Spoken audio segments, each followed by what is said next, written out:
Welcome into the Commanders Report watch party here for Week 15. I'm your host, Jack Sperry.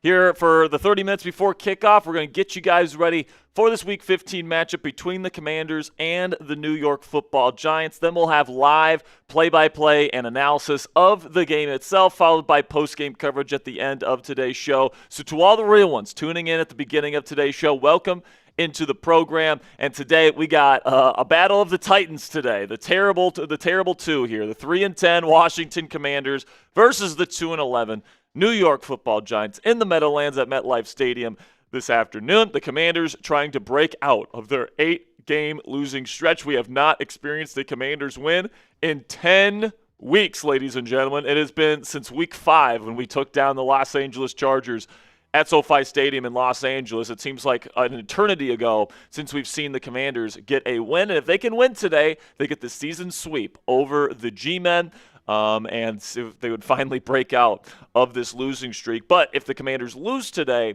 that means they will move into the top 5 of the NFL draft order and into last place in the NFC East officially, and it would be their 9th straight loss heading into the final 3-game stretch here where you got the Eagles twice and the Dallas Cowboys. So today might be the last best chance for the Washington Commanders to win a football game this season. And if you guys are with us every step of the way here for the rest of the year, we're going to be here no matter how bad the Commanders are playing. We're going to get you guys dedicated coverage on this football team all the way to the end of this season. Of course, it's going to be a big offseason as well. But if you're with this team, even when they're 3-10, even when the season is over in terms of any playoff hopes, type those real ones down there in the comments section. We got 41 real ones in the chat right now. We got Thomas Tabar. We've got Jasmine Gray. We got Ellis Nothing. We got Reggie TDC. We got Patrick Nicolucci. We've got my lovely fiance Cassie Voth. Everyone say hi to Cassie for me in the chat. We got Richard Barker. We got Lemon VR. Of course, we got Jasmine Gray. Got a good crew of Commanders fans ready to talk some football here and watch some football here on a NFL Sunday here in Week 15. So coming up here, more pregame coverage. I got my keys to victory for the Commanders. We're going to talk about this game. We're going to talk about some of the storylines and some of the dynamics, some injury updates, all these different things heading into this ball game. But before we get into the show here, go ahead, check out our friends here and use our link. Go to chatsports.com/Daniels and pick up a Jaden Daniels jersey either for yourself or for somebody that you love here this holiday season. Jaden Daniels might not be playing today. Marcus Mariota will be getting another start for the Washington Commanders, and Daniels is obviously dealing with that elbow injury right now. But, hey, in future seasons, he is still going to be the face of the franchise. He's hopefully going to be the next guy to hoist a Lombardi trophy as the quarterback of the Washington Commanders. All right, so if you want to get his jersey today, you can actually get a Jaden Daniels jersey 35% off with code PRESENT when you use our link chatsports.com/Daniels. Now the code only works for the regular burgundy homes and the white regular away jerseys for the Washington Commanders. But if you want to get the alternate black jersey, if you want to get the alternate Super Bowl era jersey, that's also on our website. You guys can go to chatsports.com/Daniels. But again, if you want to get the regular home burgundy or the regular away white, you guys can get those jerseys 35% off today when you use code PRESENT at chatsports.com/Daniels. Really do appreciate all of your guys' support. And if you guys want to support the channel today, you guys can super chat today if you would like. It's not required by any stretch of the imagination. All we care about is that you love the Washington Commanders, want to watch some football with us today. But any super chat donations, we greatly appreciate your guys' support. Every single dollar that you guys donate goes towards making this show better. So improving our equipment, our cameras and such. Improving our graphics software. Keeping the lights on, paying rent, all that different stuff. That's where all of your donations go towards. So if you guys want to help out the channel today, if you don't know how to super chat, you guys can click that symbol down in the live chat room that looks like a dollar bill. You click that, you send in any dollar amount you want, and we'd greatly appreciate all and any support you guys send our way. And if we can get to $200 in donations today, we'll be giving away a Commanders sideline hat officially licensed by New Era.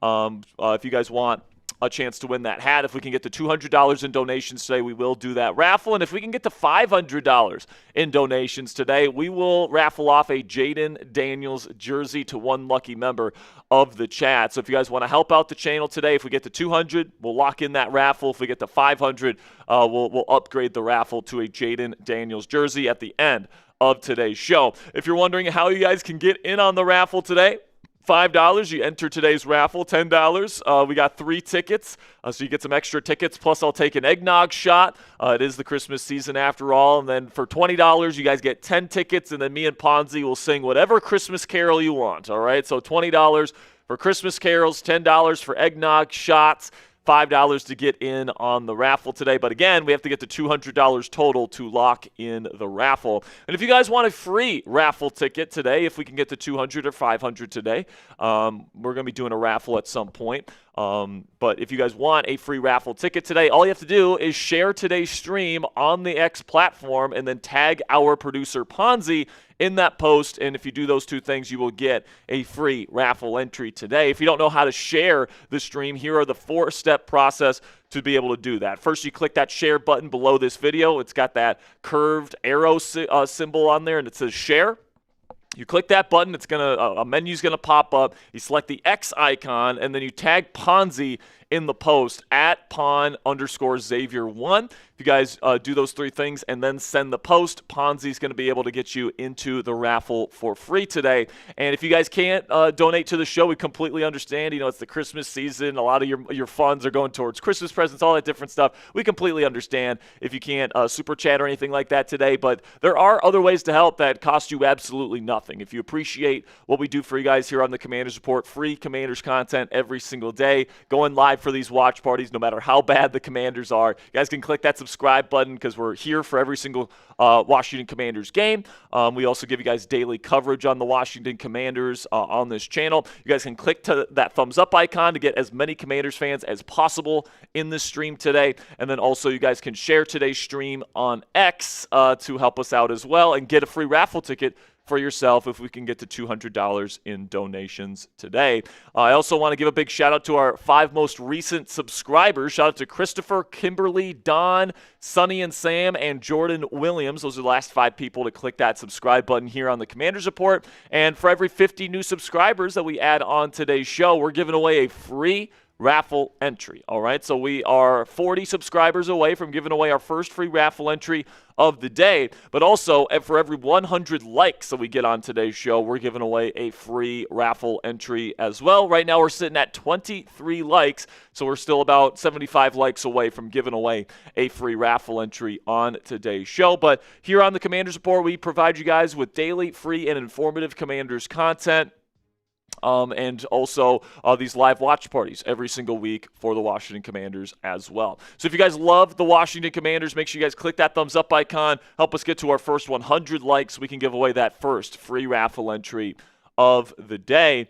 But now let's talk here a little bit about this matchup today, guys, because obviously neither team is in the running to make the playoffs. At this point, it's more about draft positioning than it is about playoff positioning. But, hey, whenever you go up against these divisional opponents, it means something.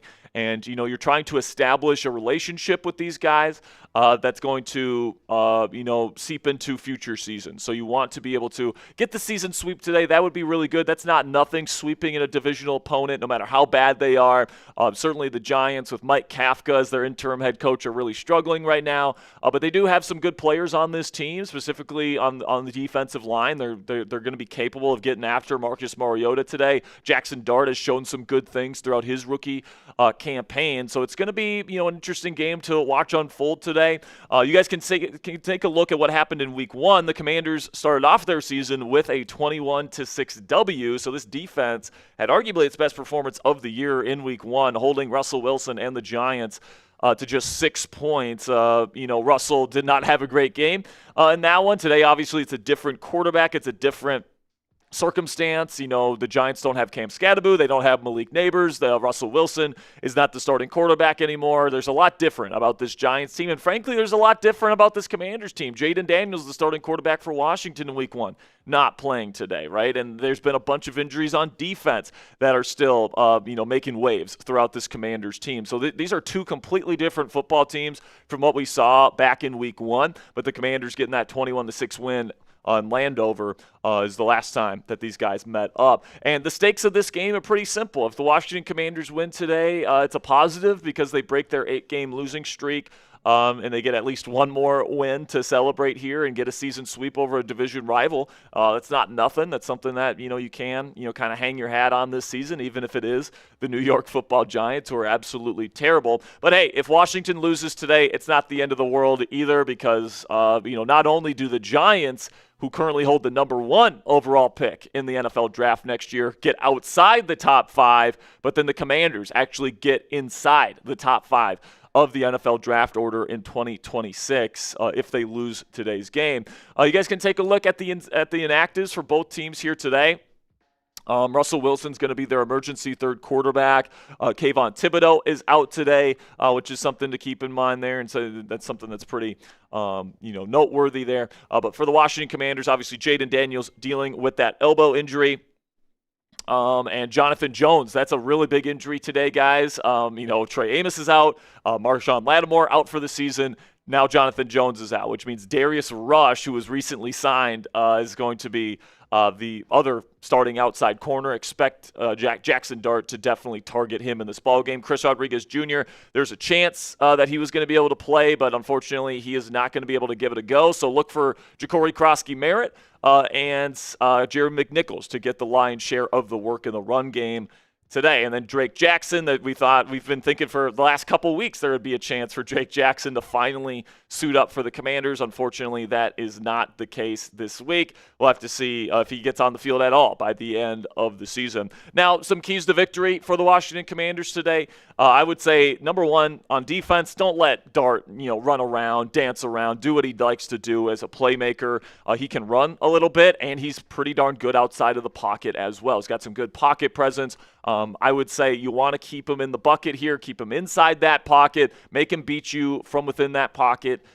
Because he's a pretty decent out-of-structure playmaker, and I think that's the way that he can really hurt this Commanders defense today. But then on the offensive side of the ball, man, get the run game going. It's cold, it's wet out there in East Rutherford today.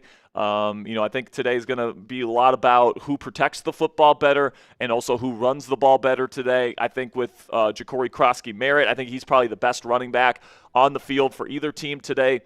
So looking forward to seeing what this Commanders run game can do, because last week against Minnesota was really the only thing that was working for the Washington Commanders. They were running the ball pretty decently. Unfortunately, they couldn't finish any drives, but I would certainly hope that run game can get going again this week. Then also win the line of scrimmage. Both sides of the ball is going to be big with the battle of the run games here is what I'm expecting in this football game. I think it's going to come down to who can win the line of scrimmage. This has been something the Commanders have really struggled to do over the last 2+ months that they've gone without a win. It's been pretty much 2.5 months at this point since we've seen a Commanders victory. And a big reason for that is they're not winning the line of scrimmage. So that would be a big key to victory today for them. Also, you got to win the turnover battle. It's going to be slick out there. The ball's going to be a little bit slippery. I think it's going to come down to which team can secure that football better.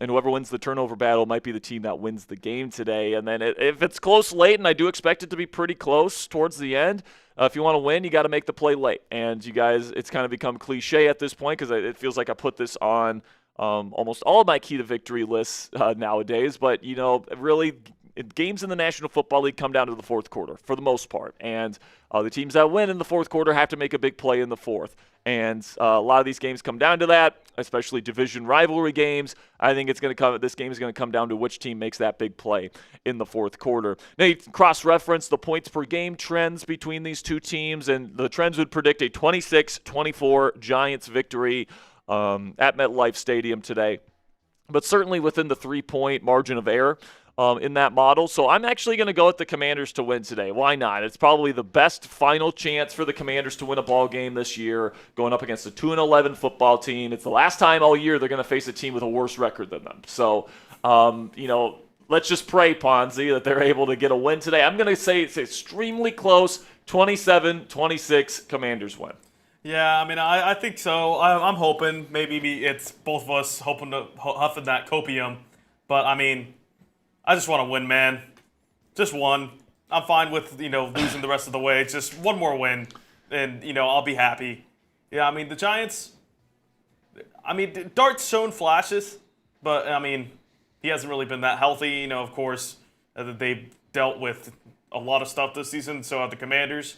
But, hopefully this gets it done today. The snow, Bill Krosky-Merritt goes off, but I'm hoping, man. I'm hoping. Yeah, so you're going 28-21. Commanders win today. So, it's just I'm kind of at the point here, and I think all Commanders fans are at this point right now, where it doesn't really matter if they win or lose, No. But it would be nice to see them get a win just to finally get a little bit of positivity. But of course, if you win, the downside to that is you're not doing anything for you're not doing anything for your draft positioning, which is somewhat important at this point. If you want to go get an Arvell Reese, or if you want to trade down and get a haul, obviously your draft positioning is going to be an important factor in how much you can get back and the type of player you can potentially draft and all these different things. So I would say at this point, Ponzi, if they win or lose, it's not going to affect my emotions too much either way. We're at the point in the season here where you've lost 8 games in a row. It's been 2.5 months at this point since we've seen the Commanders win a football game. So if they win today, great. At least you don't lose 12 games in a row to finish the season. But, at the end of the day, if they lose, you can still play spoiler in the final 3 games of the year. Because I can tell you this right now, Ponzi, Eagles fans are terrified of the Washington Commanders. Yeah, it feels like that season for the Philly again. Yeah, because Philly is collapsing right now. And it's not like we can sit from a position of, we can talk shit because we're 3-10 right now. But, Philly fans are really down bad right now because they've lost 3 in a row. And right now, the Dallas Cowboys have a possibility to run the table the rest of the way, win 4 straight games to finish out their season. And if the Eagles just lose 2 of their final 4 games, that would open the door, for the Cowboys to come in. And, it's not like the Eagles have a super tough stretch down the stretch here. They do got Buffalo. They got Buffalo, which I think a lot of people expect them to lose. But then their other 3 games, it's like they get the Raiders today. If they lose to the Raiders today, man, oh my. I'll tell you this, Sperry. It's going to be pandemonium in Philly if they lose to the Raiders today. Today kind of feels like that Cardinals loss from 2023, where they lost to a bad Cardinals team. Yeah.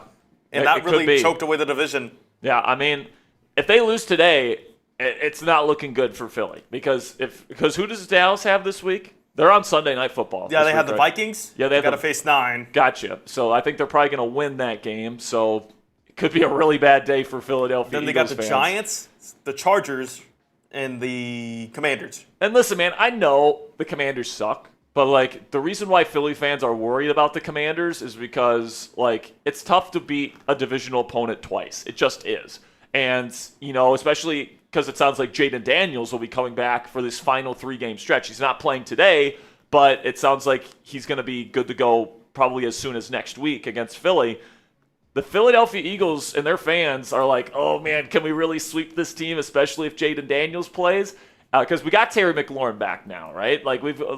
This team, at least on the offensive side of the ball, is relatively healthy outside of Jaden Daniels right now. Yeah. So, obviously this defense stinks, but, the Eagles' offense is not playing particularly well right now. If you turn away the ball over 4 times, it's going to be hard to win no matter what. And that's what the Eagles did last week. Yeah, it was 5 times. 5 times. Even worse. Yeah, they turned the ball over a lot against the Chargers. So, it's going to be interesting because obviously everybody knows about the history of this division. There hasn't been a repeat champion in a very long time. And just 3 weeks ago, it looked like a foregone conclusion that the Eagles were going to win the division. That halftime of that game. Yeah, exactly. And that is no longer the case in this division because, like we said, if we can upset the Eagles one time down the stretch, that's going to open the door for Dallas. Because who does Dallas have their final 4 games? Because they obviously have us in a couple weeks, and they've got the Vikings Giants. tonight. They get the Giants And Chargers. and then the Chargers. So as long as they beat the Chargers in the season finale. It's going to be Chargers play next week. Oh, so they play the Chargers next week. So that's going to be a big game. So that's going to be a big game for the Cowboys. Because if they lose that game, then the Eagles would have to lose twice for them to have a chance. Exactly. Okay. Well, no, they have to lose twice no matter what. Yeah, no, I mean 2 games outside of the Bills game. Yeah. So they'll have to lose 3 of their final. Which, by the way, if they lose to the Raiders today, anything's possible. Yep. Like if they lose to the Raiders today, Kenny Pickett. Yeah, exactly. If the Eagles lose to the Raiders today and Kenny fucking Pickett, like, listen, man, a Commanders victory versus the Eagles, what might be the high point of this season for the Washington Commanders, and we're going to be covering both of those games right here on the Commanders Report. By the way, next week's Philadelphia game is on Saturday, so make sure you guys join us. And then we got Christmas. For that watch. And then we have Christmas against the Cowboys in Washington, which should be a pretty cold football game there, but it's going to be an interesting next few weeks for sure. You get 4 divisional opponents to finish off your season. And whenever you're playing against division rivals, there's always something to play for, especially late in the season. So at least, even though this Commanders team, no chance of making the playoffs, season's over, all that stuff, you still have a chance to play spoiler. You have a chance to get a season sweep today over a division rival. There's still stuff to watch these football games for. And hey, man, like we're going to be missing days like this in the off season. Exactly. All right, you just have to relish these opportunities to watch your favorite team play some football. So make sure you guys click that subscribe button if you haven't already. We're going to be here for every single Commanders game this year. And if you guys want to get a Jaden Daniels jersey for either yourself or somebody that you love for the holidays here, I mean, Christmas is right around the corner now. You guys can use code PRESENT at chatsports.com/Daniels to get a Jaden Daniels jersey, 35% off. And even though Jaden's not playing today, some people argue he shouldn't play the rest of the season. He's the future of this franchise, and I believe this is a jersey that you can wear for the rest of your life because I believe when it's all said and done, Jaden Daniels will be a Commanders legend. He's going to be the next quarterback to hoist the Lombardi Trophy for this franchise. So you guys can go chatsports.com/Daniels. If you guys use that link and use code PRESENT, you guys get 35% off either a regular burgundy home jersey for Jaden Daniels or a regular Jaden Daniels white away jersey. What's that? Yeah, I know those are the throwbacks. I'm just saying that you have to use the burgundy. You have to use the code for the burgundy homes or the away whites. This is the Super Bowl era jersey here, though. So if you guys prefer the Super Bowl era jersey, if you prefer the black alternate jersey, we also have that on our website. You guys can go chatsports.com/Daniels to pick up that jersey today. All right, man. Well, let's take a look around the National Football League here in Week 15. Talk about some matchups here before we get into our Week 15 matchup here that's going to be kicking off in about 10 minutes. Bears-Browns, that's a game that feels to me like the Bears could lose. Now, it's like a trap game. Last week, the Bears, win streak finally cracked against the Packers at Lambeau. But the Browns, they got a good defense. It's a cold weather game in Chicago today. They got Quinshon Judkins. The Browns can run the football a little bit. Listen, man, I'm not going to say for sure that the Bears will win. I think that they should be favored, but I think we'll keep our eye on that game for sure as the day goes on. Perfect timing. Shadur Sanders, baby. Then also in the AFC North, the Ravens take on the Bengals. Ravens really need this one, man. They lost to the Steelers last week. They're now a game behind in the division. If they lose this game, Ponzi, and by the way, they lost to that same Bengals team at home 2 weeks ago on Thanksgiving. So now that Cincy is at home, it's super cold there. I think the Ravens win today because I think the team that runs the ball better probably wins that football game. The Ravens have Derrick Henry and Lamar Jackson. I think they're probably going to win that football game. But if they don't, that's going to open up, the Pittsburgh Steelers on Monday Night Football tomorrow to get a 2-game lead in that division with 3 games left, essentially ending the Ravens' chances. Because the Ravens would have to win out. Yeah, the Ravens would have to win out, and they get the Patriots next week. They got the Packers the following week, and then they got to beat the Steelers in the season finale. And I just don't see them winning all 3 of those games. I'm sorry, I just don't. So the Ravens really need that one today in Cincinnati. Then you got Cardinals and Texans. Texans should be able to win that game. They're currently in the thick of it in the AFC wild card race, and the Cardinals are in a downward spiral, so certainly expect the Texans to win that one. Jets, Jaguars, certainly expect Jaguars to come out on top in that one. Jets are in a complete free fall. They got Brady fucking Cook starting the game today. They got a bunch of injuries as well. Who? Yeah, exactly. So I think the Jaguars, maintain control in the NFC, in the AFC South. Yeah. Then Chargers, Chiefs. Chiefs need this one to stay alive in the AFC wildcard race. They could actually be eliminated today. Yeah, they could be eliminated if the Chiefs lose today, and then all the other wildcard teams in the AFC win. The Chiefs will be eliminated from playoff contention for the first time in the Patrick Mahomes era. By the way, since I think they've been to the AFC Championship game every single year since Mahomes has taken the reins, which is just an insane run. So to go from never missing an AFC Championship game to missing the playoffs. To just missing the playoffs. It's incredible to see the downfall that the Chiefs have had this year, and the Chargers can essentially end their season today with a win. Now, they're without both of their starting tackles for the rest of the season, so we'll see if the Chargers are able to come away with a victory. They ended up getting a big win against the Eagles last week at home, but today, it's a warm weather team going to Arrowhead where it's supposed to be -degree wind chill. So I'm going to pick the Chiefs to win that game. Yeah. We'll see what ends up happening, but for a warm weather team to have a guy like Harbaugh, hard-nosed coach, maybe his toughness rubs off a little bit. Pause on his roster. Bills and Patriots, a big game in the AFC East today. Maybe the winner of that game wins that division. Bills definitely need to win to stay in the race, though. Patriots have won, 10 games in a row coming off a bye, and they're home. So I think the Patriots probably have the advantage going into the game.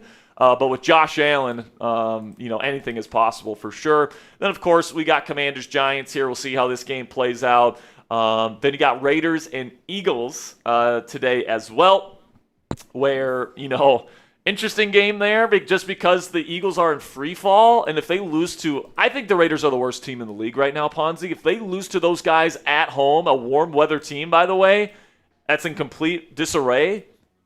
I don't know if the Eagles fans can expect them to win another game the rest of the season. We might sweep the Eagles this year. Which would be crazy. We might sweep the Eagles this year if the Raiders can beat them in Philadelphia. You this, Sperry. If they collapse and the Cowboys somehow win the division, is this worse than 2023? What's that? For the Eagles collapse. Like, if they completely collapse, if they lose the division, if they lose the division, they may not make the playoffs. Yeah. Is this worse than 2023? Yeah. If they miss the playoffs, it's worse than 23 because they made the playoffs in 23 at least. But, if they miss the playoffs this year after having that huge advantage in the division, I won't even rule out them firing Nick Sirianni. Yeah. I wouldn't rule it out. 1 year removed from a Super Bowl. I don't think it would happen. I don't think it would either, but I wouldn't rule it out either. Yeah. Dude, that is a huge collapse if they don't make the playoffs. The second in 3 years. To go from 8-2 to not making the playoffs, the chances of that, they probably had a 99% chance of making the postseason at 8-2. Excuse me. You. If they don't make the playoffs, man, that is a really bad look on Nick. Bless you. Jesus Christ. Man, the weather. I know, though. It's not allergy season, so that's a little weird that I just had a sneeze attack, but whatever. Packers-Broncos, interesting game this afternoon, for sure. Packers, one of the hottest teams in the National Football League right now. Of course, the Broncos haven't lost in a long time. I think they're 11-2. They currently hold the number 1 seed in the AFC, and they're home today. But you know what? I'm going to go with the Packers to win that game. I think that the Broncos, the veneer there cracks a little bit.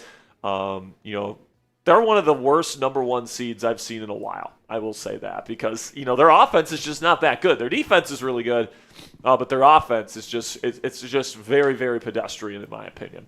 Yeah. Panthers, Saints. Tyler Shuck playing some really good ball right now, Ponzi. I'm going to go out on a limb here and say the Saints upset the Panthers here. At home? Make things really interesting in the NFC South.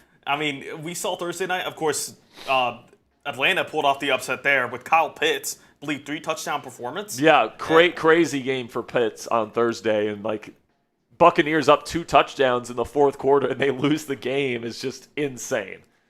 Insane. That NFC South might be really bad. I mean, yeah. I'm kind of just rooting for chaos at this point, Bonzi, or I'm kind of hoping for Bucs to miss the playoffs. That would be crazy. Just because they have to fire Bowles if they miss the playoffs. I mean, the whole thing is that the defense got shredded. Yeah, exactly. Then we get Old Man Rivers in the afternoon today. Colts versus Seahawks in Seattle.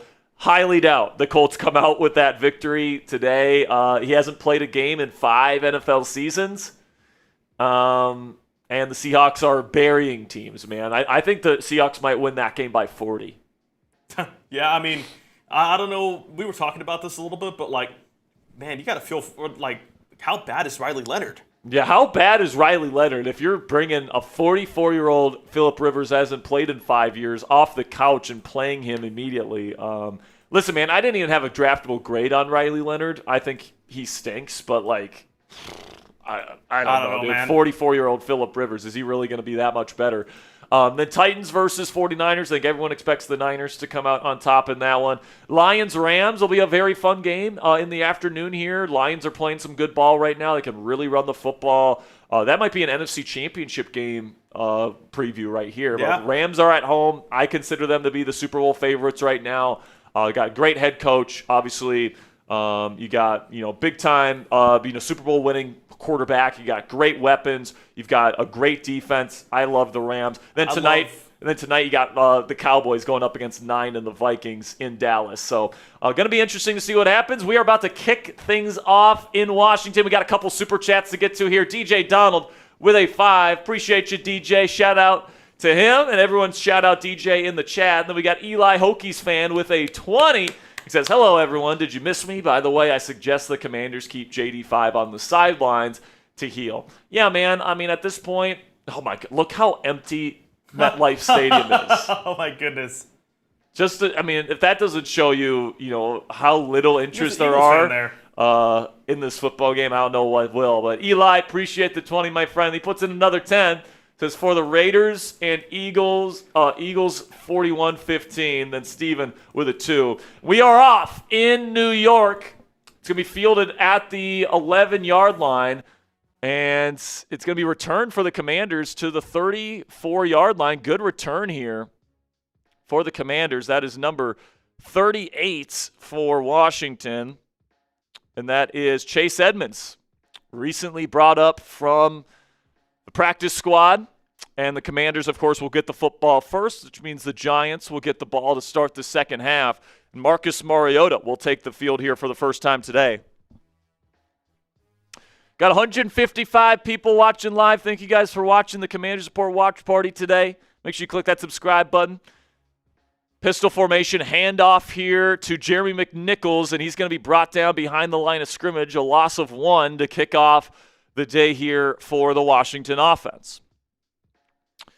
Patrick Spahn says, love you, dudes. Love you, Patrick. Thanks for watching with us here today.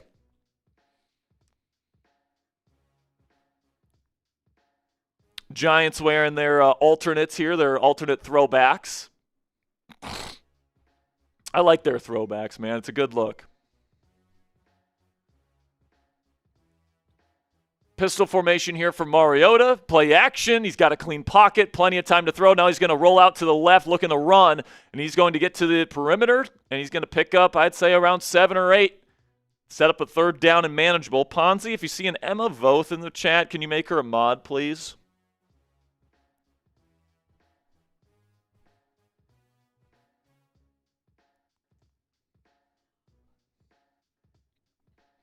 Second week here, where the Commanders have their entire wide receiver trio healthy. Deebo Samuel, Terry McLaurin, and Noah Brown are all playing.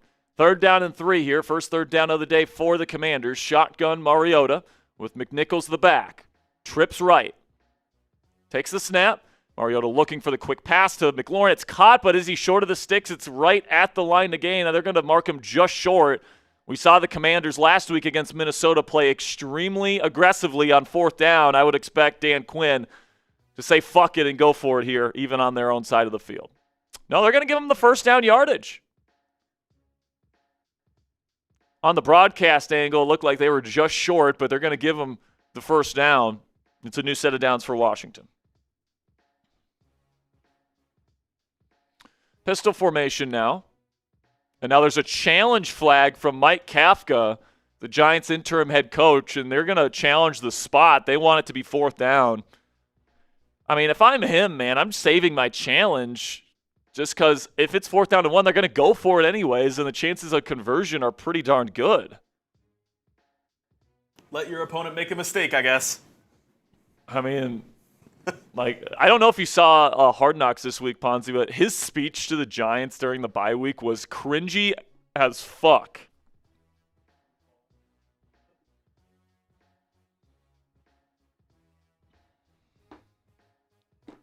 I mean, I think it was close, but, I mean, it's not worth challenging. Yeah, I don't know. I mean, listen, man, even if it gets reversed here, I'm saying go for it.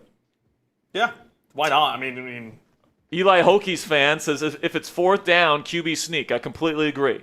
Yeah, I completely agree. It'd be fourth down in what, inches? Yeah, it's going to be fourth down and, tush push kind of situation here. So, shout out to Eli Hokies fan with another 5.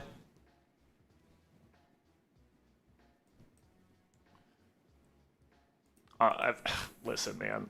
I think that's a dumb challenge. Stops the clock. I mean, keeps us here longer than we need to be.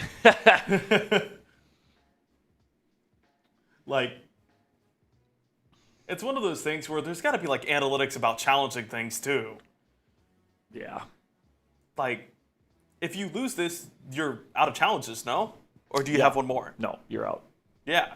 I don't get challenging this from the perspective of Mike Kafka. I mean, I get it to one degree where it's if you don't think he got it, you think you can win this, then sure. But I think the Commanders are going to go for it even if he gets it right, and the chances of them getting it on 4th and inches are pretty good. So, guess we'll just have to see. Is it a first down? Y for yes, N for no. Right now we got 200 people watching live. If we can get 60 more likes, we'll give away our first free raffle entry of the day. Got to get to $200 in donations to give away our raffle item today, which is a officially licensed sideline hat for the Washington Commanders.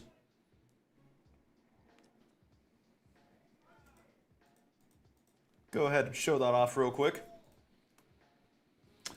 So right now we are sitting at $42 in Super Chat donations. If we can get the 200 today, we'll be raffling off this Commanders officially licensed sideline hat. You have the choice between black or burgundy, by the way. And they lost the challenge. They lost the challenge. Hilarious. That is so funny, dude. That's so Giants. Mike Kafka, just a stupid challenge to start this game. Hey, man, don't get in there. Don't get in their way. Pistol formation here with 2 tight ends. Now they go shotgun, shifting the running back to the right side of Mariota. He takes the snap. It's going to be a draw play to McNichols. Decent push up front, but he'll only get about 2 yards. Gets to the 45-yard line.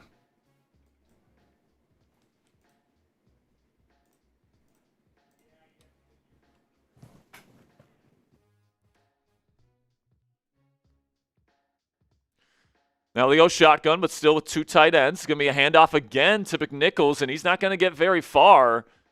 Maybe, and now there's going to be some push at the end here from the Commanders. We'll see where the spot is, but it should be about a 2 or 3 yard gain for Washington, setting up a 3rd down and medium.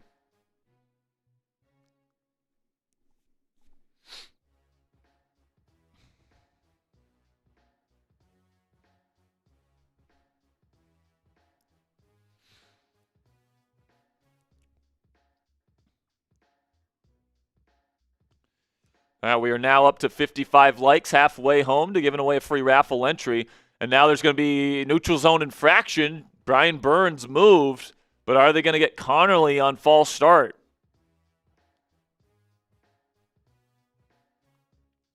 Yeah, they're going to say false start on the Commanders. That is the first-round rookie, Josh Connerly Jr. out of Oregon. He's been very up and down. I don't know about that, man. I think that's on Brian Burns. I think that's a bad call. So instead of 3rd down and 5, now it's 3rd down and 10.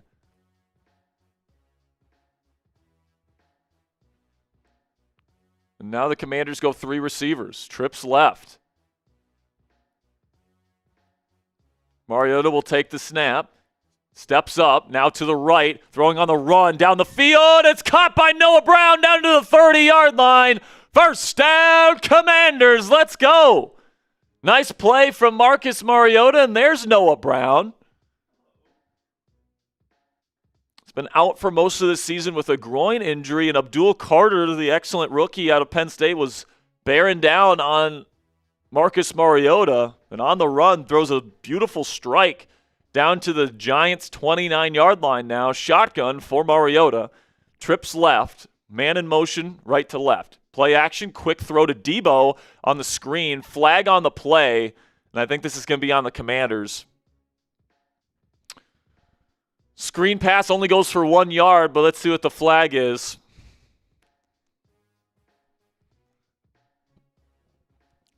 Holding on the offense. It's going to park him back 10 yards.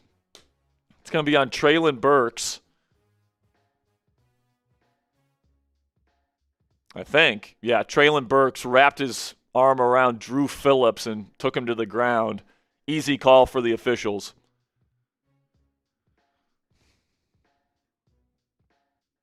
I'm right there with Stay Frosty and AK. Says, like to see Ben Sinnott get some action. Me too, man. With Zach Ertz unfortunately out for the season, would love to see Ben Sinnott get some action here, but we'll see. So now it's 1st down and 20, and that might take the Commanders out of field goal range all the way back to the Giants' 39. Now they line up under center, condensed formation. They'll hand it off on 1st down and 20 and barely get back to the line of scrimmage with McNichols. Haven't even seen Bill Krosky-Merritt yet with Chris Rodriguez Jr. out of the lineup today.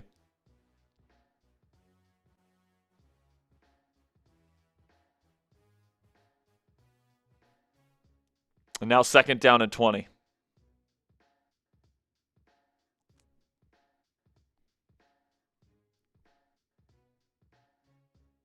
They go shotgun with Mariota.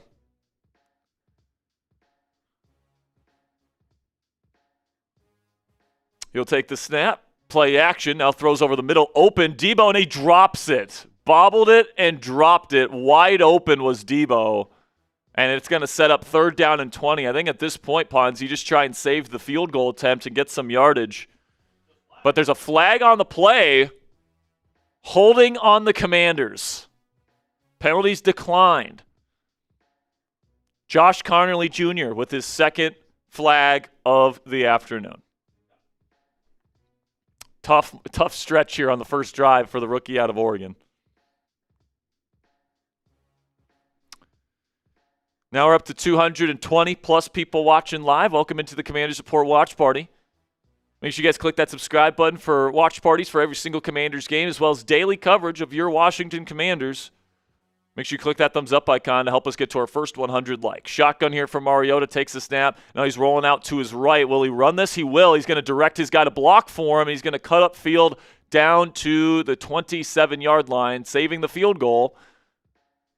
And that's exactly what the Commanders will do here.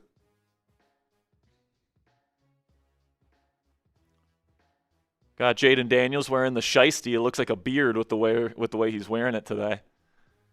By the way, guys, we're just 6 subscribers away right now from giving away a free raffle entry. We got 234 people watching live. If you haven't clicked that subscribe button yet, we'd love it if you join our family. It's free to do so. It's a 46-yard attempt here for Jake Moody. Kick is up, and if it's long enough, it's good, and it is. 3-0 Commanders. Decent drive there on the first drive of the game. A nice 3rd down and 10 pickup from Marcus Mariota. Flip the field a little bit, and the Commanders will start this game off with 3 points. If you guys are a little bit, you procrastinating a little bit on your Christmas shopping, it's a great opportunity here to get a Jaden Daniels jersey, 35% off. If you guys want a regular home burgundy Commanders jersey with Jaden Daniels or regular away white, you guys can get 35% off a Jaden Daniels jersey today when you guys go chatsports.com/Daniels.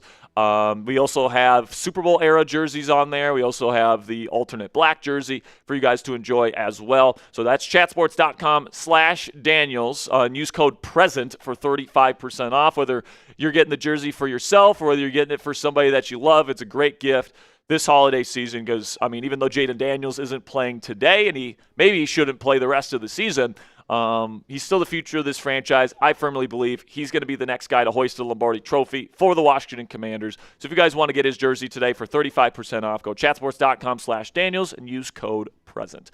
Big shout out to the last 5 people to click that subscribe button here on the Commanders Report. Joe T. Fitz, Christopher Covington, Kimberly Keezy, hope I'm saying that right, Keese, Don G, and Sonny and Sam. You guys are the real ones. We're just 4 subscribers away from giving away a free raffle entry here, guys. So make sure you get those subscribe buttons. Oh, hey, somebody click that subscribe button. I appreciate you guys. And, of course, every 50 new subs we get on today's show, we're giving away a free raffle entry. And right now we're at 234 people watching live. 70 people have liked the show, so we're only 30 likes away from giving away a free raffle entry as well. So greatly appreciate your guys' support. Not a bad first drive at all. Kind of shooting yourself in the foot a little bit. I mean, like Eon said, more points than against the Vikings. Exactly. Man, how embarrassing was last week, Ponzi? I mean, goodness gracious, just absolute disaster of a football game from start to finish. I mean, you had Deebo Samuel. He had another drop on this drive, dropped a touchdown early in the game there. Hey, we're just 1 subscriber away. Let's give away a free raffle entry. Come on. Let's get there, man. We're 1 subscriber and 25 likes away. Let's get there, man. We're back in New York. There we go. There we go. Appreciate you guys. We'll give away that free raffle entry next commercial break. Keep clicking that subscribe button. That's a live sub counter, so every time someone clicks that subscribe button and joins our family, you guys will be able to see it live on the live sub counter. We also got a $20 super chat from Steven Skyreading. Shout out to Steven. Gets us up to $62 on the day. Steven's a real one. Has been with us a while. Appreciate you, Steven. You're a real one. Kick is away. It's fielded at the 5-yard line by the Giants. He's going to break through past the 30 down to the 33, 34-yard line. That's where Jackson Dart, rookie quarterback out of Ole Miss, will be taking the field. Get used to seeing more of Dart. We're going to be seeing him with the New York Giants for probably quite a while. It seems like they've found their franchise quarterback in the Meadowlands here, Ponzi, and he's got some nice pocket presence. He's got some decent arm talent, and he can run with it a little bit as well. So it'll be interesting to see how this defense holds up against the rookie. Under center here is Dart. Takes the snap. He's going to go play action. He's got a pocket. Steps up, throws over the middle. Open receiver caught. That is Isaiah Hodgins.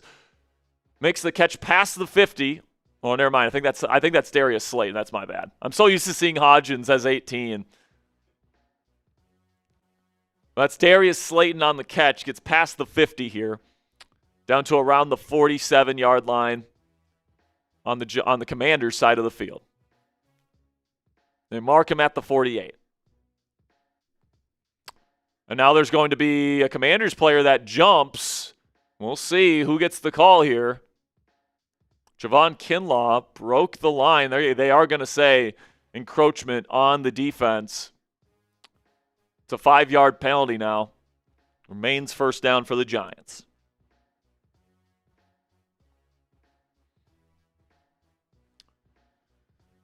Your starting defensive line, you got Jacob Martin, Von Miller, the team's sack leader this year. Deron Payne and Javon Kinlaw. Of course, Frankie Luvu, Bobby Wagner, the starting linebackers. Under center here for Dart. Takes the snap. He will hand it off. And this is Tyrone Tracy, and he's going to pick up a good 5-yard gain that likely puts them, likely has enough for a first down.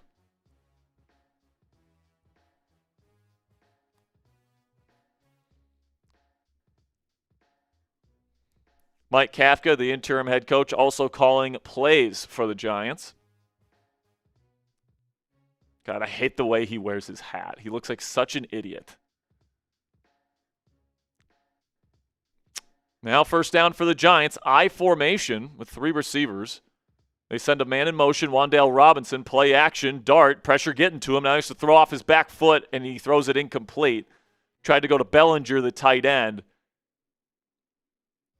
But good pressure up the middle from the Commanders. Quick update from Philly. A very easy opening drive touchdown for the Eagles. And I would expect that to continue because the Raiders are a soft-ass football team.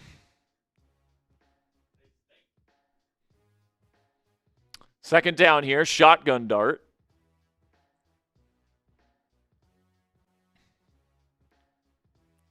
Single high safety here for the Commanders. Dart takes a snap, hands it off to Tracy, finds a little lane out to the left.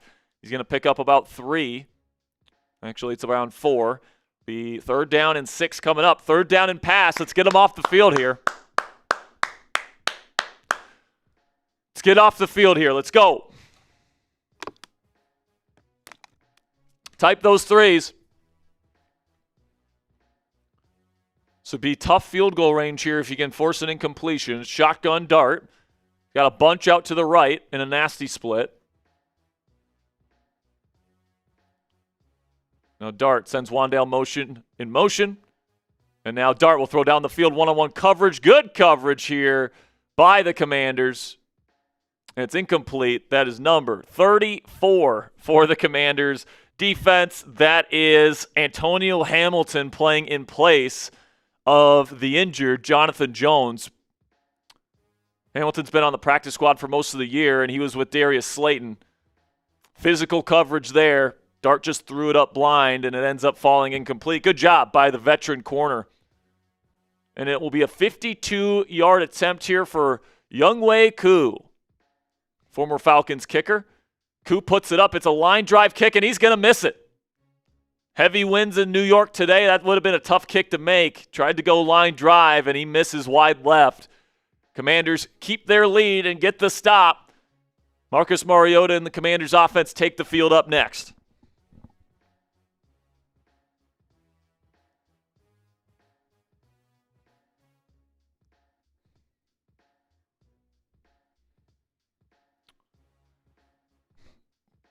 No, I think we're going to see a lot of that today, Ponzi. Yeah, a lot of bad football. Plus it doesn't help that the weather is what it is today. I mean, clearly Marcus Mariota looking better on the first drive of the game than Jackson Dart. Yeah, I think, it could be one of those games where 3 points could be enough. No, it's not going to be 3-0. No. Goodness gracious, Ponzi. Hopefully we can just march this thing down the field, get good field position here. Just march it right down the field, have that 10-point advantage. I mean, in a game like this, the start to the game, if someone can pull away with 2 scores early in the game, that's a big deal because the team that's able to run the football more is going to have an advantage. Katie says, "Do both of you guys see us winning this?" We both picked the Commanders to win today. It's 2 bad football teams, man, and I think in these kinds of games, coaching really matters. Because there's not much to play for, but Dan Quinn's the type of guy to keep guys fighting hard even when there's nothing to play for. I don't think Mike Kafka is really that kind of guy. So I think that's going to be the difference in this game, and I think Marcus Mariota right now, you can make an argument he's a better quarterback than Jackson Dart. And I think his supporting cast is better. I mean, like maybe if Dart had Scattaboo, maybe if he had Malik Neighbors, I think they might win this game. But they don't have those guys. All right, so I think the Commanders have a pretty decent chance to win this game. And honestly, it might be their best last chance to win a game this year because you're facing 2 potential playoff teams in 3 weeks. You got the Eagles twice, and then you've got the Cowboys on Christmas. So I don't want to lose 12 games in a row to finish this season, guys. I really don't. I know draft positioning and all that stuff, but I just want to enjoy one more Commanders win this year. Just give me one more. Just give me one more victory Monday, and then you can lose the rest. Would you rather beat Philly or Dallas? Philly. Yeah. Because I think that game means more. Well, I mean, it would mean a lot to the Cowboys too. If you beat the Cowboys, they're done. Like their season's over. Yeah. But Eli Hoagie's fan with the 10. Appreciate you, Eli Hokies fans, is what draft picks will the Commanders select for the mock draft. Right now, they're in the 6th draft position. So if they lose today, they get into the top 5. Now, I formation for Washington. You'll send Noah Brown in motion right to left. Handoff, and now they get a little bit of a lane here for Bill Krosky-Merritt, and he's going to pick up a decent 6-yard gain. There we go. Get Bill going, man. Let's get Bill going. Get Bill going a little bit here. Patrick Spahn says, I'd prefer if we had a winning record in the division. I'd love that. Yeah. That'd be great. Today would be a great start to that.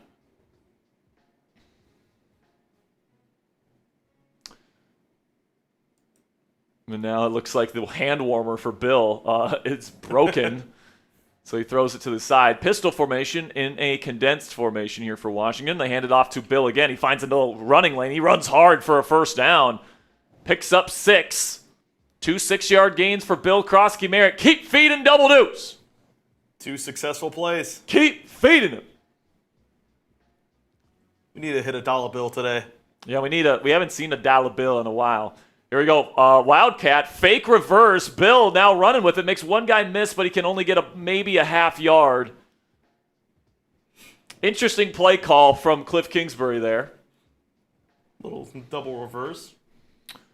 Now, even though the Commanders are 3-10, Cliff's name is still being brought up quite a bit in head coaching rumors, Ponzi.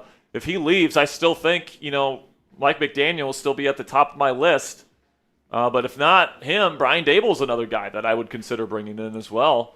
He knows the division well. I liked what he did with Josh Allen in Buffalo. I think a lot of the things that happened in New York weren't necessarily his fault. Here we go. Pistol, play action here. Mariota shifting in the pocket. Nothing there. Now he's still scrambling. Out to his left. He's looking to run, pick up some yardage. He does. He picks up 3 or 4, and he'll set up a 3rd down and somewhat manageable here. And Laramie Tunsil just shutting down Brian Burns. That's what you pay Laramie Tunsil to do there, Ponzi. You pay him to take on the NFL sack leader right now and shut him down. Don't let him get to the quarterback. JG's asking, where's Mikey Samershill playing today? Same place where he's played the last couple of games at outside corner. Out of necessity. Out of necessity at this point. Shotgun here, condensed formation. They will hand it off to Jeremy McNichols. Makes one man miss, fights forward for a 5-yard gain, and another Commanders first down to the Giants' 35-yard line. Commanders matriculating down the field. Clock continues to run. Good push on the offensive line.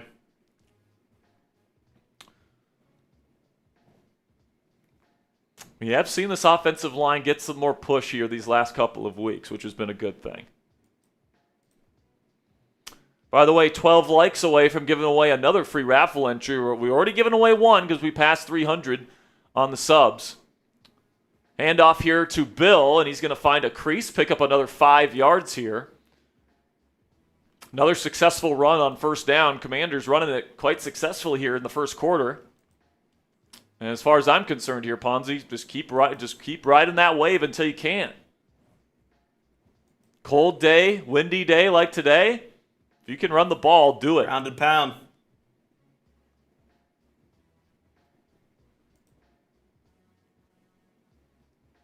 Now shotgun for Mariota, 2-receiver set.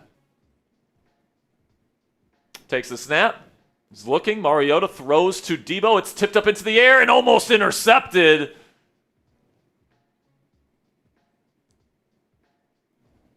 Debo once again couldn't bring it in.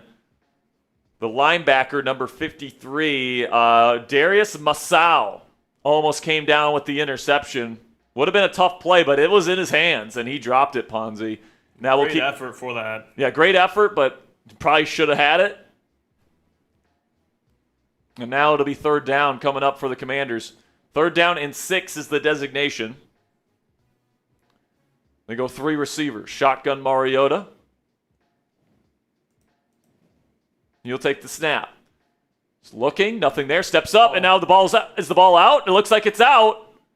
Fumble on the play. I think Brian Burns got to him. I think they're saying the Commanders got on top of it, though. I think Laramie Tunsil No, Josh Carnley Jr. picked it up. Be 4th down and 13. That's big play there. I actually think Abdul Carter. It was.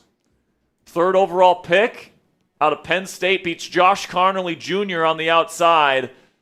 And, I mean, that's why Carnley was able to pick it up, is because he already knew he got beat. But that's likely going to force a fumble. And good job by Carnley. He wrestled that away from Abdul Carter, actually. And that's going to force Tressway to come onto the field and punt this thing away.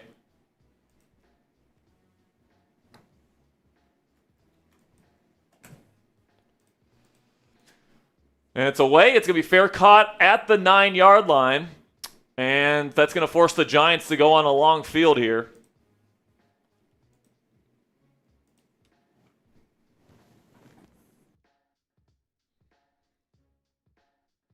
All right, well, that's going to be commercial break, so let's give away a free raffle entry here. Just so you guys know, we do have to get to $200 in donations today to lock in the raffle for the Commanders hat today. We're at $72 right now, okay? But you guys can get a free raffle entry right now by typing those me's in the chat. Spam those me's if you want a free raffle entry today. We've got Thomas Tabar. We got Patrick Spawn, Electric Divergent. We got Moby Munoz. We've got Eli Hokies fan. We've got Patrick Spawn, Electric Divergent. Dan's Boars. Come on, who wants it? Who wants it? We got H2. We got Dan. We got Lemon VR. Keep them coming. Keep them coming. 30 more seconds. Type those me's. Whoever types the most me's gets the raffle entry. Let's go. By the way, we're just 4 likes away. I'll give away another free raffle entry if we can get to 100 likes. We got Matt, Moby, Dan, Patrick, Electric, Matt, H2, TW, Eli Hokies fan. Keep spamming those me's. Let's go. 3 likes away. 3 likes away. Can we get to 100? I want to give away 2 free raffle entries here, guys. Let's go. 2 away. 2 likes away. Rob Franklin. We've got Dan Bros, Electric Divergent, H2, Thomas Tabar, Patrick Spong. There we go. We got to 100 likes. I'm going to give one to Moby Munoz. Going to give the other one to Rob Franklin.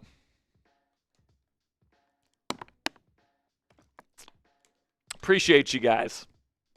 Appreciate you guys. Again, every 100 likes, every 50 new subscribers, we're giving away a free raffle entry. We're currently about $130 away from locking in that raffle for today.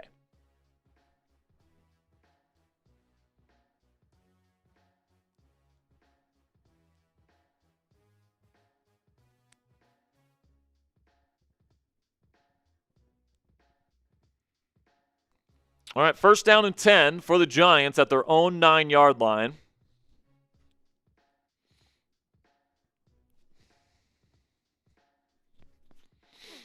They'll start under center, multiple tight ends in a wing formation, 2 receivers, 1 on each side. Dart takes the snap, play action. He's got time in the pocket, steps up, throws, gets his arm hit as he throws, and it's going to be way off target because of that, incomplete. I think that might have been Preston Smith getting in his grill there. Preston Smith rushing off the end on a tight end. Theo Johnson ends up hitting the arm of Jackson Dart. Good play by Preston Smith. I think that's the first time I'm saying that sentence all season long. He's been so bad. It'll be 2nd down and 10. Single high safety here for Washington. From shotgun, takes the snap, hands it off to Tracy up the middle. He'll pick up 2 or 3. And it will be 3rd down and pass. Once again for the Commanders defense. Let's see if they can get him off the field.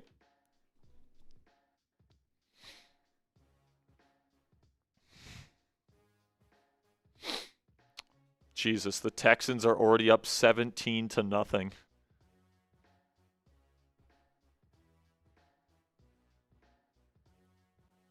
3rd down and 7. Commanders go 2 high safeties here with the corners playing off coverage. Shotgun.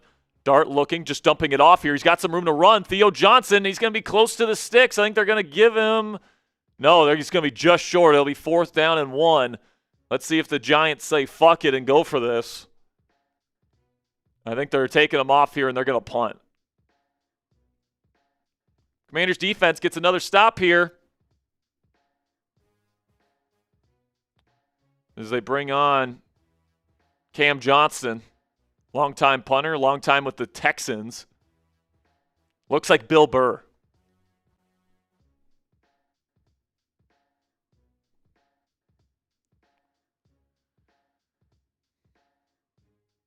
So you want to know how bad the Giants' offense is? It's making the Commanders' defense look okay.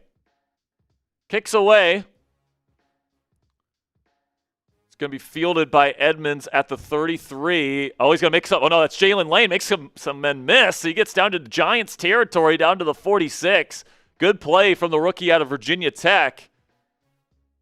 He's had some issues with his hands this year. He's had some drops as a receiver. He's had some muff punts as a punt return man this year, but he fields that one cleanly, finds a nice little lane, and gives the Commanders some really good field position here to start this next drive, give them an opportunity to go get some points.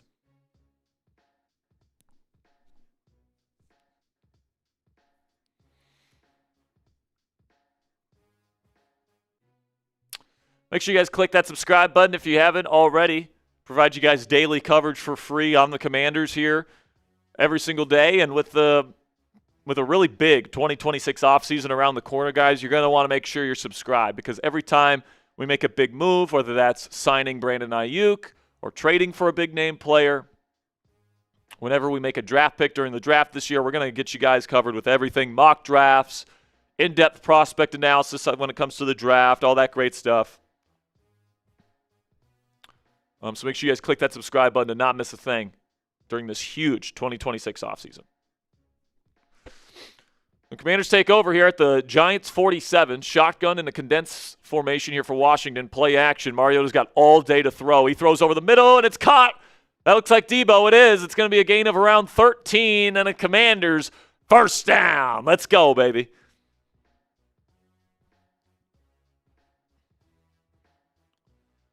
Mariota is looking okay to start this game, Ponzi. He's not making any big mistakes, and this is something that I've noticed about Mariota this year, Ponzi, is when he has to come off the bench cold, he sucks. When he gets the full week of preparation, he's pretty good. We saw it a couple weeks ago against Denver. Like, he's one of the more capable backup quarterbacks in the league, and by the way, that's going to end the first quarter in the Meadowlands. That's going to be another commercial break here, but, you know, if you had to rank how good quarterbacks are right now in the league, not who you'd rather have necessarily, because there's some younger guys that you might rather have, but like just pure playing ability right now, I would think Mariota is close to cracking the top 25.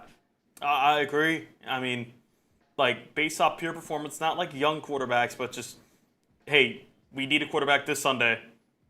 Where do you rank him? I would rank him close to 25. Yeah. Or what? Maybe he's like 26 or 27, but like, you can't tell me that there are 10 current starters in this league that are better than Marcus Mariota. Yeah. Because there's a lot of bad starters right now, right? He's better than Rivers. He's better than McCarthy. He's better than Cam Ward right now. I would say he's better than Dart right now. I'd rather have Dart just because of the youth factor and the upside. Like, we're not talking about upside. Yeah, we're just talking about right now, how good they are right now. Marcus Mariota, man, he's a pretty darn good quarterback. So for us to have him as our backup, I think is a big luxury. Oh, great. Noah Brown, injured, back injury.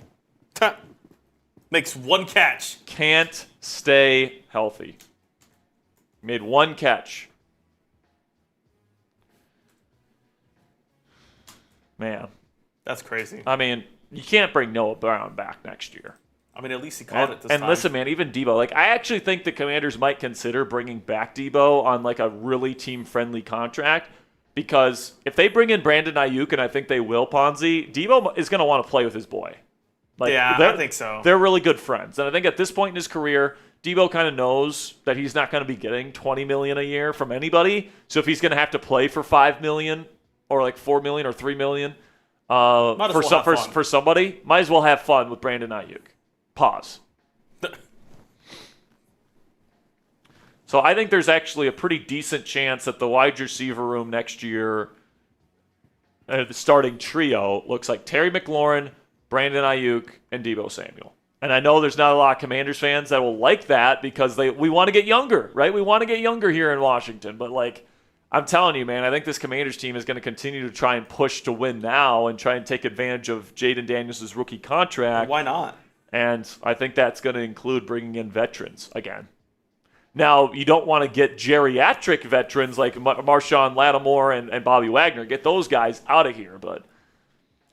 Now the Commanders, first down and 10 at the Giants' 33. Under center here, multiple tight ends. Hand off to Bill up the middle. He finds a little lane. He's got to fight forward. Love this from Bill. He's still going. Going for 12 yards. Tough running from Double Deuce. First down, Bill. Let's go, baby. Get those Bills in chat. It's been a while. Nice little counter run there. And there's Bill.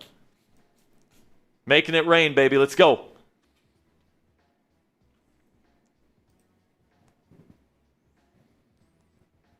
Three receivers set now. Shotgun Mariota, first down and 10. It's going to be read option. He's got blocker in front of him. Mariota's just got one man to beat. He's just going to run out of bounds, though. Gain of 5 or 6. Decent pickup here on first. Liking the plan from Cliff Kingsbury today, and I'm liking the execution up front. I would say you're probably winning the line of scrimmage today against a pretty darn good defensive front with the Giants. Yeah. They got Dexter Lawrence. They've got Brian Burns. They've got Abdul Carter. They got a lot of talent on that D-line, and I would say this Commanders, offensive line is certainly holding their own, if not just straight up beating them. Now in the red zone for the first time today at the Giants' 16-yard line. Shotgun Mariota. Hand off to Bill. He's got a lane up the middle. There he goes. He's going to fight forward. He's in. Is he in? He is. Touchdown, Commanders. Dollar bill time, baby. Let's go. It's about time, man. Has Bill even gotten a touchdown since week 5? No, he hasn't, I believe. I think this is his first touchdown since week 5. Great cut to the middle of the field, and then great job fighting through some contact to get in. And the Commanders are going to go out to a 2-possession lead here in the first half. That feels good. Hit the dollar bill after a while. Hit that dollar bill, baby. I think that's his first touchdown since he actually named the celebration. Yeah. Kick is up and good from Jake Moody. It's 10-0 Commanders at MetLife Stadium. Probably the best start to a game the Commanders have had in quite a while. As they're now in the driver's seat. 10-0 is the score as they go back to commercial break. Listen, man. I'm liking what I'm seeing so far. I'm liking what I'm seeing. Defense has gotten 2 stops. Offense looks good. You're getting the Jackson Dart a couple times. Offense is moving the ball well. Been saying it all year, man. Cliff Kingsbury, I think, has done a pretty decent job with what he's had to work with. I mean, he's had his quarterback injured for most of the year. There's been injuries to every single starting receiver this year at some point. I mean, I think he's done an okay job. I think the big issue, obviously, with this Commanders team has been the defense, and that's the main thing you got to fix next year. It'd be very nice to break the losing streak today. Who do we think's going to be the starting running back for the Commanders next year? Are they going to give the job to Bill? I mean, I will say, if he plays well down the stretch, I think you have to. This is the time of the season for losing teams, like the Commanders, for young players to kind of solidify themselves in that role. Like Jordan McGee, Mike Sanders, Bill Krosky-Barrett. Like, this is their time to showcase, hey, don't draft. I'm good. So, I mean... And, if they bring back Jerry McNichols next year, because I believe he's just on a 1-year deal, so they'd have to bring him back. But, I would bring back McNichols in a heartbeat. Yeah. And you got Bill for the next several years, and that's especially when you got a quarterback as good as Jaden Daniels, you don't need like a star level running back necessarily. You have other needs on this team that you got to address. Like, you got to address the defense, safety, linebacker, edge rusher, maybe even outside corner. You're going to have to address wide receiver. You're going to have to address tight end. Like, there's a lot of different positions you're going to have to address if you're the Washington Commanders next offseason. So, like, if you can go into this offseason feeling good about, excuse me, Bill Krosky-Merritt as your one, and then you have Jeremy McNichols on your football team again next year as your two, that's a duo that I could work with. And, you can always find decent wide or running back talent late in the draft. So if you wanted to use one of your later round draft picks, running back is one of those positions where you can find diamonds in the rough in the 5th or 6th round at running back every year, it seems like. They did just confirm that was the first touchdown since week 5. So welcome back, Bill Krosky-Merritt. Kicks away. It's going to be fielded at around the 8. And he's going to make a couple man miss here. He gets out to the left side. And Antonio Hamilton Sr. will have to bring him out at around the 40-yard line. Flag on the play, though. That is Motor Devin Singletary for the Giants on the return. But let's see what the flag is here.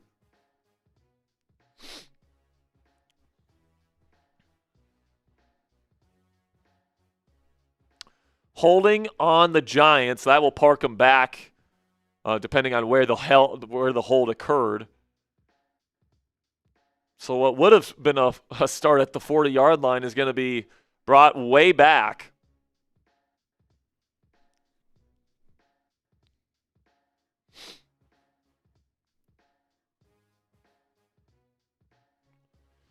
JD5 fan says, so let me get this straight. The O-line played like crap last week, but suddenly shows up this week.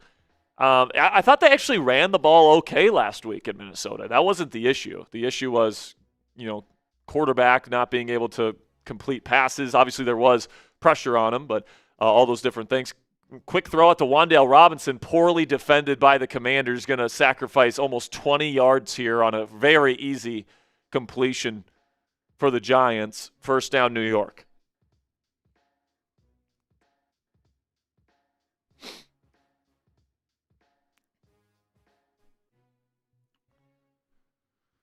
Come on, defense. Come on, defense. Shotgun here. Gets all the way down to the 36-yard line. Going to be a quick throw. Knocked down right away. That looks like Jacob Martin. He's made some nice plays for this Commanders defense this year. Knocking that thing down. Good play by 55. Be second down coming up. Patriots already up 2 touchdowns against the Bills. So they had the ball again? Oh, my gosh, dude. Patriots are a damn good football team, guys. Shotgun here for Dart. Takes the snap. Hands it off. Up the middle to Tyrone Tracy. He'll pick up 3. Be third down coming up. Another third down and pass situation here.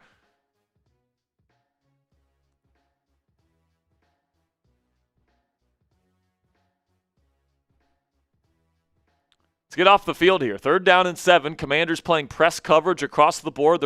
They've walked up their linebackers threatening blitz. Dart from the shotgun will take the snap. They blitz. Now they're going to throw down the field. Open and complete. Slayton had a step on Antonio Hamilton, but Dart overthrew him.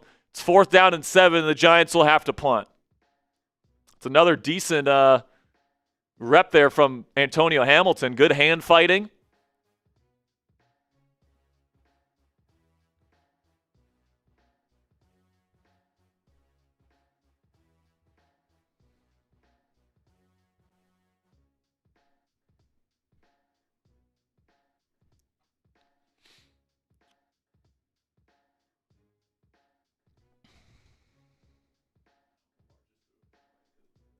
Yeah, I know. I saw that. Kicks away. Bad punt. It's going to be fair caught at the 23 by Jalen Lane. So to punt the ball from where they were at, that's a really bad net punt. And the Commanders will take over with okay field position, up 10 with a chance to go up 3 scores already if they can get a touchdown on this drive.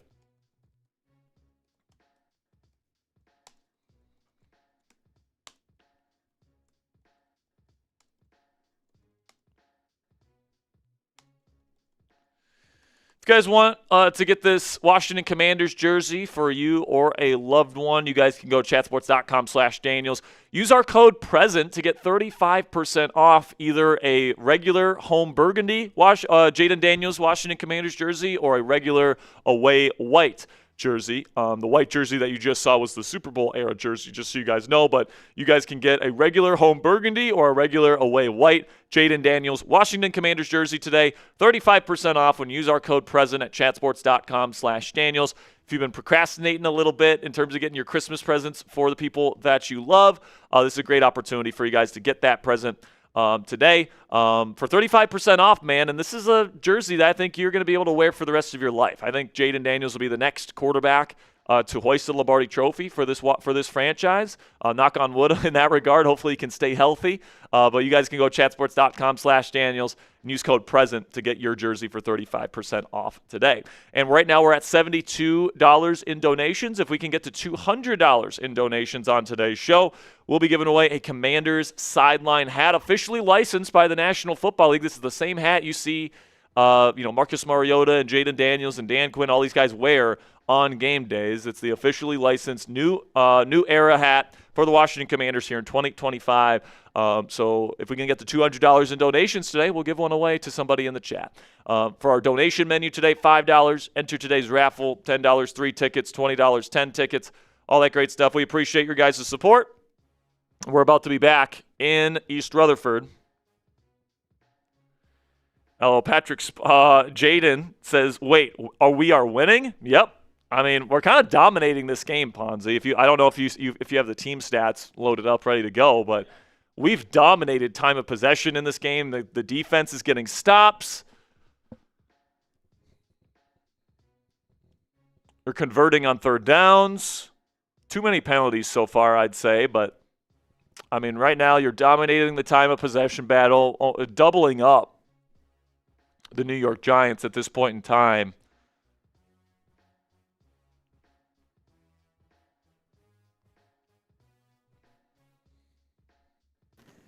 Outgaining them by half. I mean,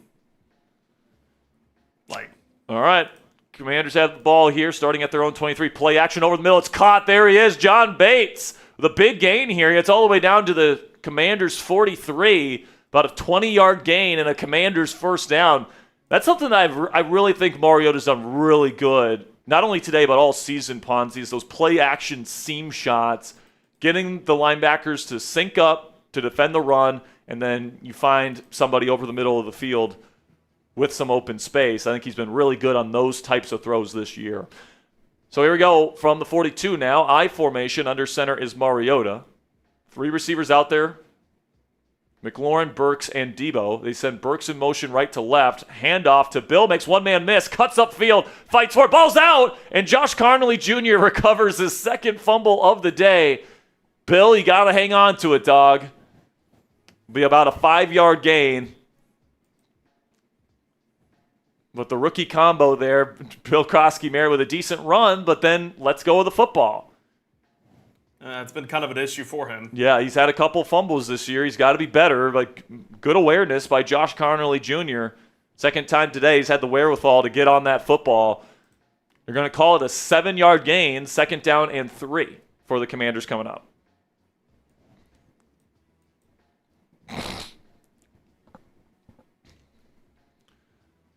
Three tight end set here. They're going to hand it off to Bill up the middle. He finds a crease. He fights for it. He is having an incredible day fighting for extra yardage. He gets all the way down close to the Giants' 40-yard line. Is that Laramie Tunsil?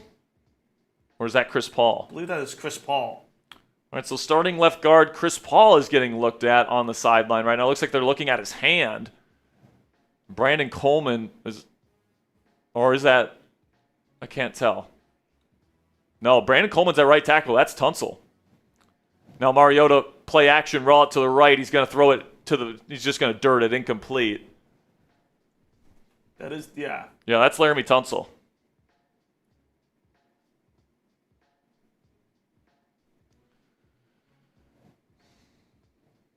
Your big-time left tackle, he has the best Pro Football Focus grade of his entire career, and he's had a hell of a career. So he hasn't been the issue for the Commanders' offensive line. He's been a great pass protector for this team, and now Brandon Coleman getting some reps at left tackle. Now in shotgun, second down and 10 for Mariota. 2 receivers set with multiple tight ends. Takes the snap. Looking, nothing there. Now he's going to dump it off to McNichols. He's got some room to the outside. Makes one man miss. And he's going to get a first down and more. Gets down to around the 25-yard line. First down, Commanders. Terrible defense from the Giants. Soft. They had the angle to just push him out of bounds, and they just didn't do it. Trying to see what happened to him on this play. It looks like something with his hand or wrist. That's what they're looking at. Maybe his arm? I don't know. First down and 10. Shotgun Mariota. 3 receiver set. Ben Sinnott, the tight end. And now Mariota can't get into the right play. He calls timeout. So with 9 minutes and 23 seconds left, I don't mind that timeout. Can't take him with you in the first half. Can't take him into the second half, Ponzi. Wish you could.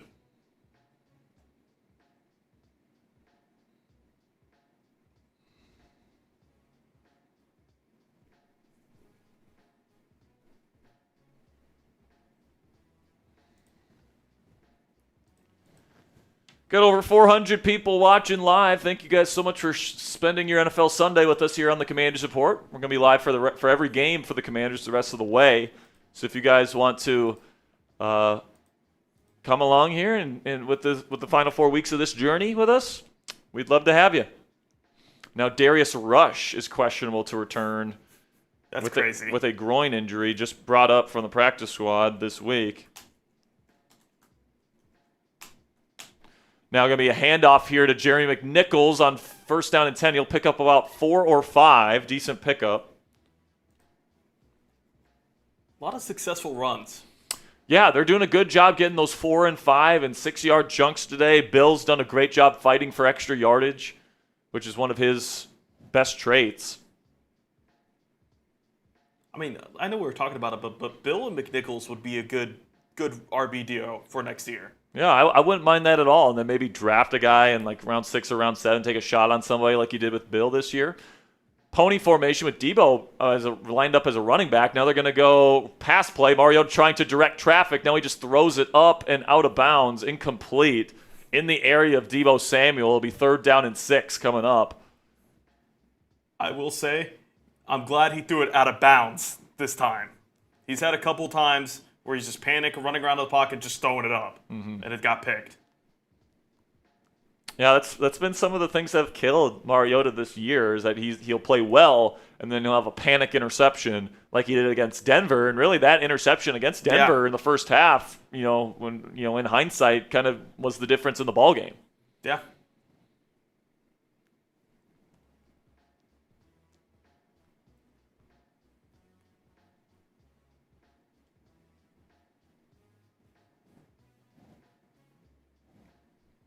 So 3rd down and 6. We've seen Mariota be pretty good on 3rd down today.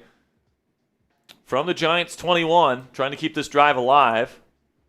3 receivers set. Jalen Lane in there. He's in motion from left to right. Takes the snap. Mariota pressure. Now he steps up away from it. He's going to throw it down the field towards the end zone, and it's going to be incomplete. Tried to go to Jalen Lane out of structure, and he overthrew him. It'll be 4th down and 6. My guess is the Commanders will take the points. Missed opportunity there, man. You had a chance there, just 21 yards away from going up 3 scores already in this game. And good job by Lane and scramble drill. I mean, Mariota's got to put that more in the middle of the end zone. Yeah. I mean, he's running away from Drew Phillips in the middle of towards the middle of the field. If he just leads him, it's a touchdown. It's nice scramble drill. It's a bad throw from Mariota is what it is. That's a bad play from Mariota. So Jake Moody, from 39, puts it up. It's tailing, and it's in. 13-10 Commanders. You're happy with the points, but you can't help but feel like that's a missed opportunity there. 100%.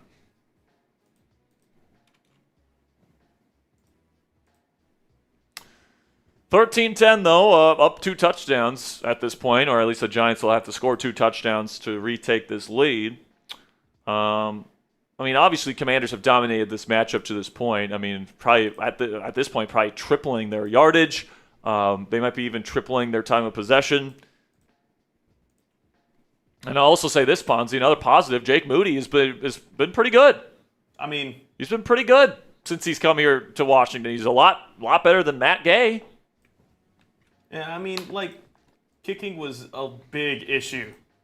And so now, like, just to have someone to stabilize it, of course, you know, it's a little bit ironic that Jake Moody is the Commanders kicker after, you know, essentially, I wouldn't say destroying their season, but that was kind of the start of the end. Right. Against the Bears.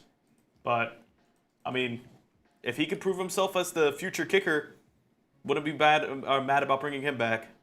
Yeah, dude, I mean, looking back, it's kind of crazy how the loser of Commanders-Bears, whoever loses that game over the last 2 years, their season just completely collapses after that game. I mean, last year, the Bears, if they win that game against the Commanders, like, they would be in the playoff kind of mix. Like, they would have had a winning record if they would have beat the Commanders. If it wasn't for that Hail Mary. But then after their loss, what did they rattle off? 9 losses in a row, something like that. Something like that. I'm not even sure if they won another game the rest of the year. Like they did. They won one more. I think they won against the Packers. Oh, did they? The final week of the season. Okay. But I mean, you're not wrong with that. I mean, I feel like it's kind of turned itself into a little bit of a rivalry. Number 1 versus number 2. Especially because whoever loses that game, the season's been over for the other team. After the fact, $5 super chat here from Eli Hokies fans as I spotted something. Off. Mariota got shoved late, way after he threw it, and there was no penalty. I mean, he still should have threw it accurately. Yeah. I mean, I didn't see it. I mean, I'm sure you probably saw the replay, Eli, but I mean, at the end of the day, like a bad throw's a bad throw. Yeah. Like maybe pressure in your face. Like maybe they should have threw it, or maybe they should have thrown a flag there. But like, obviously, what you hope for is he makes a good throw there, and then you decline the penalty, right? You don't want to have to rely on penalties or anything like that. But 13-0, certainly have the advantage at this point, and there's still time to get the ball back, Ponzi. Yeah, there still is. Kicks away, and Moody puts it into the end zone, so the Giants will take over at the 35. Good field position for New York. Noah Brown going to the locker room. And Laramie Tunsil has a shoulder injury and is questionable to return.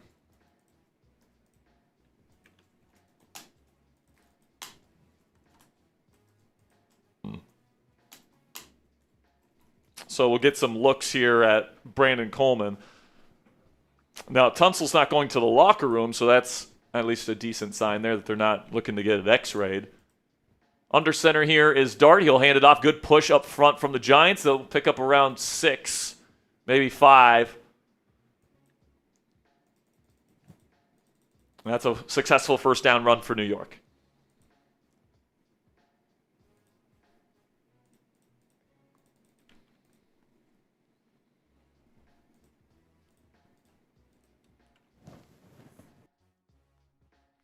Now Giants go pistol. Dart will take the snap, hand off to Tyrone Tracy, and he'll be stopped short after 2 yards. It'll be 3rd down and short coming up for New York. Need an impact play to get him off the field.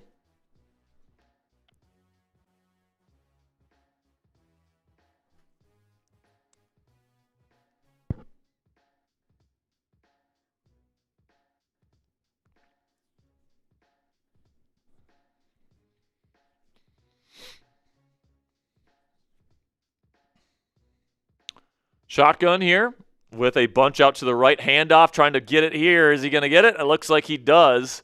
Let's see where the spot is. Looks like he just got the 2 yards he needed to move the chains. First down, Giants.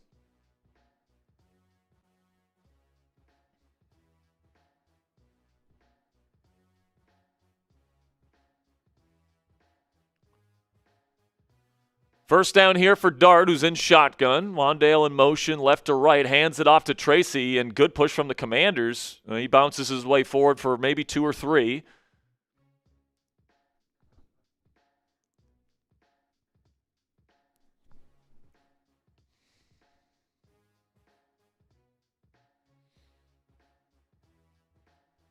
Second down and 8. Shotgun for Dart. 2 high safety structure here for Washington playing off coverage. Takes the snap. Dart looking. Nothing there on his first read. Now he's looking to scramble around. And he's going to escape out to his right. And Payne trying to catch him. He does, and he brings him down after a gain of maybe 3 or 4. Flag on the play. I think this will be holding on somebody. We'll see if it's in the secondary or for the Giants' offensive line. And it's on the defense. There'll be a new set of downs for New York. Looks like Noah Igbenogany on the hold, the slot corner.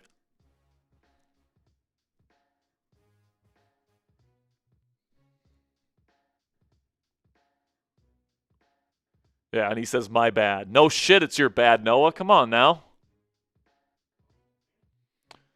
Now Giants down to the Commanders' 42-yard line. Takes a snap from shotgun. Play action. Dart.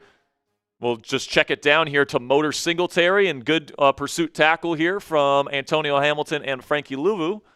Bring him down after just a 1-yard gain.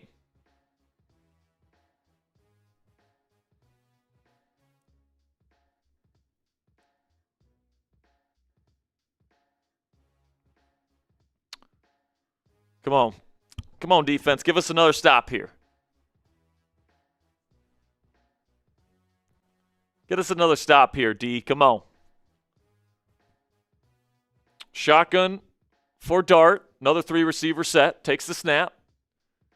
He's got plenty of time. Now he steps up, and he's going to look to run, and he trips a little bit, but he stays on his feet to the 30, down to the 20, down to the 15, all the way down to the 11-yard line. Takes a hit, but now the Giants are in the red zone. First down for New York.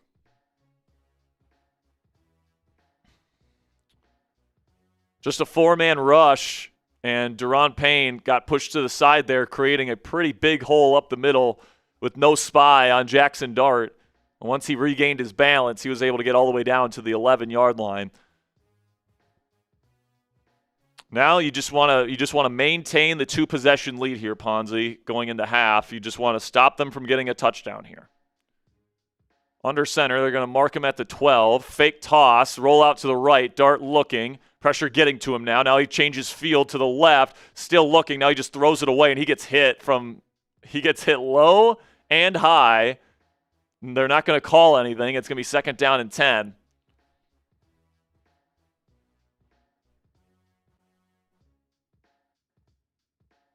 Got a $20 super chat from my man John Masood. John, we'll put you up on screen as soon as we can. Says, missed everyone the last 2 weeks. Hail Ponzi. Hail Jack Sperry. Hail Cassie Voth. Hail to the Redskins. Shout out to John, always showing out for the channel. And now we are halfway. We are midway to our goal today of $200 in donations. If we get to 200, we'll be giving away a Commander's sideline hat today. We're currently at $99, so thank you guys so much. Handoff here on second down. It's going to be a short gain, if anything. It's going to be third down and relatively long coming up.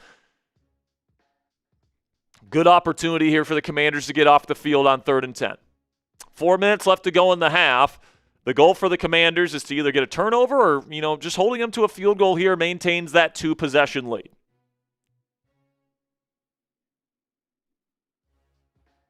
They go with a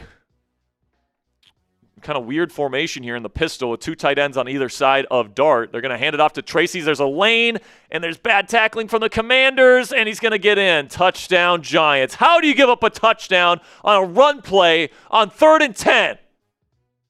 It's embarrassing. That's embarrassing. Had the opportunity, 21 yards away, going up 3 scores on these guys. Instead, you can't stop them on a 3rd and 10. Terrible tackling from Will Harris and Frankie Louvu. Tyrone Tracy in, and it's back to 1 score. They're back within striking distance when you could have pretty much put the game away. Multiple chances to bring them down before the stick, so the kick is up, and it's good, by the way. It's 13-7. Now, you still have time to get that 2-possession lead back with a field goal or a touchdown on this drive, but that is so disappointing right there, Ponzi, where had the chance. I mean, if Marcus Mariota just throws a good throw on that 3rd down play in the end zone to Jalen Lane, that's a touchdown. We're up 3 scores, and even if the Giants score that touchdown there, they're still down 2 scores. They're still down 10 points. And the Commanders would have the ball again to either go up 13 or, even regain their 17-point lead going into half. I mean, it's just embarrassing on that effort, though, by the defense. I mean, but now you got to answer, right? You got to answer. You got plenty of time, 3.5 minutes, 2 timeouts. You got plenty of time to go down, at least get a field goal to get that 2-possession lead back, and then get a stop to start the second half. All right, that's the way you got to answer. Yeah. Because, I mean, right now, you're leaving the door open for the Giants to get back in this game. Down only 6 points. And just the effort on that play. It's 3rd down and fucking 10. Tackle him. You have 2 guys at the ball carrier, and they both miss. It's unacceptable. 2 guys that were starters heading into the year. So you can't even blame those on injuries. That's just poor effort from 2 players that you went into the season expecting a lot out of. Frankie Louvu, who you could have made an argument, was an all-pro player last year. This year he can't tackle. And then you got Will Harris, who you brought in to replace Jeremy Chinn's role in this defense, and he hasn't been good either. Neither of those guys should be on this defense next year. Neither of them. Maybe Will Harris, maybe. But, that's embarrassing. I'm sorry, man. That's embarrassing. $20 from Eli Hokies fan to score update. Eagles 10, Raiders 0. Yeah, you got a score update to that score update. 17-0. 17-0 now. Yeah, Raiders suck, dude. Raiders are terrible. Today, if the Eagles would have lost to the Raiders, that would have been actual doomsday for the Eagles. But, they're doing what they're supposed to be doing here and killing the Raiders because the Raiders just suck. But make sure you guys click that subscribe button if you haven't already. We're going to have daily coverage of the Commanders, no matter how bad they are. And, of course, we've got draft content on the channel already. Mock drafts, Mel Kiper Jr.'s top round 1 draft targets currently up on the channel. And more is going to be coming here in the next couple weeks. Make sure you click that subscribe button to get access to all of those videos. Now, Chase Edmonds takes this one out around the 5-yard line. He can't even get to the 25, gets to the 23.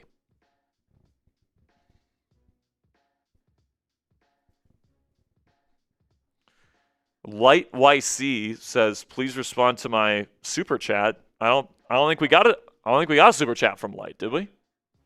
Did we? Oh, F Ponzi in the chat. Light with a 2 says Cliff refuses to pass the ball to Ben Sinnott. I mean, he's not the one throwing the ball, but Sinnott is certainly not the focal point of the offense right now.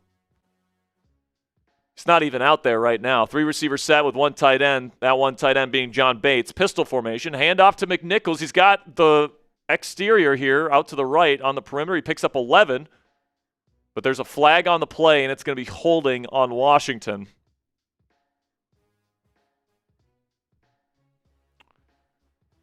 And it's on Debo, and he can't believe it. Literally mouth agape.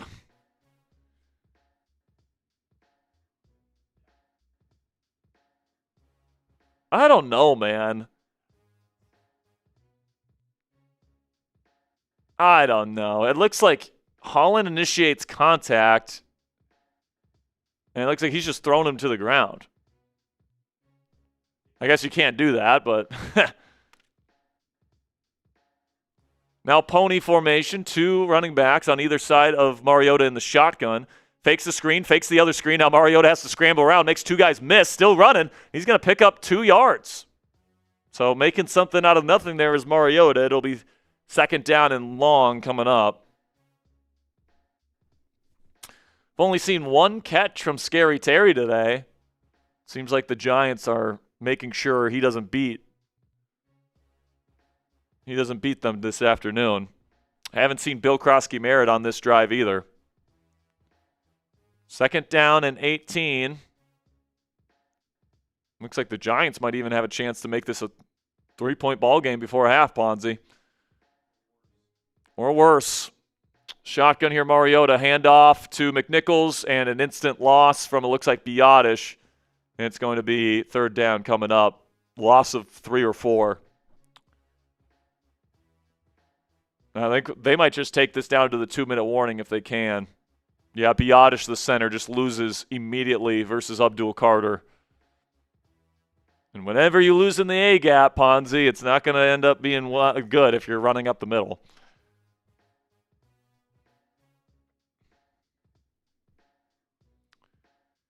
Well, Commanders squandering a 13-0 lead. It's going to be 3rd down and forever coming up, and the Giants have 2 timeouts. So it's a 2-minute warning. Giants are probably, unless there's a penalty of some kind on this next play from the defense, it's going to be an opportunity for the Giants to go down and make it a 3-point ball game, or worse, take the lead before half. And, of course, the Giants get the ball to start the second half. So you were literally 1 play away. You are 1 accurate throw in the end zone from Marcus Mariota away from going up 3 scores in this game. Literally just a couple minutes ago in terms of game clock. And all of a sudden now you're giving the ball back to the Giants with a chance to take the lead or get this within a field goal before half. And they get the ball to start the second half. So the next time the Commanders offense touches the ball, there's a very real chance the Commanders are not winning this football game. That is a fucking joke.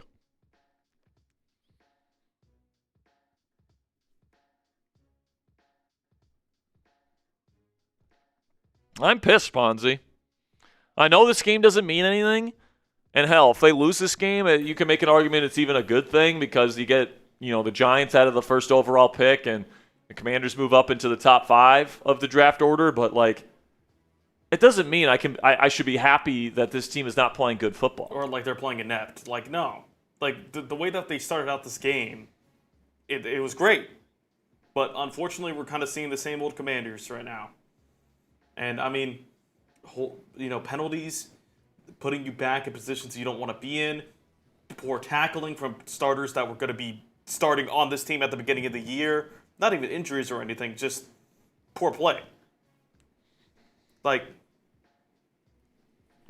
I don't know, man. Just wasted a good start to this game, essentially. Yeah. And you had that chance to go up 3 scores, and you just completely squandered it.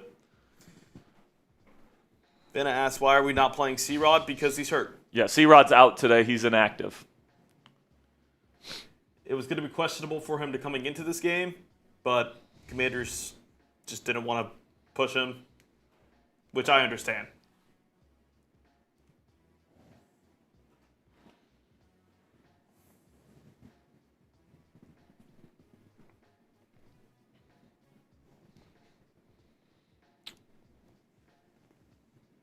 About 19 subs away from giving away another raffle entry. And, of course, to give you a raffle update, we're just around $81 away from locking in the raffle today, guys.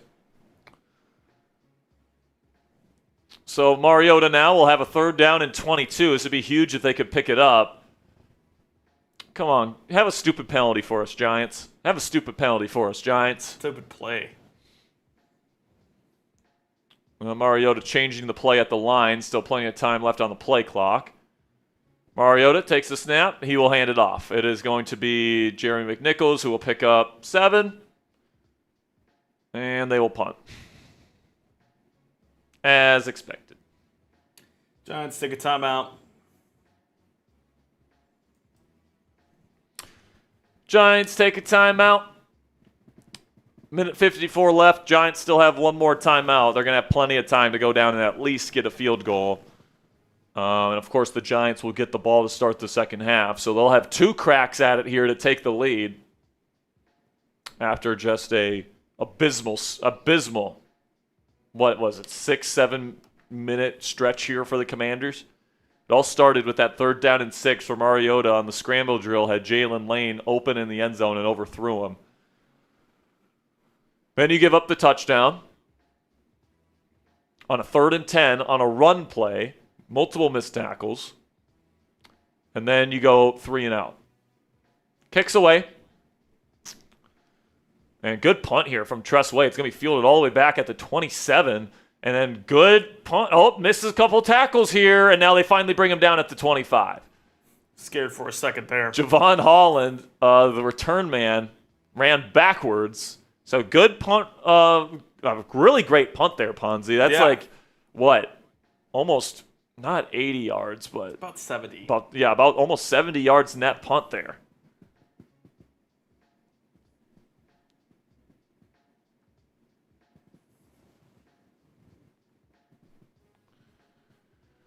So here we go. Can the Commanders' defense get a stop?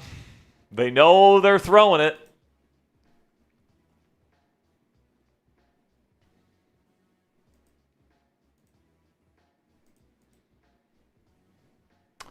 Pony formation here for New York. Dart looking, nothing there. Pressure up the middle, and he's almost tripped up. Now he has to just throw it out of bounds, incomplete. Good pursuit from the Commanders up front.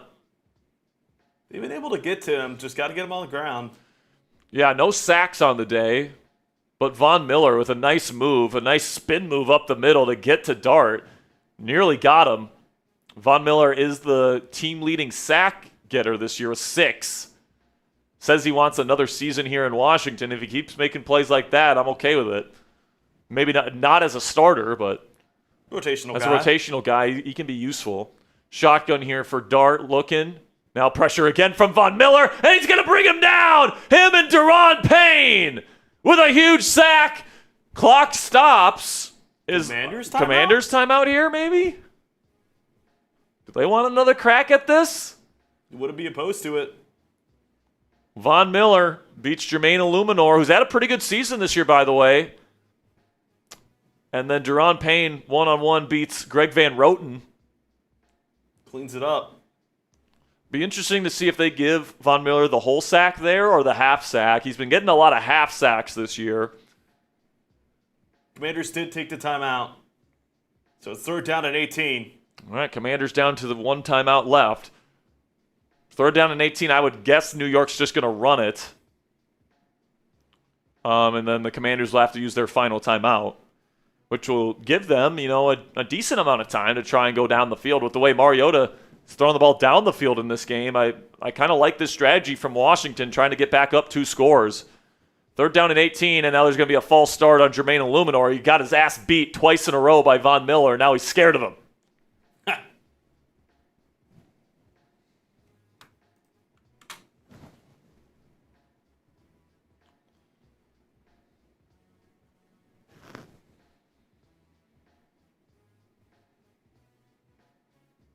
Jackson Dart, only 4 of 11 in this game. And they'll go trips right, shotgun for Dart. Takes the snap. He's looking for the quick check down to Wandale. He gets hit hard by Bobby Wagner. Nice play by 54. It's going to be a gain of 1, maybe. Commanders will use their final timeout with 1:20 left to go in the half, and Washington will have a chance to go up 2 scores before halftime. Good job, defense. Way to bounce back, defense. And they should get the ball in pretty decent field position.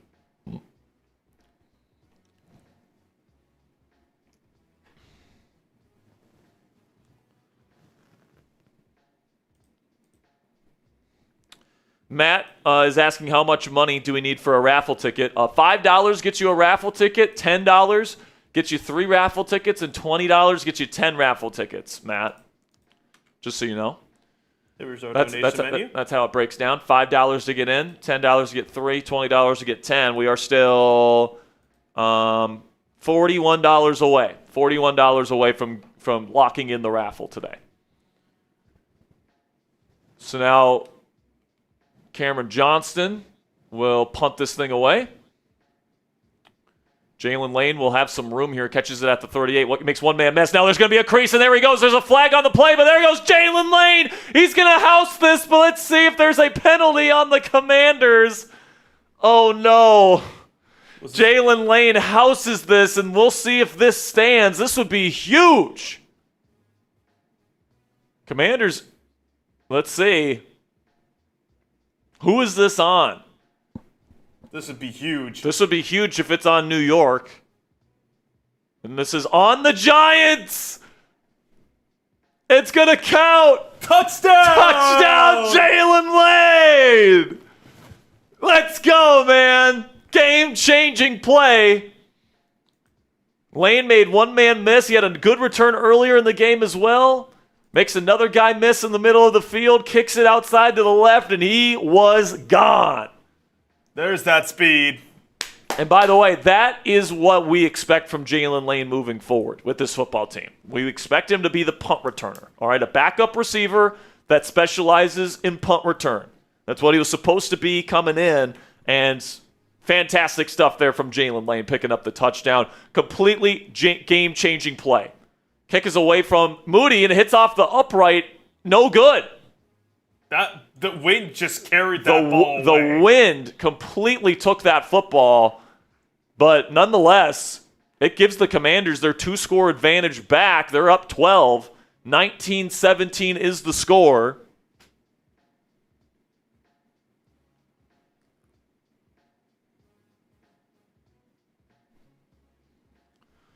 I mean, you just saw the way, because it looked decent, a decent kick off the foot. And then it just violently went to the right. So that might be an interesting storyline. Yeah, man. Get into the second half. Listen, sometimes these games, when you look back on them, missed extra points loom large in terms of second half and fourth quarter game strategy, and that completely changes the game. So, listen, man, I'm happy that you regain that 2-score advantage here. I mean, really great stretch of play there. You force the 3 and out on defense. You get after Jackson Dart. You do all that great stuff. And then you immediately turn it around for a touchdown. But obviously now that gives the Giants an opportunity here to get a field goal. Or never mind, even a field goal keeps it a 2-possession game. So that touchdown is huge. Now Jake Moody kicks it out of bounds. Come on, Jake. What are we doing, man? Do your job, 16. Come on, man.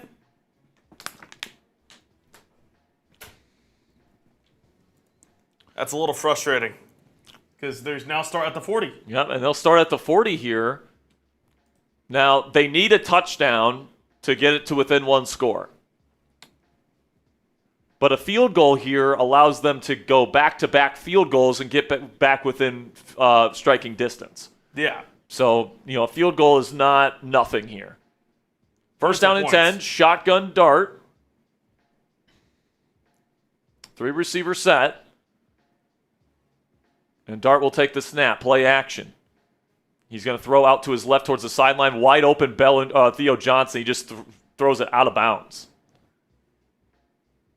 Not on the same page with Theo Johnson, his tight end. Got some super chats to catch up on. We'll catch up on those at halftime. Make sure you guys click that subscribe button if you haven't already. Every 50 subscribers, every 100 likes on today's show, we're giving away free raffle entries. So we are about 15 more subscribers and about 40 more likes away from giving away more free raffle entries here.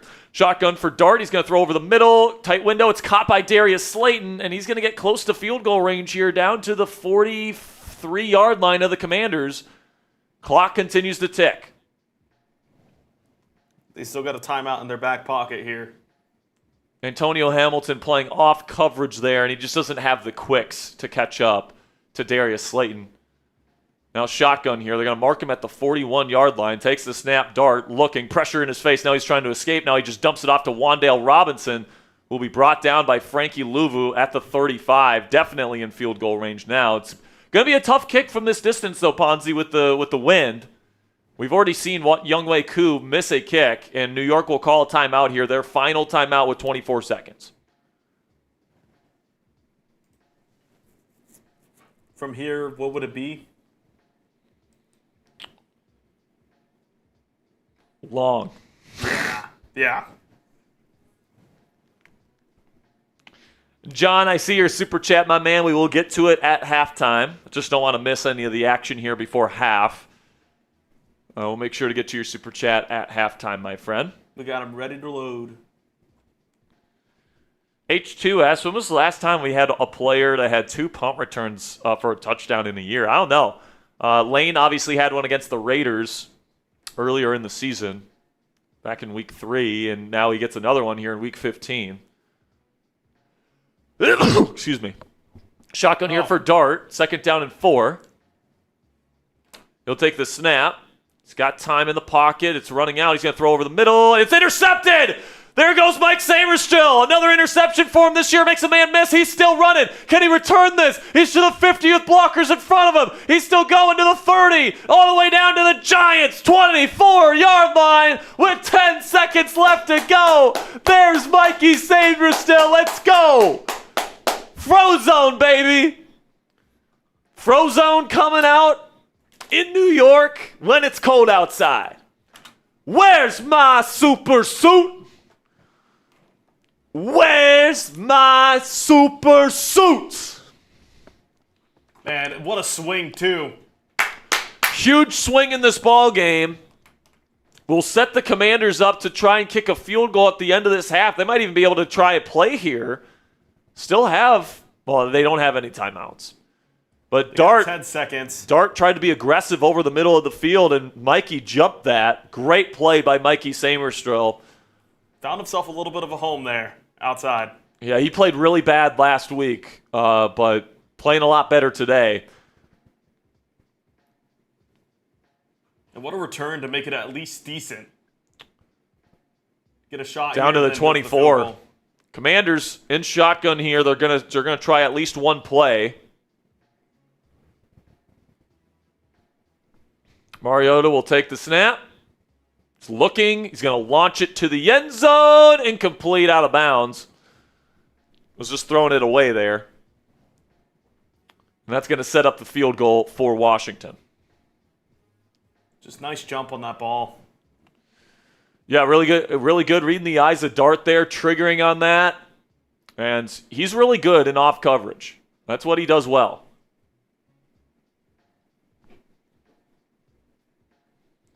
So now Jake Moody will try and kick this. Give the Commanders a 15-point lead. Snap, hold, up, and it is curving again, but this time he adjusts for the win. Good job by Moody. It's up and good. 22-7, and that ends the half. What a disastrous end to that first half for the New York Giants. They were set up to potentially even take the lead there, Ponzi. Yeah. Instead, now they're down not only 2 scores, but 2 touchdowns, and in one of those touchdowns, they're going to have to get a 2-point conversion just to tie it. I mean, disastrous for New York. We'll take Amazing for Washington. We're not going to get in their way, man. I mean, when you let your opponent self-destruct, I mean, Jalen Hyatt and Mike Sandersill, I mean, incredible back-to-back plays there for the Commanders. I mean, back-to-back drives, but like... I mean, the defense only had that one bad drive in that entire first half. So, yeah. Defense, I'll take it. I mean, based on what we've seen from this defense over pretty much the entire season, one bad drive and a half, I'm taking that every single day of the week. All right, so let's catch up on some super chats here before I'm going to use the bathroom. John Masood, $20, says, no raffle tickets for moi. Appreciate you, John, getting us one step closer. We are $51 away from locking in the raffle, by the way. I'd love to lock in the raffle before the start of the second half. So let's get that going, man. Eli Hokies fan with a 10 says Jalen Lane got a return TD versus Vegas. Yes, he did. So I saw this tweet. I had it pulled up. Washington Commanders PR. Lane is the 5th Washington player to achieve the feat and the first since Brian Mitchell in 1994. Wow, man. It's tied been a franchise record. over 30 years. Great stuff. Brian Mitchell, a legend. Brian Mitchell, Redskins legend right there. Yep. Man. $10. Appreciate you, Eli Hokies fan. DJ Donald says we win because of defense and special teams. What is this? I'm right there with you, man. Let's take a little look around the league here, Ponzi, before I take a little bathroom break. Can take a look here. Do we have updated? Yep. I'm giving them right now. All right, cool. There we go. All right, so Bears up 14-0 at half versus the Browns. Ravens up 14-0 against the Bengals. That's rough. And then Texans up big versus the Cardinals. I think they had a 17-0 lead in the first quarter. Then Jacksonville killing the Jets as we kind of expected there. Chargers driving back. Chargers trying to come back in the frigid Arrowhead Stadium today. 13-9 is the score there. Chargers look like they're setting up for a field goal to make it a 1-point game. Then the Patriots up by 3 scores going into half versus the Bills. Not great for Buffalo right there. Then obviously we're up by 2 scores against the Giants. That's great. Then the Eagles killing the Raiders already into the third quarter. And I believe that's it for the early slate. Yep. Am I right? Okay. All right, we got another super chat here from my man John Masood. Getting it up there shortly, John. If we want to show the MVP rankings here, he says, going to reclaim my position as either the GOAT or as a GOAT. Yeah, I mean, you are the GOAT, man. I'm telling you, John Masood is absolutely fantastic. He's been here for multiple seasons now. He's always donating to the channel, helping us out. So we greatly appreciate your support, John. You are the GOAT, my friend. Absolutely. But you are not the MVP of today's show, at least not yet. You are currently number 2 in our Super Chat MVP rankings for today's stream. I believe Eli Hokies fan has you beat so far, John. But we appreciate your Super Chats as always. And right now, we are just $41 away from locking in the raffle today. And if you guys are wondering what we're going to be raffling off today, we're going to be raffling off, if we get to $200 today, a Washington Commanders officially licensed sideline hat for 2025. And if we can get to $500 in donations today, we will be raffling off a Jaden Daniels jersey at the end of the show. So we are only $41 away from locking in that first raffle item today. And we'll show the YouTube leaderboard here in just a second here for you, John. There we go. Currently, Eli Hokies fan. Can you read the Yeah. XP? What does it say for Eli right there? He has 4,150. Okay. Number 1. John Masood has 2,575. And then Steven Skyreading coming in at third with 1,175. Great. And how it works is that the more super chats you have, for the more amount, the higher your XP goes. And, from there, I think it goes off of, chat. Yeah, And, how many times you're commenting in the chat. So shout out to those 3. Eli, John Masood, and Steven Skyreading have all been fantastic today. They're a big reason why we are so close to getting to our goal here. Now we're just $1 away because we got a couple 20s coming in from Tim Roblowski.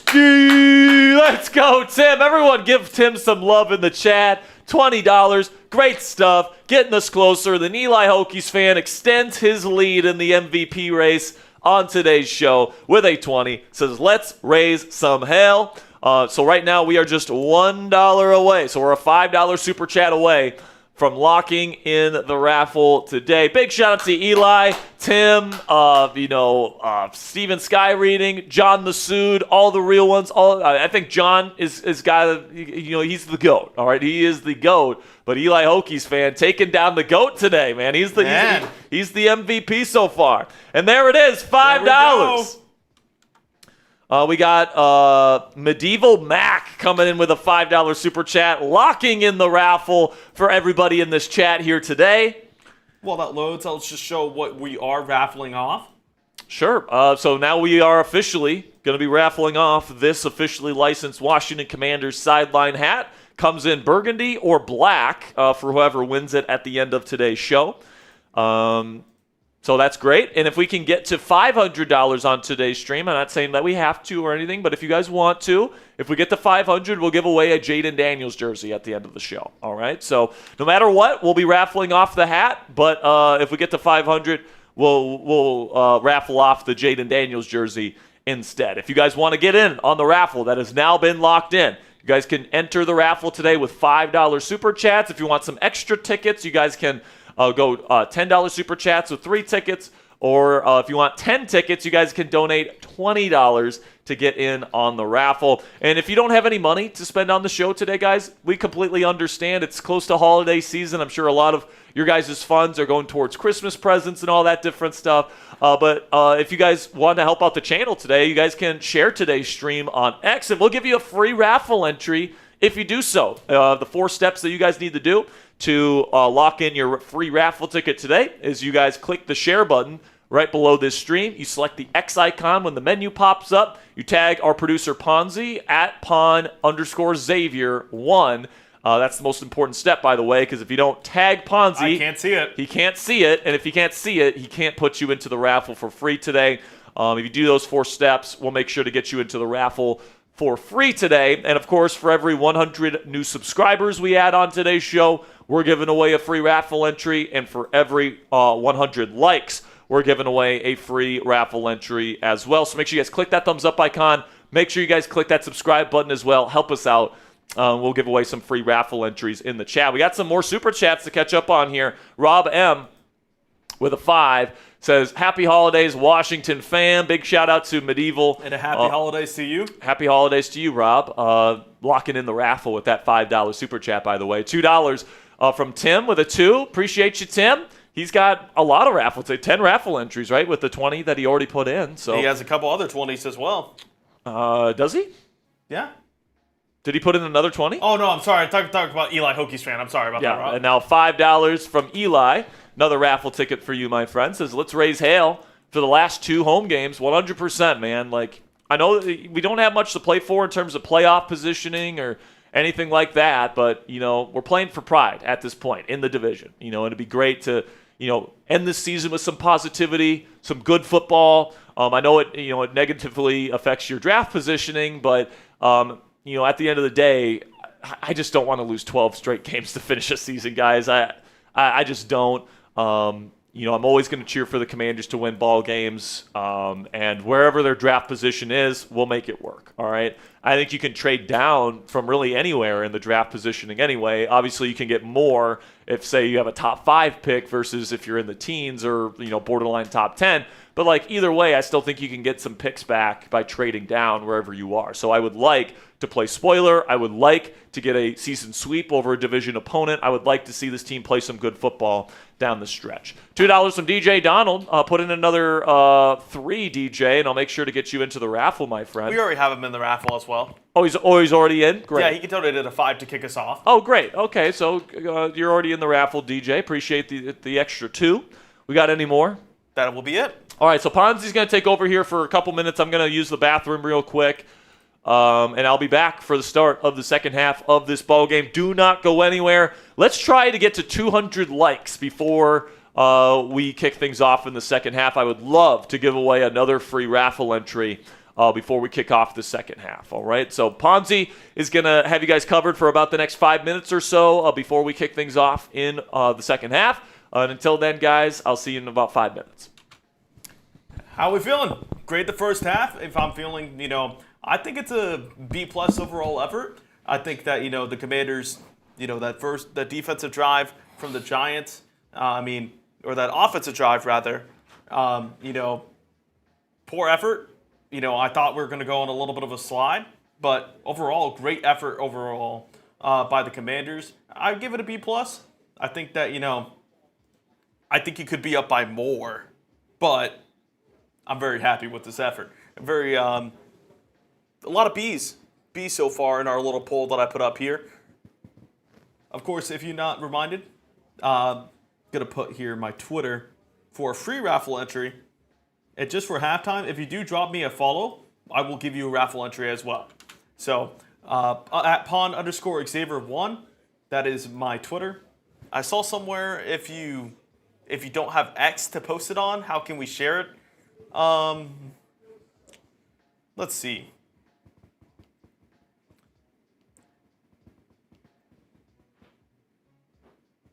Trying to figure out where more.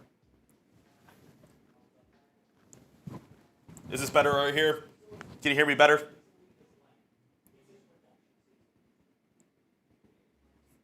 Keeping it says they're going to win themselves out of a great pick position. I mean, if you're going to win 1 week, might as well be against the Giants. So, I mean, I don't know about y'all, but I'm tired of losing. I'm tired of going every week and be like, okay, well, man, here we go again, another loss. Like last week, I felt pretty confident, and then, 9 walked all over us. And, I mean, it is one of those things where it's like the trade-off in winning and losing, but like seeing your young players. Jalen Lane, punt return for a touchdown. That's electric. Mike Sanders show, the pick to set up the field goal. That's electric. Ja'Cory Krosky-Merritt. These are things that could build up into the future and get these confidence up for these players, these young players who are going to be on the team next year. And I mean, the game's not over, but I'm liking what I'm seeing about these young players. Keeping it says, I've been a Skins fan since the 80s. I'm used to the losing. Well, you got to see 2 Super Bowls. Doug Williams and then the 92 Super Bowl, if I'm correct, against the Bills. I mean, that's a lot of winning. That's a lot of winning. Of course, the Dan Snyder era, but we don't talk about that. But, I mean, I'm feeling really excited about this game. I think there comes a time between tanking and between getting these young guys, the experience they need, the momentum they need to carry on into next season. I mean, Bill Krosky-Merritt might be the lead back next year. Mike Sanders might start at outside corner next year. Jalen Lane, right now he's a quality punt returner. Alluding to what Sperry was saying earlier, I mean, with more so of you want him on punt return rather than your wide receiver too. We're about to actually kick things off here. So I'll take over while Sperry is in the bathroom. But, I mean, this is things that you want to see. You want to see this. And here's the kickoff return. Returned by the Giants into the 20. Cutting up to the field to the 30. Another missed tackle. The Giants player falls on his feet and slips up at the 35. And they'll start a decent field position for the new. There is a flag on the play. Okay, let's see what this is. Of course, we give away free raffle tickets every 50 subs. We are going through a little bit of a purge. Try to help us stop that. Of course, so we are back here in the second half. We're 23 subscribers away. First down and 10 here. I think they're going to mark it back to the 24. Sorry, pardon me. The 18-yard line. Jackson Dart in shotgun. One receiver to the right now motioning. Dart rolls out to his left, looking, throwing on the run. And it's caught by Darius Slayton up to the 23-yard line. Good pickup on first down. They start on the 18-yard line.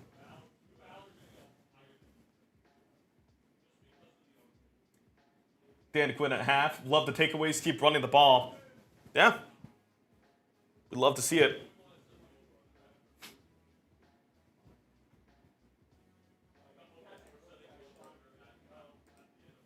Dart will hand it off, and it'll be a handoff up the middle for first down for the Giants. That will be Tyrone Tracy, I believe. Tyrone Tracy for a first down for the Giants. No push for the Commanders' defensive line. Tackled by Will Harris. It'll be first down at 10. Dart under center. Motioning his tight end. I believe that is Theo Johnson to the backfield. In the eye, now hand play action. Dart looking, stepping up in the pocket. Can't find anyone. Will scramble out to his right. Will go down at the 41-yard line Flag on the play, looks like it's going to be holding. Eli Hokies fan, I see your super chat. Katie asking, where's Jack? He's in the bathroom right now. I'm going to take over a play-by-play because they came back really fast. Illegal hands to the face, or I believe that is illegal contact for the Commanders. It'll be a first down. Hamilton Sr. on the play here gets his hands hooked around. Darius Slayton on the outside, and they're going to call that every time. First down at 10. Cannot get away with these penalties here. Dart in shotgun. Motioning Wan'Dale Robinson to the right side. Tyrone chasing the backfield. Dart scrambles out. Looks like a screen pass to Theo Johnson. High pass, rolls it in. And Johnson's got blockers in front of him. Down to the 30-yard line of the Commanders. No hustle, no effort. I mean, it was a beautiful screen pass, but, I mean, got to rally around the football there. Johnson on the tight end slip screen here. High pass from Dart, hauls it in. And he just blockers in front of him. No Commanders in sight. Giants well inside Commanders territory at the 29-yard line. There's Sperry.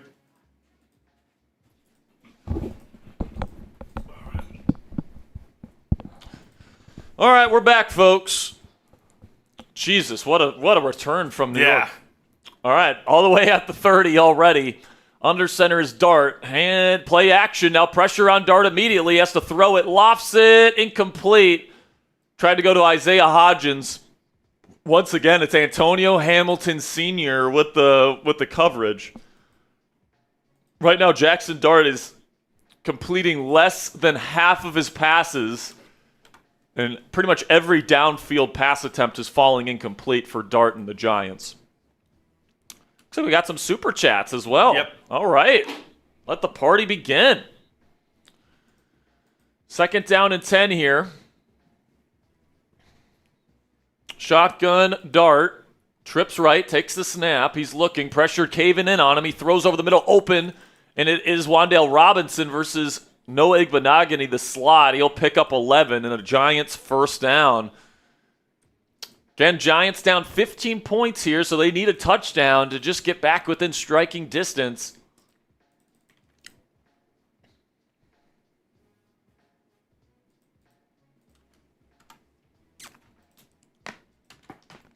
Nine for 19, or 10 for 20, rather.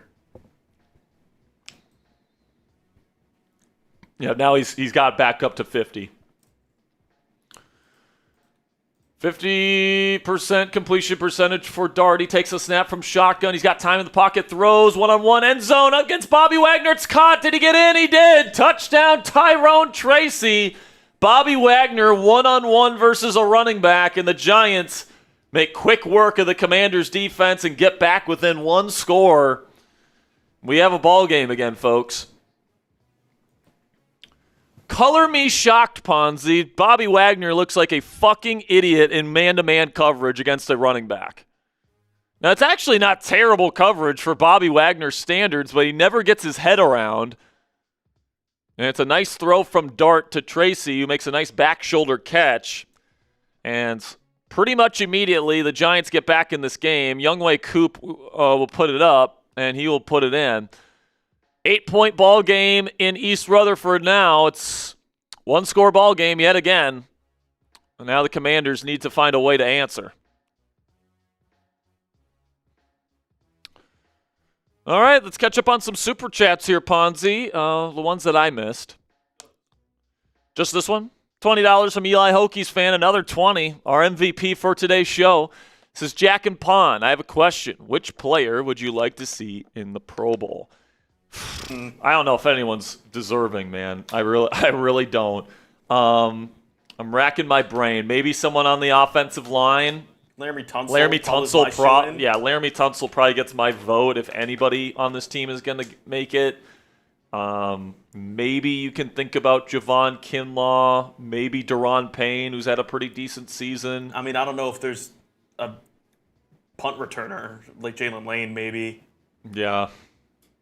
But even then, we're scrapping the bottom of the barrel here. There's not a lot of Pro Bowl-worthy players on this team, to be quite frank with you. I mean, your leading sack getter is Von Miller. I don't think he's deserving. Well, Would have been Trey Amos if he stayed healthy. Yeah, Trey Amos would have had my vote if he would have stayed healthy, but he didn't. I would probably go with Laramie Tunsil, though, because he's actually had a good season this year. Like he's one of the only players on this entire team where I can say, yes, you've had an actual good season this year. Yeah, and that's probably where I'm at. That's probably the only player that I would probably vote to go in. But, if Javon Kinlaw or Deron Payne made it this year, I mean, whatever. But Laramie Tunsil's the one guy that I think truly deserves to go to make a Pro Bowl this year. But that's just me. So thank you for the 20. Appreciate you, Eli, for the 20. Extends his lead on the MVP race today. And gets us closer to halfway to the Jaden Daniels jersey. If we were already locked in our hat raffle today, if we can get to 500, we'll raffle off a Jaden Daniels jersey instead. Right now, we are about a little bit less than $270 away from getting to that next upgraded raffle item. Make sure you guys click that subscribe button if you haven't already. Make sure you click that thumbs up icon as well. We're only 20 likes away from giving away a free raffle entry for the Commanders hat at the end of the game. And we're about to get back to the action in New York, or New Jersey to be more precise. East Rutherford. Now Koo kicks this thing away, tries to coffin corner it. It's going to be fielded right in the corner at the goal line. Great kick by Koo. And now Chase Edmonds is going to change field, makes one man miss, gets to the 20, that there's going to be a flag on the Commanders. He'll take this all the way out to the 32, but now there's couple Commanders after the play that fall down. It looked like a Giants player hit them late. Legal block in the back on the Commanders around the 10-yard line. This is going to be around the 5 or so.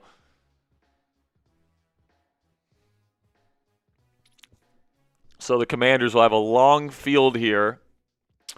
So with the long field, Ponzi, I'd be happy if you even just get a field goal here. Make this now. Laramie Tunsil has returned to the game, by the way. That's good news. Probably the best player on the Commanders this year has been Laramie Tunsil, I'd say. Now there's a player limping on the sideline. There's that Colson Yankoff. I believe that's Yankoff, the backup tight end and special teamer. So here we go. Commanders will start at their own 10. Condensed formation with multiple tight ends on the field. It's going to be a handoff to Bill Krosky-Merritt. He'll find a lane up the middle, and he'll pick up about 4. Decent gain for the Commanders on first. Noah Brown has a rib injury is what it's being described, and he is out for the rest of this game. I mean, Noah Brown, you might as well just give him his release papers now. He's not coming back next year. I believe so. 2nd down and 6, shotgun, play action, roll out to the right. Mariota looking, he's going to throw on the run, and somehow caught by Terry McLaurin. An awkward angle on the sideline, but he gets 2 feet and possession. 1st down, Commanders. Let's see if he actually possessed the ball here. Spider-Man mitts right there. Caught it like this on the sideline. And is this going to be challenged? It will not be. I know, but like the New York could call it, or expedited review. Now they're going to hand it off. No push from the Commanders' O-line for McNichols, and he will get no gain.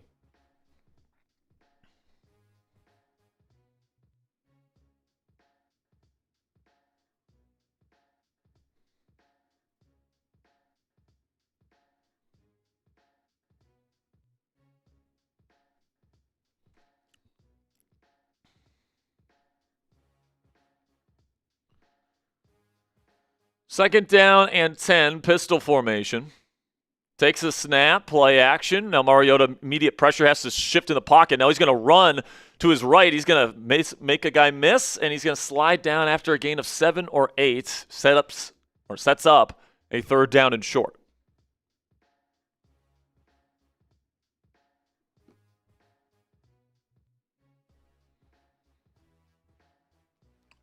Good job by Mariota to make something out of nothing there. He's been doing that all season long, keeping this team on schedule even when things are not open in structure.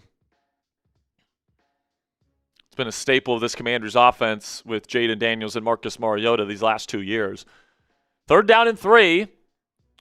Spread formation, 2 receivers on each side with McNichols the back. Shotgun takes the snap. Mariota's going to gear up down the field, and it's going to be incomplete.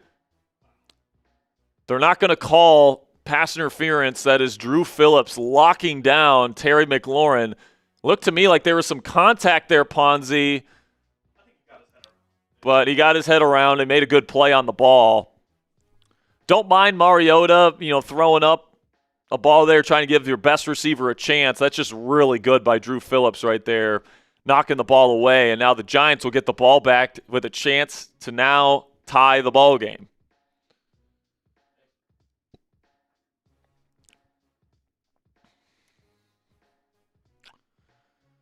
Tressway boots it away.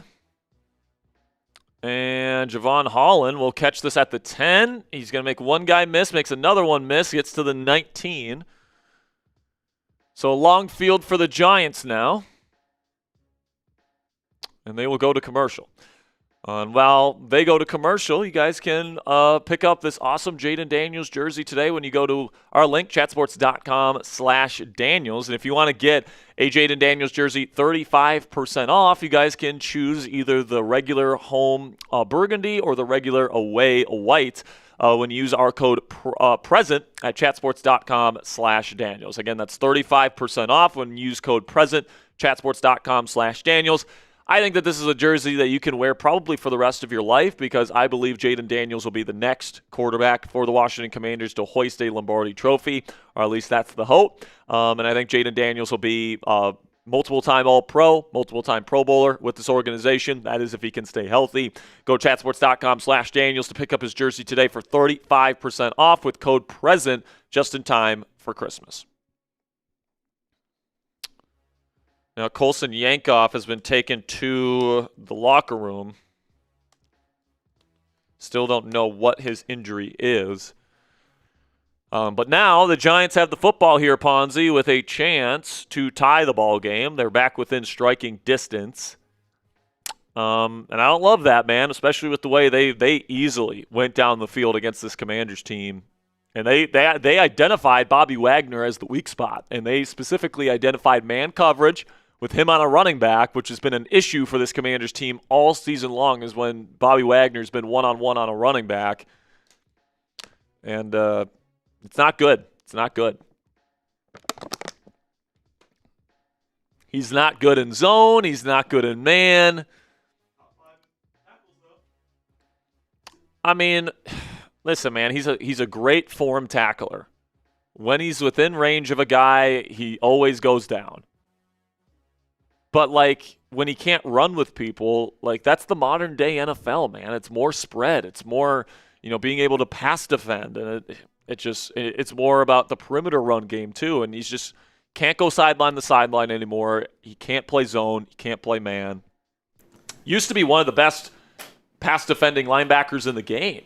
With his intelligence, is able to read the quarterback. I mean, if we're talking about Bobby Wagner from, 7 years ago, 6 years ago, even then. I mean, even last year. Last year he played fine. He wasn't great last year. That age certainly catching up. He wasn't all pro level good in my opinion last year, but he was more than good enough for this defense to be okay. They're saying Colson Yankoff's injury is an ankle and he's questionable to return. Giants start their next drive here at their own 19. Shotgun for Dart. 2 receivers set with multiple tight ends. Dart takes the shotgun snap, hands it off to Tracy, who's going to find a lane, and he will pick up 4 or 5 for being brought down by Jerzon Newton.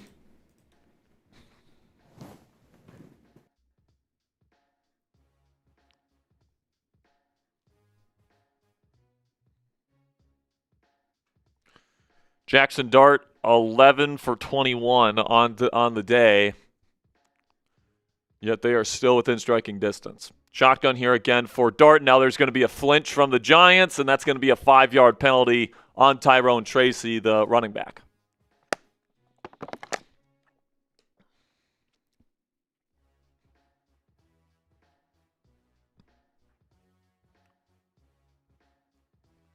Wow, man. The Bills within striking distance. Once down 3 scores, now down just 3.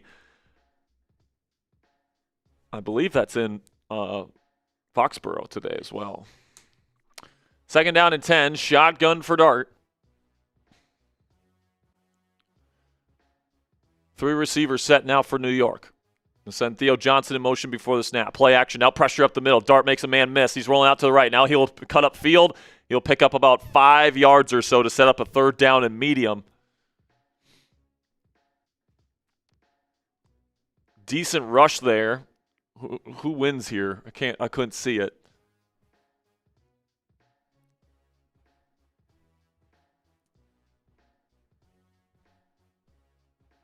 I think that was Deron Payne that got the win on that one.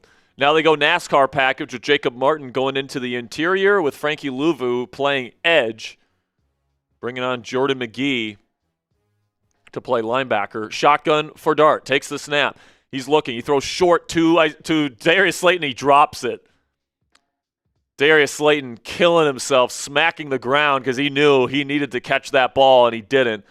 Looked like Dart tried to lead him, and he looked like he stopped a little bit, and then he ends up dropping it, hits him right in the hands, and that's going to force a punt and ending this really good opportunity for the Giants on this drive. They're going to give the ball right back to Washington with a chance to go up 2 scores.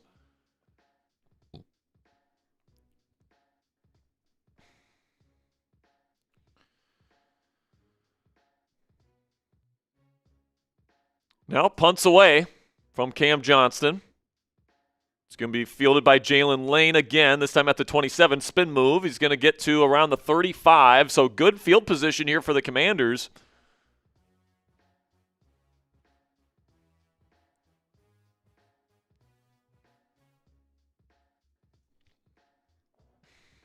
We'll see if they can take advantage here, Ponzi. By the way, we're just 17 likes away from giving away a free raffle entry. $5 from Eli Hokies fan, another raffle entry for him. Says score update, Eagles 24, Raiders 0. Now 31-0.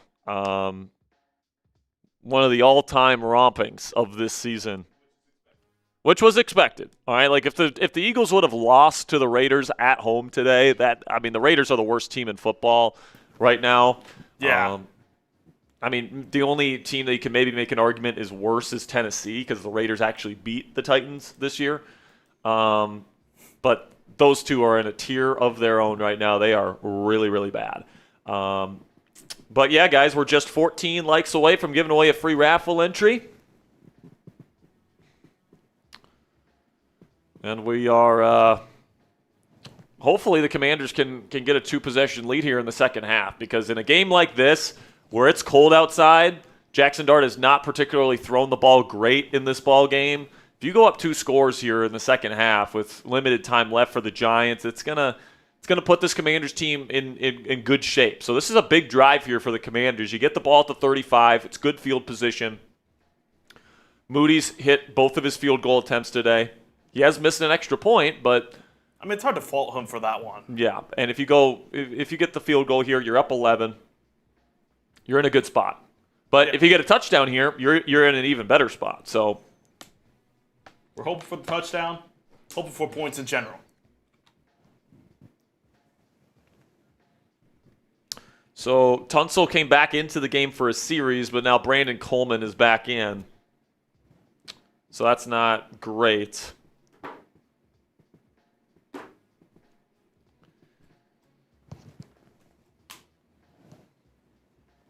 Hoping Tunsil's okay. Oh my gosh. Caleb Williams just threw one of the best throws I've ever seen anyone make.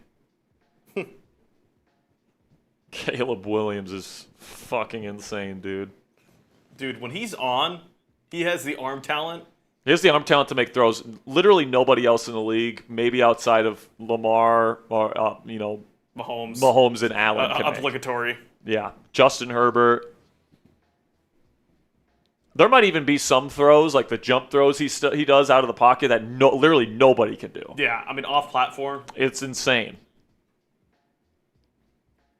Just sometimes he can't hit the broadside of a barn. Here we go. New drive here for the Commanders. They go shotgun with Mariota. They're going to hand it off to Bill, who will find a crease inside and get 5 yards. Decent carry again for Double Deuce.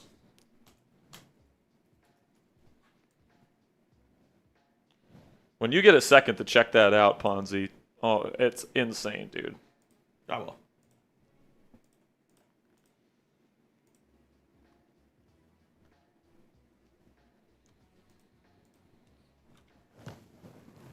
Five likes away from giving away a free raffle entry, guys. We got 462 people watching live.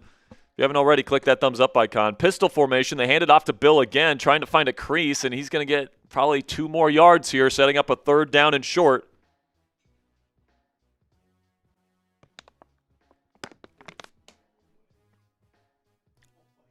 What? Yeah. It's insane. It's an insane throw. In the tight window in the back of the end zone. The audacity to even attempt that throw from Caleb Williams is just insane.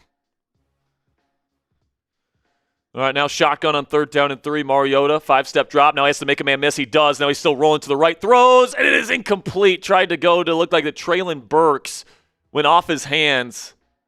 And it's going to be 4th down and 3. Let's see if the Commanders go for this. I kind of doubt it. They're still on their own side of the field. Good job on Mariota to just give the guys a chance. They sent a blitz up the middle. Looked like Brandon Coleman didn't pick it up, and then Mariota tries and gives Burks a chance, but good coverage by Cordell Flott, their slot corner. Mariota put it in the place where only Burks had a chance at it, and it was just outside of his reach, and Tressway will punt this away. And now fair catch called for at the 13-yard line by Javon Holland. And that's where Jackson Dart and the Giants will retake over. I mean, we can just take a look at the passing stats today, the comparison, Ponzi.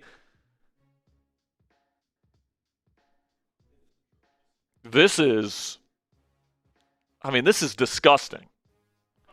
I know it's cold and it's windy outside today in East Rutherford, but Marcus Mariota has had some nice plays today, but for the most part, has not been good. 6 of 14. That is pretty well below 50%, honestly. Doesn't even have 100 yards passing today. Both of the quarterbacks arguably doing more with their legs. Yeah. That's just... Nearly have half their yards passing. And really, the Commanders' pass game hasn't really done anything for a while now. No. The only big chunks that they've gotten have come on those play-action plays over the middle. If I'm Cliff, I'm trying to get that back going into the game plan here because those were the things that were working, those play-action seam shots over the middle. But, yeah, Marcus Mariota not having a particularly great game today. Honestly, the run game has been Bill Krosky-Merritt's been your best offensive player today. Yeah. What? Apparently there's a report that the Buffalo Bills' new stadium was reportedly on fire this morning. What? Apparently there's a fire. I think it's okay. I think they quelled it, but... 213 total yards. LOL. The Eagles are already turning to Tanner McKee. Oh, they finally got their wish. Yeah, they got their wish. Tanner McKee in the game for the Eagles, just not the way Eagles fans maybe expected. Corey Krosky-Merritt, 71 yards out of 220. Averaging almost 6 yards a carry. This is the Bill we want. That's excellent. That's excellent stuff right there. Get the ball to 22. All right, 12 carries honestly isn't enough. No. It's honestly not enough, dude. Larry Tunsil, oblique, questionable to return. They're saying it's oblique now. Got it. He has 1/3 of your total offense. That's absurd. You've ran it 8 times for 15 yards with Jeremy McNichols. Maybe take a hint, Cliff. It's not working. He's rushing for 2 yards a carry compared to 6 with Bill. Yeah. Let's give it to 22. How about that? Come on. Under center here for Dart. Start of a new drive. Toss play to Tyrone Tracy. No, this is Motor, my mistake. He's going to find a little crease, and they're going to push him forward for a gain of around 7, maybe 6. Successful first down run for New York.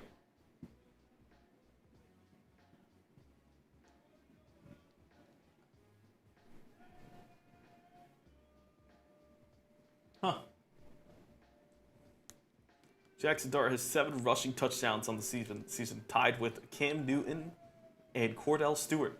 For the most in a rookie season. Yeah. Offset I formation. Now play action, roll out to the left for Dart. He's going to have to throw it on the run. Open, caught. And that's going to be Darius Slayton with a first down pickup for New York.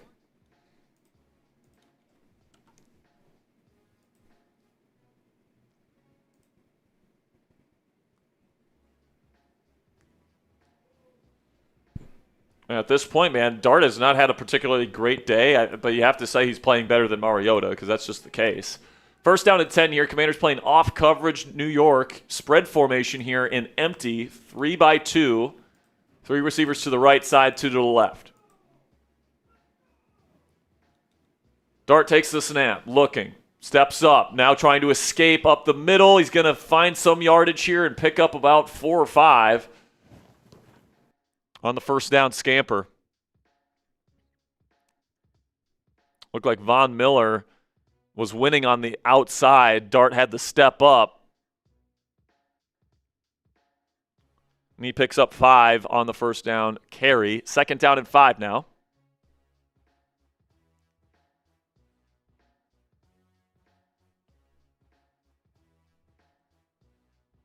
Takes the snap, hands it off. This is Motor, Singletary, and Bobby Wagner's there to take him down after maybe a gain of 2. Be third down and somewhat manageable here for the Giants. Chance to get off the field. Come on. Chance to get off the field here for Washington.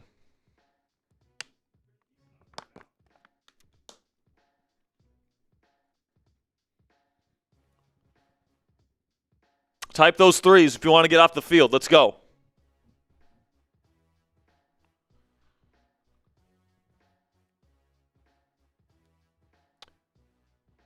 Dart in shotgun, takes the snap. He will hand it off here, and he's going to be held short. Held a yard or 2 short here. Good job by the Commanders. They give it to Singletary, try to pick up first down yardage. They're still on their own side of the field here, but they're going to go here. 4th down and 1. 3 minutes left to go in the third. Don't want to give the ball back to the Commanders, but if they don't get this, Commanders are in great position to go up 2 scores before the Giants get the ball back. Type those 4s. Come on, big play in this ball game right here. 4th down and 1. Pistol formation for Dart. He'll send a tight end in motion, Theo Johnson. Play action. Now Dart's looking. Nothing there. Now he has to scramble. There's plenty of time in the pocket. Throws open. Bellinger, first down. Giants wide ass open. Gets to around midfield.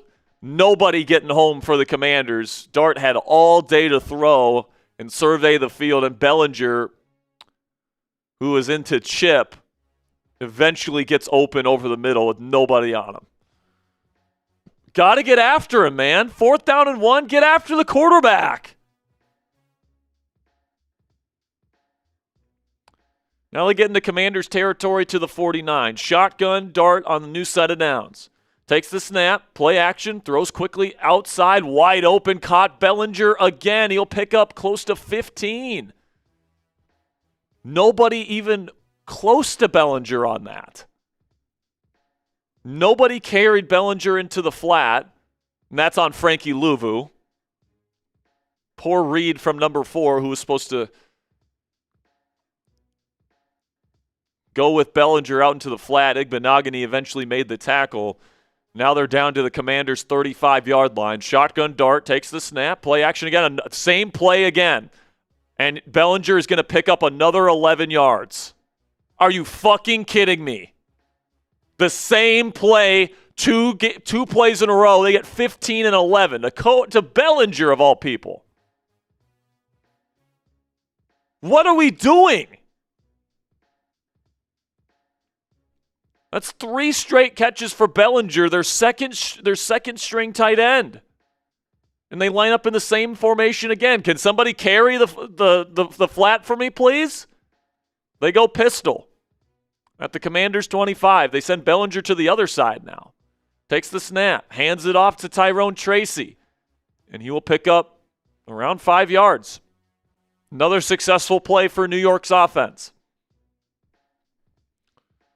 Clock continues to tick down here in the third quarter. Might have one more play left in this quarter if it's brought down inbounds. Stoppage of play here. There was some pushing and shoving. Flag on the play. Let's see what this is. 32 seconds left to go in the half, or in the quarter. Personal foul on New York. So it'll be 15 yards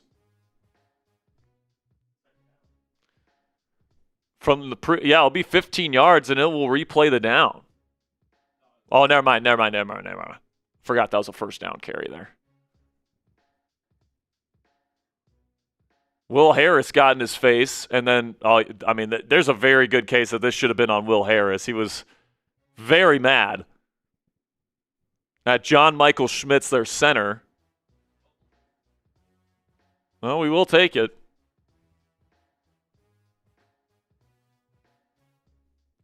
But now the Giants go all the way back to the 35, and it's second down and 20. They go empty. Dart steps up, finds a pocket. Now he's got an open man downfield, and it is dropped by Darius Slayton in the end zone.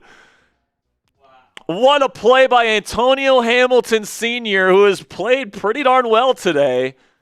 He made a play on the football.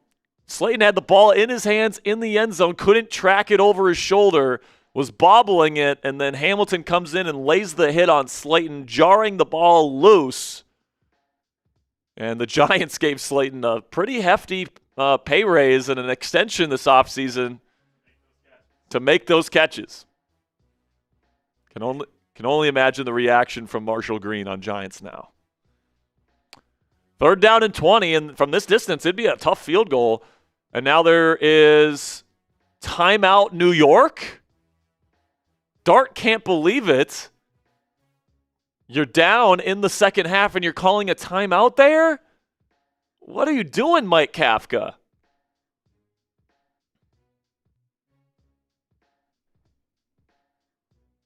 What are you doing, Giants? I mean, this is exactly what you get, guys, when you have two bad football teams. Two teams just shooting themselves in the foot. Two teams that can't throw the football. These are just two bad football teams going at it. And now Darius Slayton is injured, and looks like he's walking to the locker room after the dropped potential touchdown down the field.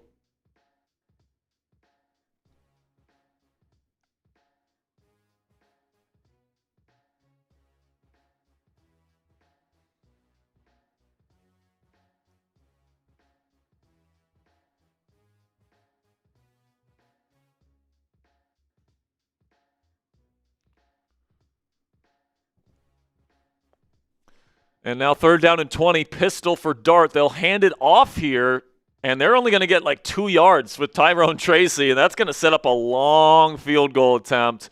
And that will end the third quarter. We'll start the fourth with a field goal attempt from Younghoe Koo.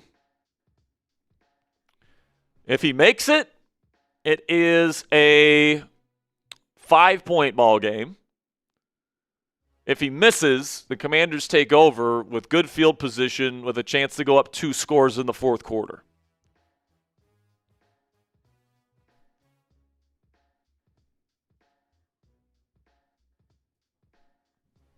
So this kick, Commanders, no matter what, will have a chance to go up 2 scores next drive.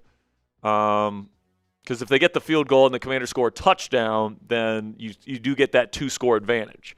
But if Koo misses this kick, all you need is a field goal to make this a 2-possession game, and you only have to go about maybe 20 or 30 yards, more like 30 yards, to put Jake Moody in range to make this a 2-score ball game. Over 500 people watching live here on the Commanders Report. We did pass 200 likes, so let's give away a free raffle entry here, Ponzi. If you want a free raffle entry, spam those me's in the chat. While you guys get those me's in the chat, Ponzi, let's show them what they could win today. We're going to be giving away a Washington Commanders sideline hat, officially licensed by the National Football League, by New Era. You've seen all these players and coaches from the Commanders this year wearing this hat on the sideline. Marcus Mariota wears it every week in warm-ups.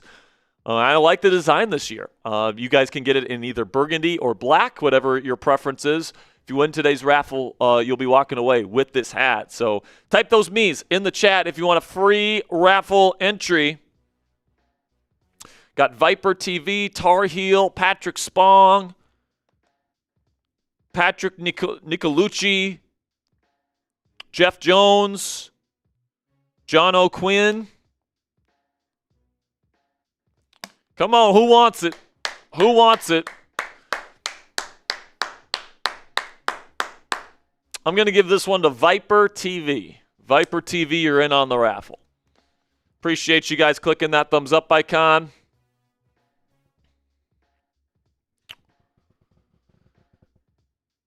And we're more than halfway to our next milestone in terms of subscribers, so make sure you guys click that subscribe button. Daily coverage of the Washington Commanders every single day here on the channel for free. And we also have our live watch party coverage that we have every single game day as well. So this is going to be like a 51-yard field goal in the wind, in a cold day in East Rutherford. Everyone type miss in the chat. Everyone type miss. It is up, and it is curving, and it is no good! Younghoe Koo! He's been kicking indoors his entire life. Can't handle the conditions in New Jersey. His second miss of the day. And now the Washington Commanders will have great field position with a chance to not necessarily put the game away, but to, put them in position to win for sure.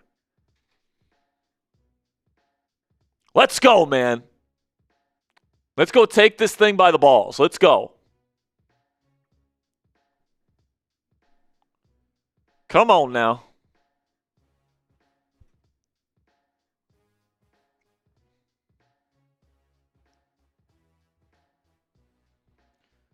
First down and 10 for Mariota now. And the Commanders offense, they start with the ball at the 40.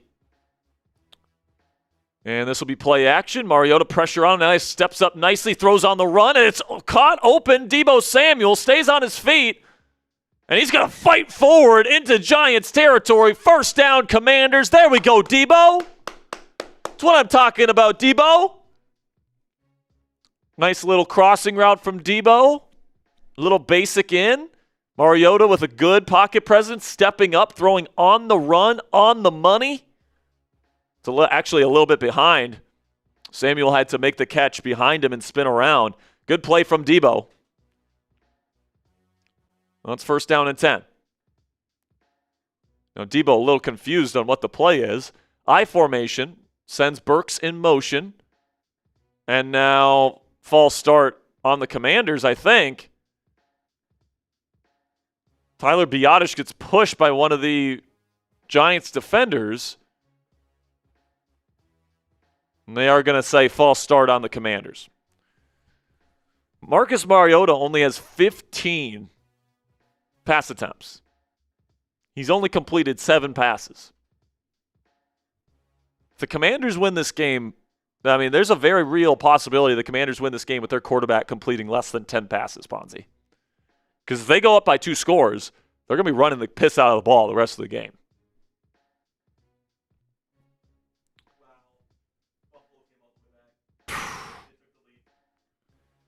Alper in shambles. Shotgun here for Mariota, takes the snap, and now another false start on Washington. Are you fucking kidding me? 2 in a row? What are we doing?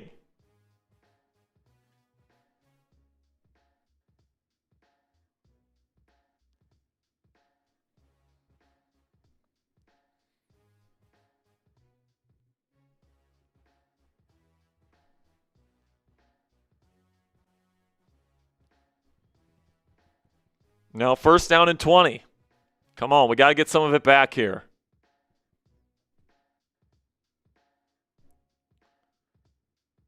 Shotgun formation for Mariota. Takes a snap, play action. He's got a pocket, plenty of time. Now he throws down the field over the middle, wide open, caught McLaurin. Is he going to split the defenders? Makes one man miss. He spins, and he's in. Touchdown, Scary Terry. And the Commanders take control of this ball game yet again in the 4th quarter. Yeah, let's go, Scary Terry. God, is it good to have 17 back. Actually have a vertical element to your offense with him. Terry with a beautiful post just absolutely destroys number 24 of New York, who just had a terrible, terrible play. That is Dane Belton, their safety, one of the lowest graded safeties in football. In quarters coverage, was asked to take on Terry McLaurin. Good luck with that. 51 yards for the score as Jake Moody puts it up, and it is good. 29-14. Commanders are putting themselves in position, Ponzi, to win their first game since week 5 of the NFL season 2.5 months ago. It's been a long time since we've been able to celebrate a victory here in Washington, and it seems like we're on that path right now, Ponzi. Huge play. Obviously, we haven't seen a ton from down the field from Mariota in this game or from McLaurin, but they definitely exploded right there. And that's going to bring Marcus Mariota's passing numbers all the way up to 164 on the day and averaging a 1st down per throw. So no picks. That throw makes his stat line look a hell of a lot better, Ponzi, because now he's back up to 50% completion percentage. The efficiency's pretty good. And then no interceptions. And then the rushing, what he's added on the ground, 6.5 yards per rush, 39 yards on 6 carries. I mean, it hasn't been a great day from Marcus today. Honestly, it's been more bad Giants than good Marcus today, in my opinion. But this puts you in position now to maybe not have to throw the ball again the rest of the game. I mean, you can just feed Bill Krosky-Merritt, who is averaging nearly 6 yards a carry at this point for the rest of this game, to kill clock, move the chains, move the ball methodically. I mean, we might win a football game here, guys, with our quarterback completing less than 10 passes. That'd be great. All right. Let's see here.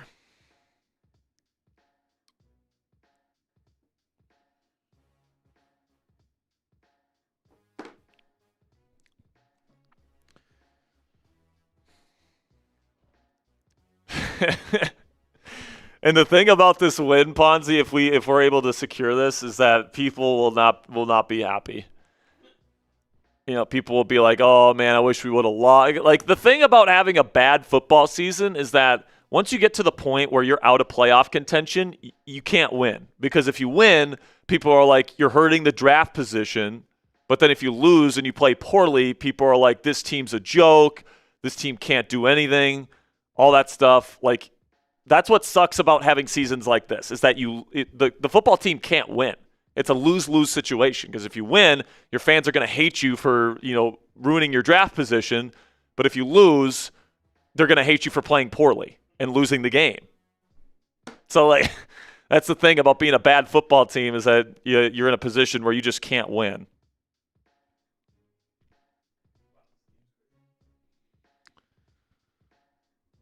All right, we're back in New York. The kick's away. It's going to be fielded at the 5-yard line and taken to the 34.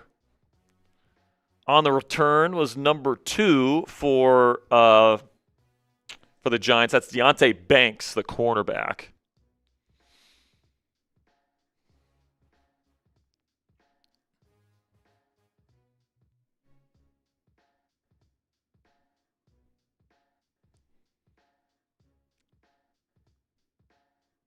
Now let's see what the Giants can do. Feels like they need a touchdown here, Ponzi, just to stay alive.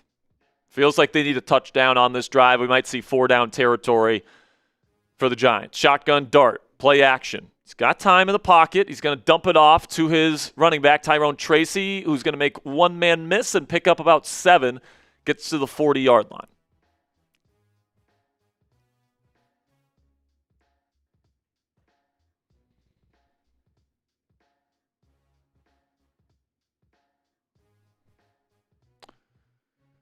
Second down and 3. Under center is Dart. Sends Theo Johnson in motion, then they toss it to Tracy. Makes one-man miss, and now he's still running. Gets close to the 50, to the 49. Picks up about 7, and a Giants first down. Christopher Domingo says, what's up, Jack? What's up, Christopher? Good to see you, man.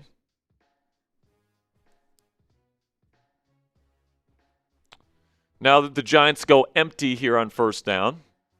3 receivers out to the left, 2 to the right.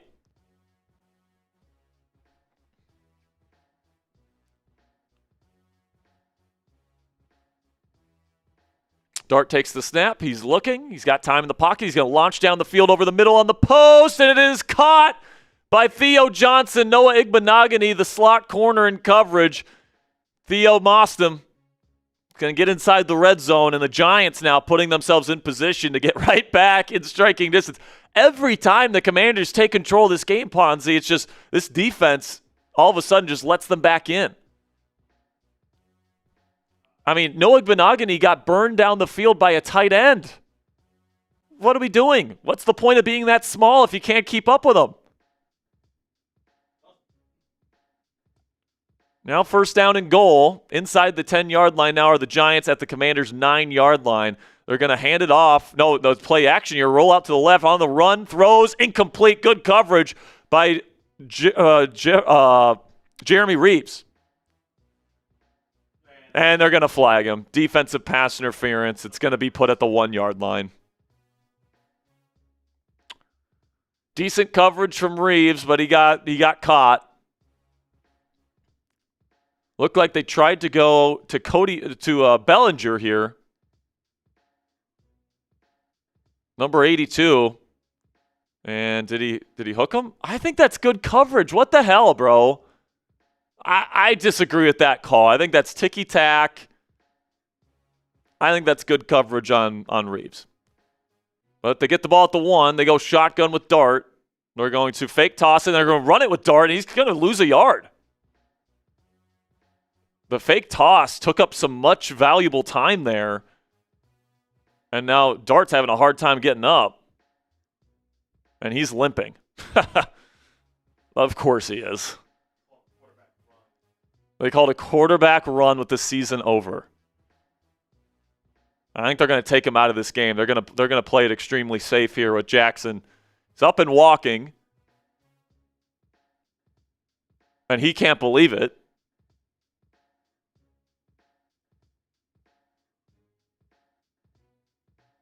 Don't know why his legs would be in a rough spot here. Nobody. So they're taking him out of the game here. And Eddie Goldman, the nose tackle for Washington, was also injured on the play. He's walking off on his own power as well. And now it'll be second down and goal. They'll just bring on Jameis Winston to hand the ball off.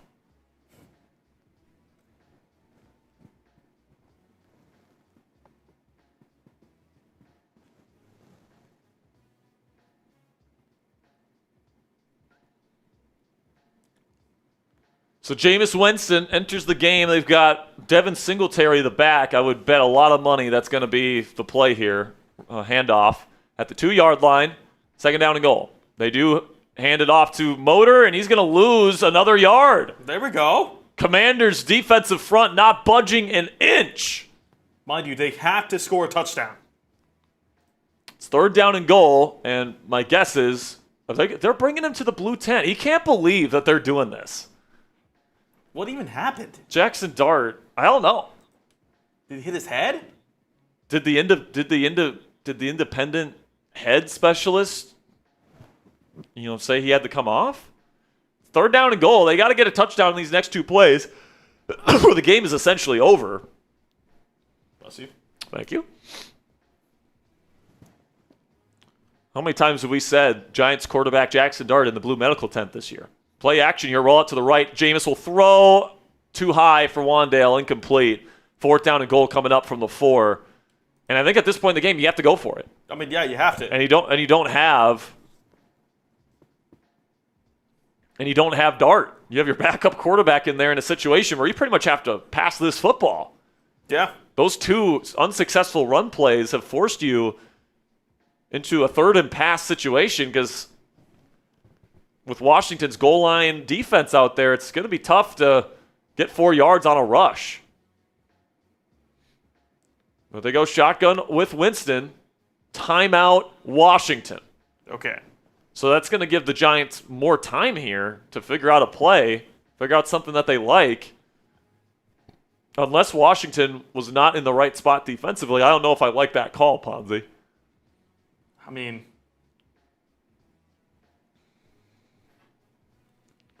Electric Divergent is saying that it's the independent head specialist that took him off. Yeah. That's crazy.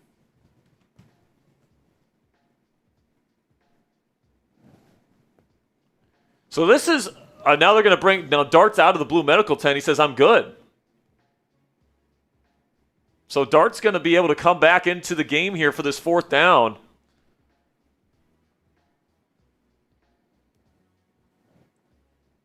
I mean that's all allowed by the Commanders' timeout, by the way. Ponzi, that's a good point made by Robert Birch in the chat. It's tough to suck worse than the Commanders. That's what the Giants are doing right now. Yeah. And if they miss this, it's really bad, having the ball at the 1 and not scoring. Here we go, 4th down and goal. Shotgun Dart, hard count, doesn't get anyone to jump. 3 receiver set. And Dart will take the snap. He's looking for the end zone. He throws, open, and it's intercepted by, no, I believe that's Samerstill again? I think it's Noah. Or is it Noah Igbenogany? No, Quan Martin? Quan Martin! There's a flag. But there's a flag on the play. The ball is intercepted by Quan Martin, the Commander's safety. And I think they picked up the flag. This will be an interception, the second one of the day for the Commanders. Oh, no, it hit the ground. It's incomplete, but that's going to be turnover on downs. The Commanders will have the ball at the 4. What a play. Even when Quan Martin's making a good play, he can't make the correct good play. Quan Martin stinks, dude.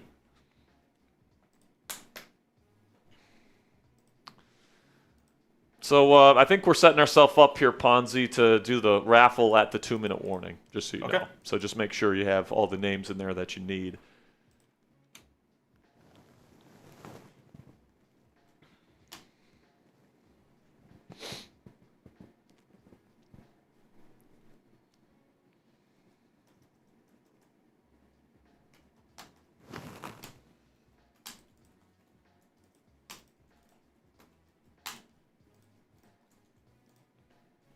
You want Fanatics? Yeah. All right, if you guys want to check out our friends at Fanatics, you guys can use our website link here, chatsports.com/Daniels. If you use that link and use code PRESENT, you guys can get a Jaden Daniels jersey for 35% off just in time for Christmas. If you've been procrastinating with your gift buying this year, this is a great gift for either yourself or somebody that you love.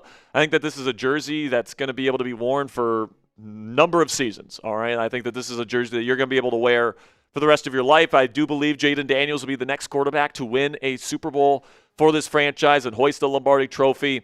And, as far as I'm concerned, if you get a jersey of a quarterback that wins a Super Bowl for this team, that's a jersey you can wear for the rest of your life. So if you guys want to get that jersey today, it's chatsports.com/Daniels. Ponzi's putting the link to that in the comments and description of today's show. And use code PRESENT to get 35% off your order today.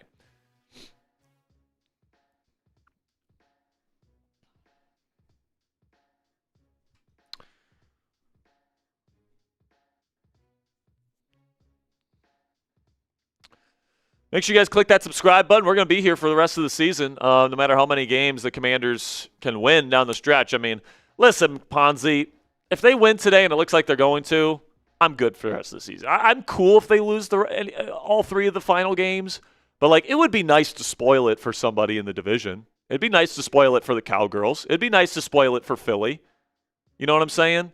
Because Philly, even though they're killing the Las Vegas Raiders today, if they lose to us once and then the Bills, if Dallas can find a way to, win all 4 of their games, they win the division. So we might, our game might make the difference against the Eagles if we can steal one of those 2 games against the Eagles. So first down and 10, offset pistol formation for Washington. He takes the snap, play action. Mariota in the end zone. He got to make sure to get rid of it. He does over the middle, incomplete, tight coverage, but a flag. They're going to say this is defensive pass interference. This is going to get the Commanders to the 20-yard line and out of the shadow of their own end zone.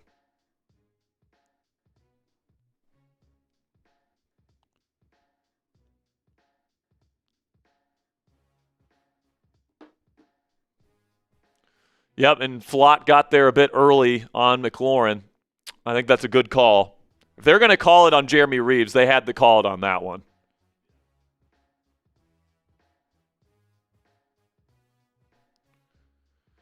So first down now for the Commanders.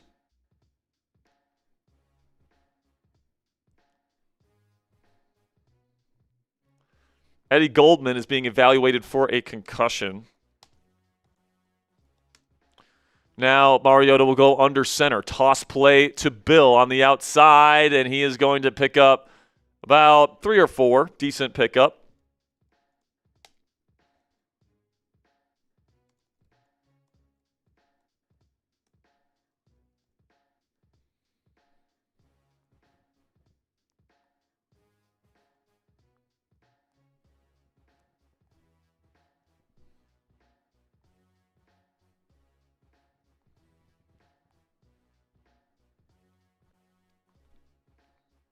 So just so you guys know, we will be doing the raffle at the 2-minute warning, so make sure you get your raffle tickets in if you haven't already.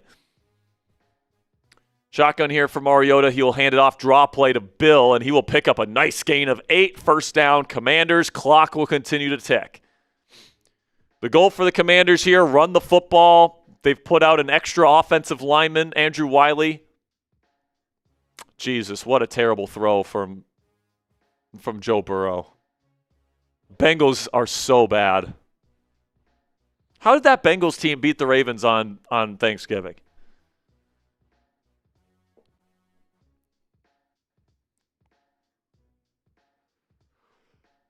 Say what you will about the Commanders' offense today, but they do have 5 plays, 5 explosives. Now a quick little screen to Deebo Samuel. He's going to cut up field.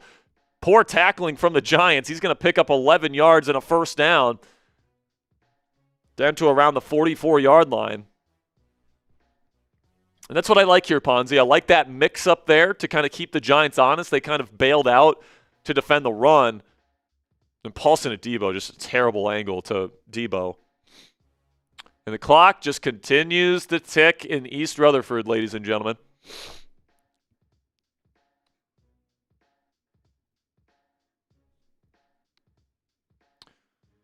Sub for Commanders dubs. If you want the Commanders to finish this thing out, click that subscribe button. Shotgun for Mariota. Takes the snap. It's going to be read option. He's going to make a man miss, and he gets to the outside on the right. He's going to slide down inbounds after a gain of 7. Decent pickup for Mariota, and, it's very possible this is going to be the final game Marcus Mariota starts for the Commanders this year. There's some optimism that Jaden Daniels will be able to play next week against the Eagles. So we'll see if he's able to play next week.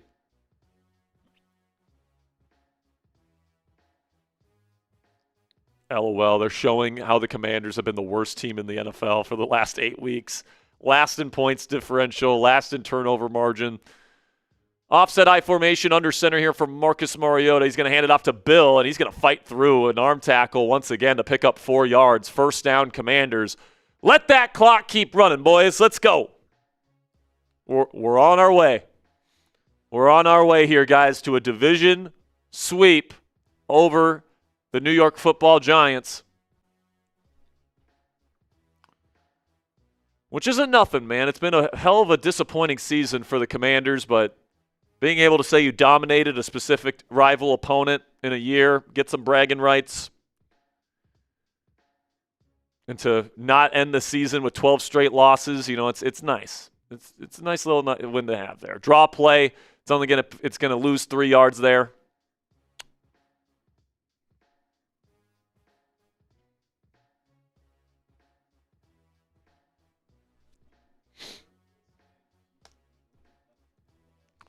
Yep.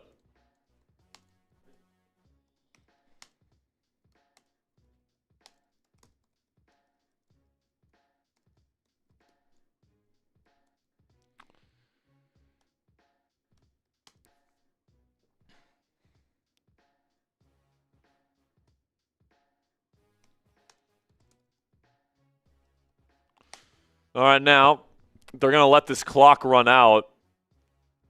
Couldn't get lined up. Timeout, Washington.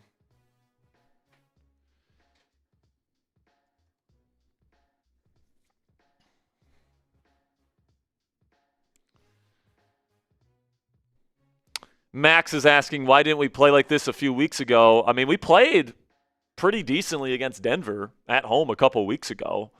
It's just you came up just short in that game against a really good Bronco team. And you came close against Miami, a team that's won 4 in a row. Like, this team has been close. They should have beat the Bears at home in week 6. Like, they've been competitive against some good teams this year. They just haven't been a good fourth quarter team.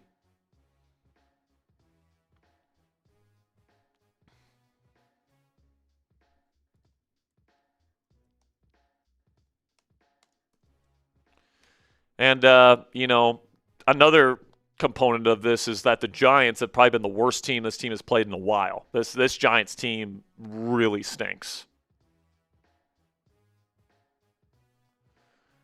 So 2nd down and 12 here. Shotgun Mariota. Multiple tight ends set here. Play action. Mariota looking, throwing down the sideline, just throwing it incomplete. Be 3rd down and 12. As the clock stops, I mean, I don't know why we're throwing it. Just run the damn ball, dude.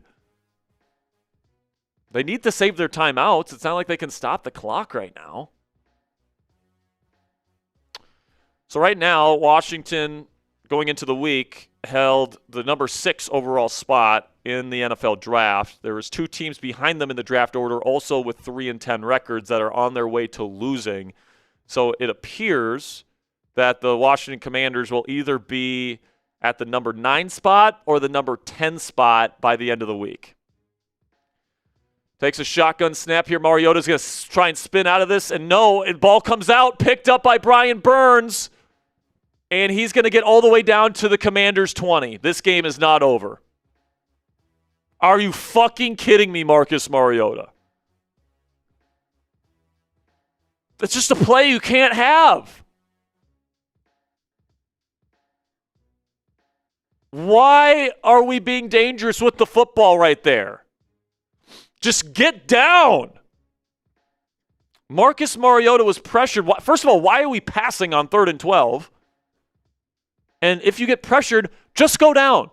Don't protect the damn football. And now the Giants have the football well within striking distance to make this a 1-score ball game before the 2-minute warning, and the Giants have 2 timeouts. Now, the Giants have to score 2 touchdowns to even have a chance at this, but the fact that they have a chance at this point is a joke. They go empty with Jackson Dart. Takes the snap, throws middle. It's caught. Isaiah Hodgins will pick up about 4.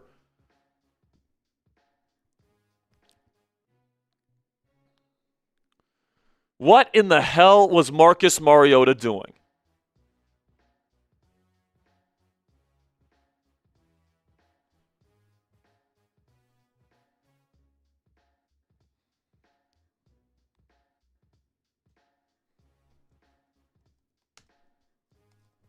Now they're going to go read option here, and Dart is going to try and go up the middle. Ball came out. Giants jump back on it. It'll be 3rd down and short coming up.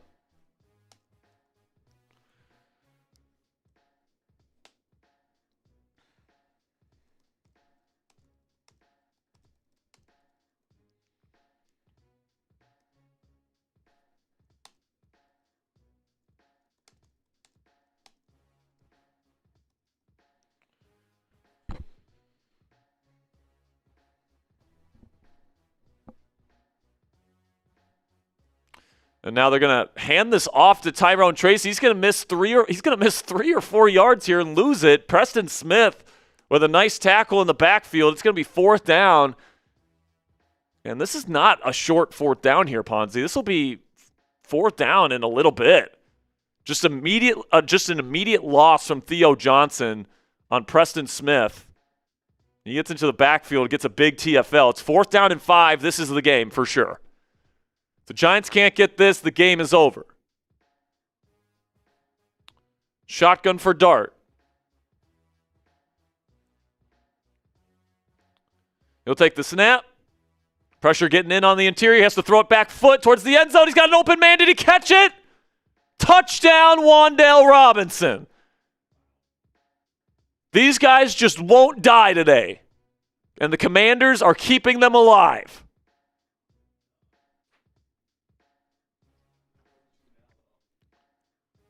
Now let's see if the Giants go for 2. Now we'll see if he even caught this. Looks like he did. Mike Samerstill in coverage. Allowed Wan'Dale Robinson to get open in the end zone. Makes a diving grab. And they're just going to take the point here. Younghoe Koo puts it up and in. It's an 8-point ball game. I probably would have went for it there. Because if you miss it, then you can just go for the onside. But now, even if you get the ball back, you're hoping for a touchdown and a 2-point conversion. Yeah. But, I mean, I guess dial it up until the end. But, I guess. But, I don't know, man. I think analytics tell you to go for it as soon as possible. But, yeah, man, I mean, this game should be in the bag. Dude, the fact that they have not blown out this Giants team today is a fucking joke.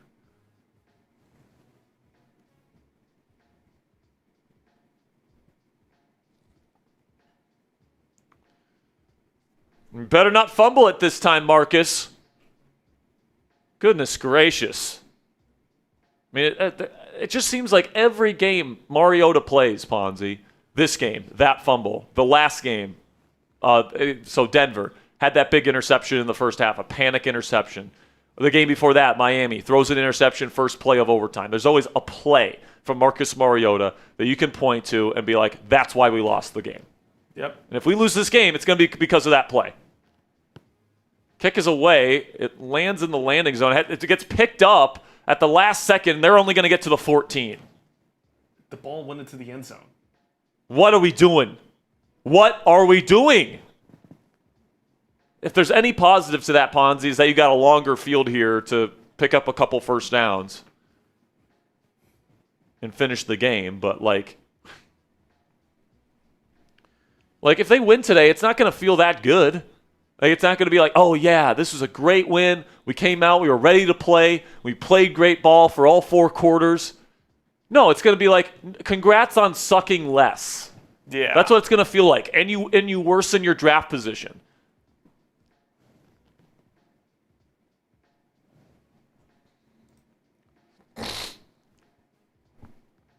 Under center here. They're just going to run this football, and that's what they should do. Bill Krosky-Merritt finds a lane. He's going to pick up a first down. He couldn't keep his feet. He picks up 11, though. Bill Krosky-Merritt continues his great day on the ground. Giants will use a timeout.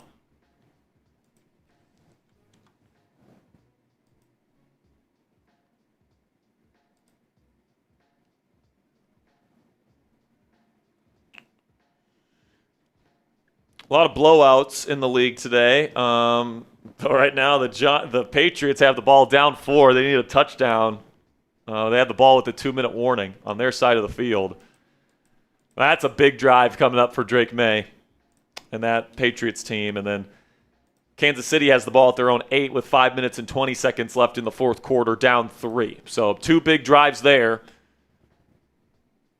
And Phillip Rivers is warming up in Seattle. Holy fuck, dude. That is crazy.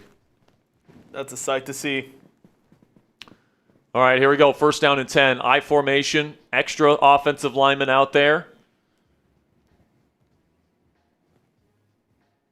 It's just about running the ball now.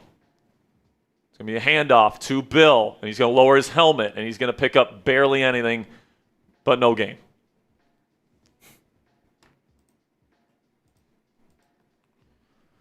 Second down and 10. Clock continues to tick. They'll take Bill Krosky-Merritt off the field and put on Jerry McNichols. How about we not pass the ball here, okay? It's the most obvious Cliff Kingsbury pass. How about we not pass the ball here? Make them use that final timeout. Now, Bill Krosky-Merritt looks like he came off because of an injury.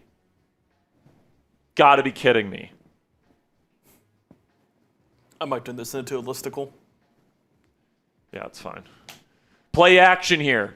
Mariota throws downfield, open receiver, it's caught, and it's Ben Sinnott! Oh, man! Get the ball to Ben, and good things happen. They're now in Giants territory. Finally getting him the football. Finally! Man. Zach Ertz out for the season. Had a chance to get the ball to Sinnott more. He gets open man-to-man coverage. How about we get the ball to him more? He beats Javon Holland one-on-one. Gets yards of separation, at least 5 yards of separation against a safety. Get the ball to Sinnott more.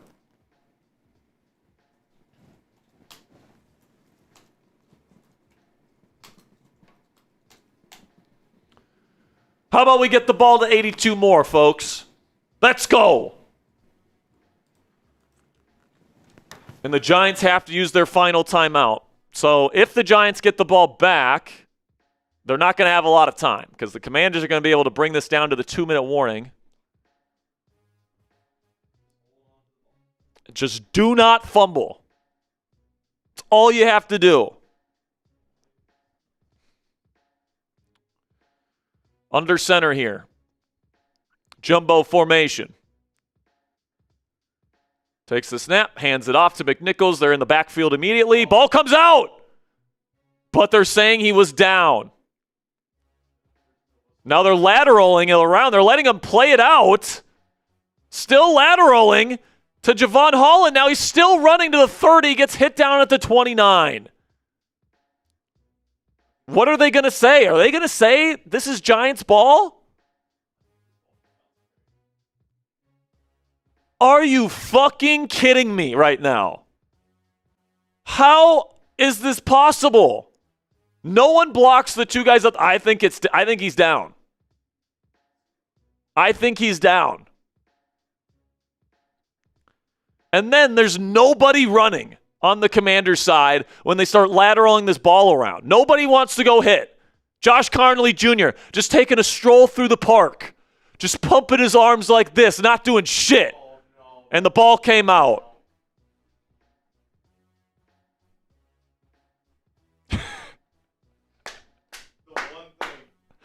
The one thing you cannot do. And they did it twice.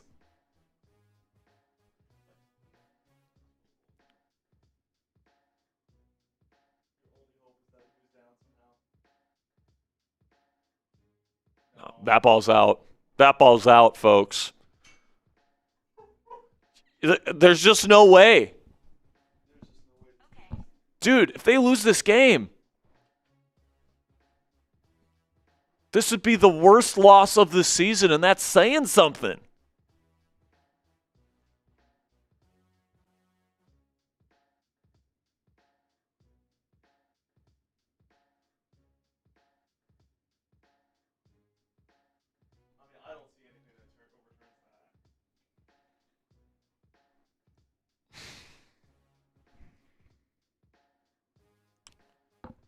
I literally have no words to describe how inexcusable this fourth quarter has been. I mean, the Commanders have been the worst fourth quarter team in football in terms of situational ball all season. You lose the game in the fourth quarter against Denver. You lose the game in overtime versus Miami. You lose the game in fourth quarter with a fucking fumble against Chicago. Just these, it's like they're literally trying to lose the game. They're not, which makes it worse. But now they did say he was down by contact, though, so the Giants had the ball around midfield. They're going to hand it off to Tyrone Tracy, and he will pick up 2 yards. Javon Kinlaw with a nice tackle. So now you're asking your defense for one more stop.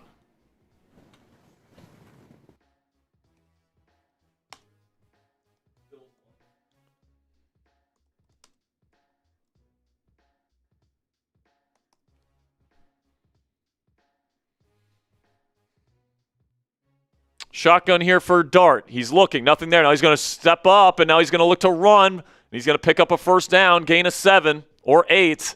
Bobby Wagner and Frankie Luvu too slow to go tackle the quarterback. And that's going to take us to the 2-minute warning. Obviously, we're in 4-down territory. Commanders defense needs a stop. A 4-down stop or stopping them on the 2-point conversion to win the game. If the Giants score a touchdown and get a 2-point conversion, we will be heading to overtime.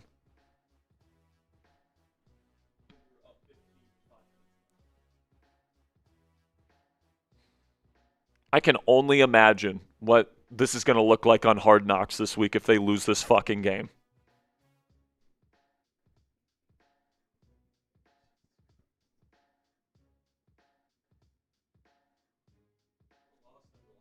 And if you win, you still gave them a chance at the end. You had the ball in your hands, driving up 15 points with 5 minutes to go. And you give them the ball inside the 25 on one of them, and then you give them the ball again. It's inexcusable fourth quarter for the Washington Commanders. Inexcusable.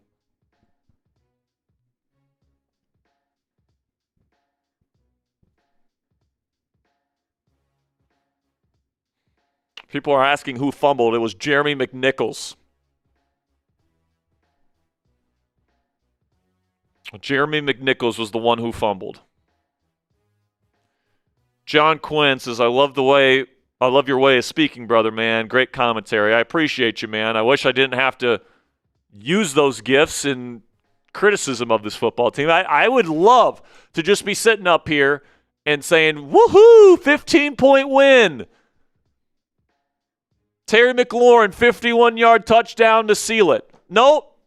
Instead, we have to worry about a final second drive here by the Giants, giving them multiple chances to come back. I mean, how many times have the Commanders let the Giants back in this game? They had a 3rd down and 10 from the 12, and they ran it in on a 3rd down for a touchdown.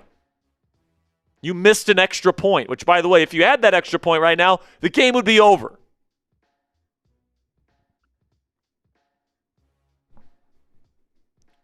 Sucks, man. This is the worst fourth quarter team in the league. They were the best last year. Maybe outside of Kansas City. They were so good in the fourth quarter last year. This year, they literally have a 15-point lead with the ball in their hands, and they have a hard time, winning this game comfortably. They go empty here on 1st down and 10. The Giants are on the Commanders' 40. Takes the snap. Dart, clean pocket, steps up, throws down the field to the post. Way overshot, incomplete.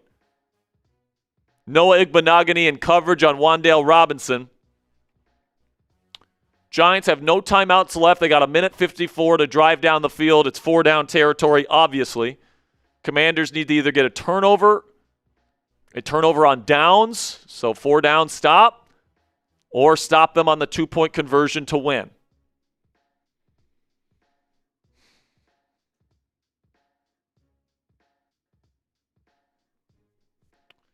Shotgun here for Dart. He's got a bunch out to the right. Sends Theo Johnson in motion before the snap. Takes the snap now. Dart looking. He's going to throw it to the left side here to Tyrone Trace, who gets out of bounds. Antonio Hamilton Sr. pushes him out after a 2-yard gain. It'll be 3rd down and 8 coming up. 2 more stops. Come on, man.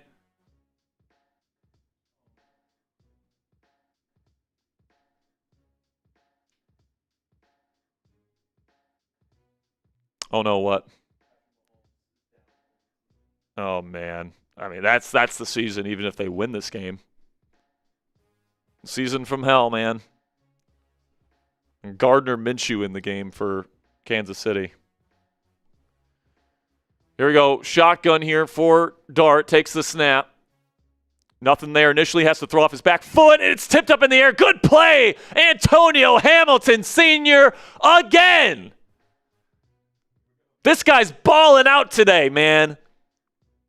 Kudos to Antonio Hamilton Sr., man. He lost on the route. It's a good route by Slayton. It's underthrown by Dart, but great recovery from Hamilton. It'll be 4th down and 8. This is the game.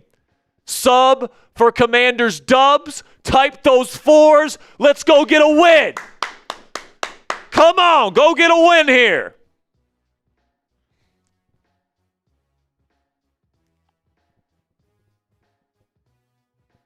Takes the snap. Dart looking. He's got time. Tons of time. Throws down the field. Incomplete. Quan Martin in coverage. Wandale wants a flag. He's not going to get it. And that's going to be the ball game. A couple knees, and the Commanders will improve to 4-10.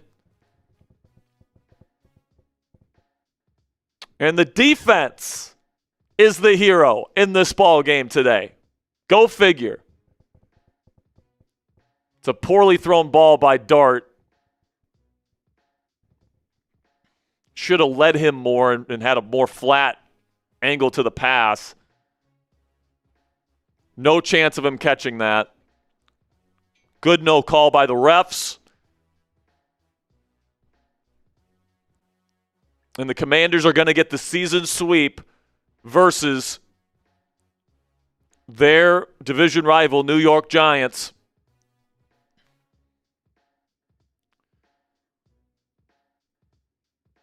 And they're going to sweep them, I believe, for the 2nd straight year.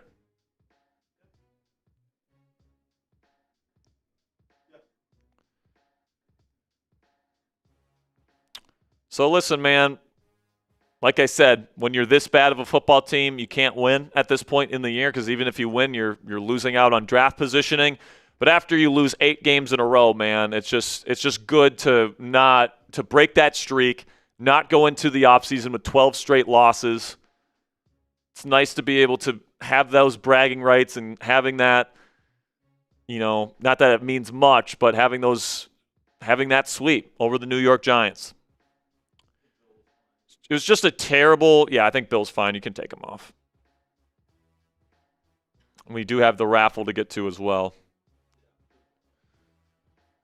So for the 2nd straight year, the Washington Commanders sweep the New York Football Giants. I believe that's the first time in over 40 years where they've gone back-to-back years sweeping the Giants. So take that for what it is. But it just doesn't feel like a good win. It just doesn't. It just feels like you were the least terrible team today. It's just a bad game from both teams. Commanders, frankly, didn't even deserve to win. If you're going to give your opponent multiple chances in the 4th quarter with fumbles, you don't deserve to win that game. But they do, and, that's fine. It's nice to have a win on the schedule which means it's not going to be 12 straight. It's the only positive I can take from this game. Now, there was some good things in this game, man. I thought Bill Krosky-Merritt ran his little butt off today. The offensive line thought blocked pretty well today. Antonio Hamilton Sr., Mike Sainristil played a pretty decent ball game. The 2 outside corners. Terry McLaurin, it's nice to have him out there making some big catches for this team. But yeah, this team will improve to 4-10. They are going to likely be, they're either going to be number 9. Yeah, they're either going to be number 8 or number 9 in the draft order now. And that's still in the top 10. But, if they would have lost today, they would have gotten into the top 5. So that's kind of the downside to winning a football game this late when you're out of playoff contention. But it is what it is, man. All right, how are we doing on the raffle?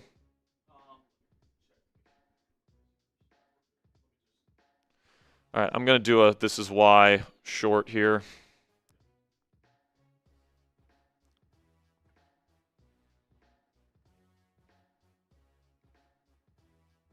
Why did the Washington Commanders get their first win in 2.5 months today, securing the season sweep over the New York Football Giants? Well, for me, guys, it's pretty simple. The Giants played worse than the Commanders, which is saying something because the Commanders tried everything in their power to lose this game. Marcus Mariota and Jeremy McNichols both fumbling in moments where you just can't fumble in the fourth quarter.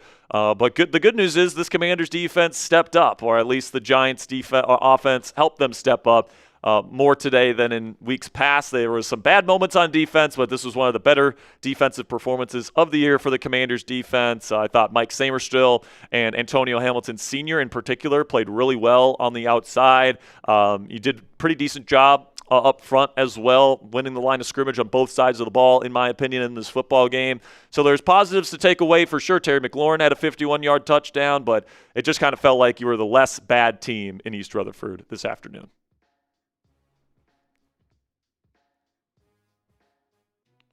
All right, I will send that in to Durham. And we're going to do the raffle before we film the post-game here, guys, just so you know. So make sure you stick around if you have raffle tickets, because we're going to be giving away a Commanders hat to somebody in the chat.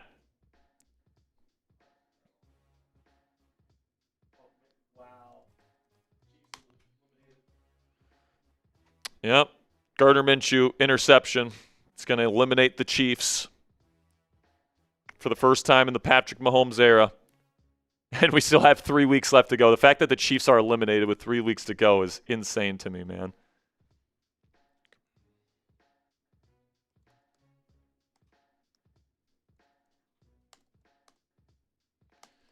All right, we got the raffle wheel here.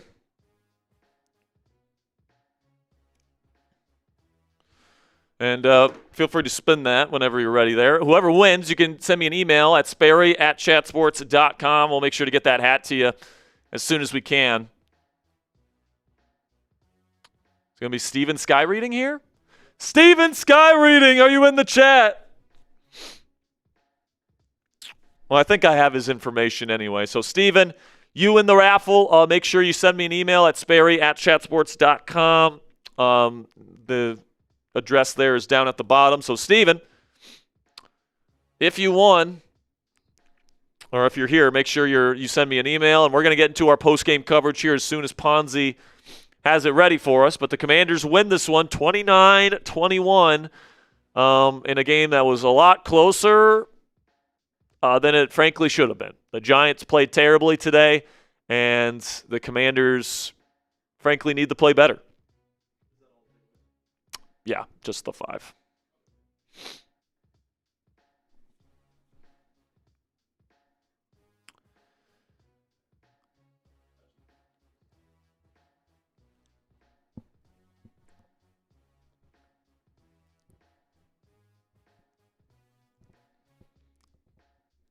And I will say, this win probably takes the Commanders out of the running for the first overall pick. If they lose all 3 of the final 3 games, they can maybe crack, into the top 6, maybe top 5, but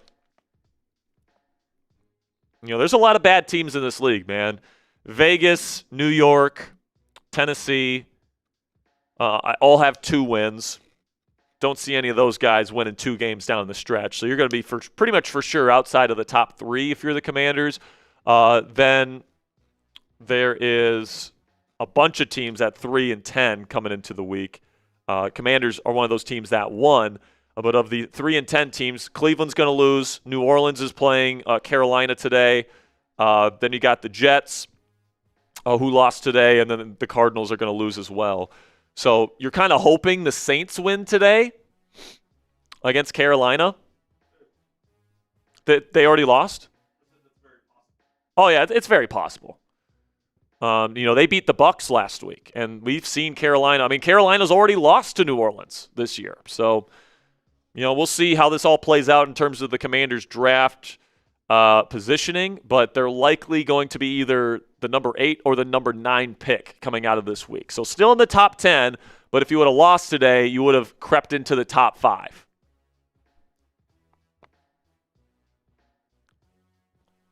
DJ Donald was like, I wanted to win by a lot or lose a close game. Oh, well, yeah, man. I mean, if you're going to win, at this point in the year, you want it to be a convincing win and for it to be a true morale booster.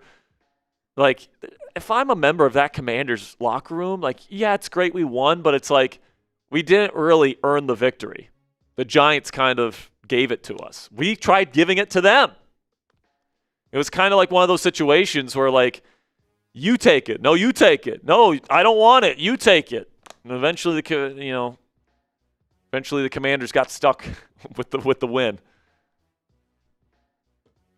Now, listen, man, like, if the Commanders are drafting like 8th or 9th, that's still a situation where, like, you can still probably trade down from that spot.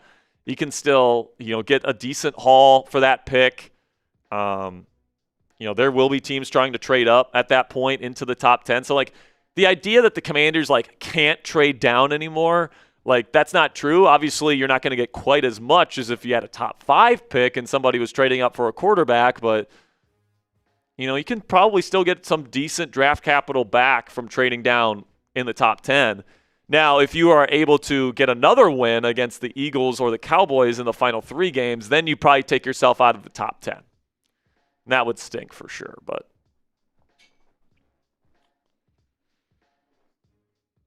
All right, Ponzi says he's almost done, so we will we'll get into this post game as soon as we can. Shout out to Steven Sky Reading for winning the raffle. Hope you guys enjoy watching some Phillip Rivers football in the second slate of games here in the afternoon. I agree with CGM here. He says back-to-back fumbles is crazy. Like I said, the Commanders tried to give this game away. Like, they literally tried their best to do it. And what makes it worse is that I say that they tried, but they didn't actually try. That's what makes it worse, is that they wanted to put them away, and they just didn't and couldn't. And this is exactly why you lost to Chicago on Monday Night Football in Week 6. If you would have won that game, you're sitting at 4-2. You're feeling pretty good at that spot, and maybe things don't, devolve the way that they have these last several weeks. Maybe they do, maybe they don't. But can't secure the win against Chicago, can't secure the win against Denver, can't secure the win against Miami. When it matters most, this team finds a way to give that other team the opportunity to win. And they're just lucky that they, put enough foundation in place before that fourth quarter to win this game. Because if that would have been like a one-possession game when they started fumbling, they would have lost. Plain and simply. They would have lost this game. They're lucky they were up 15 when they started fumbling at the end. Steven says, where do I find your email? Again, Steven, you can find me at Sperry@chatsports.com. Ponzi will put that in the L3. It's right there. Sperry@chatsports.com. Send me an email. Let me know if you want burgundy or black, and I'll make sure to get you your hat, my friend. Appreciate your support today.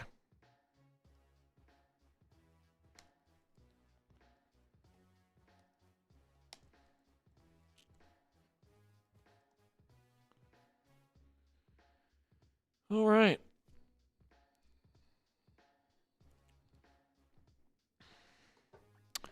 Coming up, we got injury updates. Honestly, Ponzi, I would just keep injuries off. I don't think injuries really matter all that much.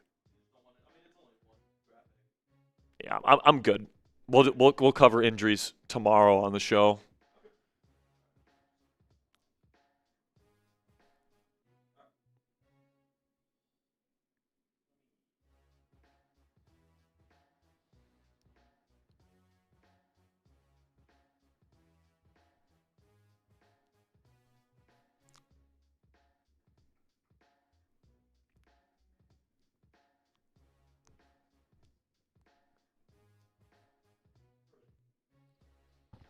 All right, we good?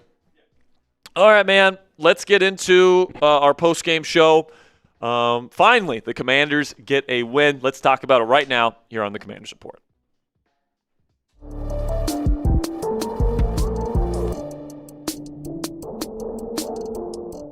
The Washington Commanders break their 8-game losing streak, winning their first game in about 2.5 months here, beating the New York Giants and securing the season sweep over the rival Giants here. Final score 29-21, but the Commanders really tried to not win this football game, fumbling twice in the fourth quarter, giving the Giants a chance to come back and tie it late in this football game. But lo and behold, this Commanders defense was actually what won this football game for Washington. They held strong there at the end, securing the victory for the Burgundy and Gold. And really my instant reaction to this game, guys, is that the Commanders were the team that sucked less today and therefore got the win. Now, before we get into our post-game reaction show here today where I got my game balls, got my takeaways, make sure you guys click that subscribe button because we're going to be here with our post-game reaction shows for the rest of the season. We got 3 games left, 2 against the dreaded Eagles, and then, of course, we got 1 against the Cowgirls.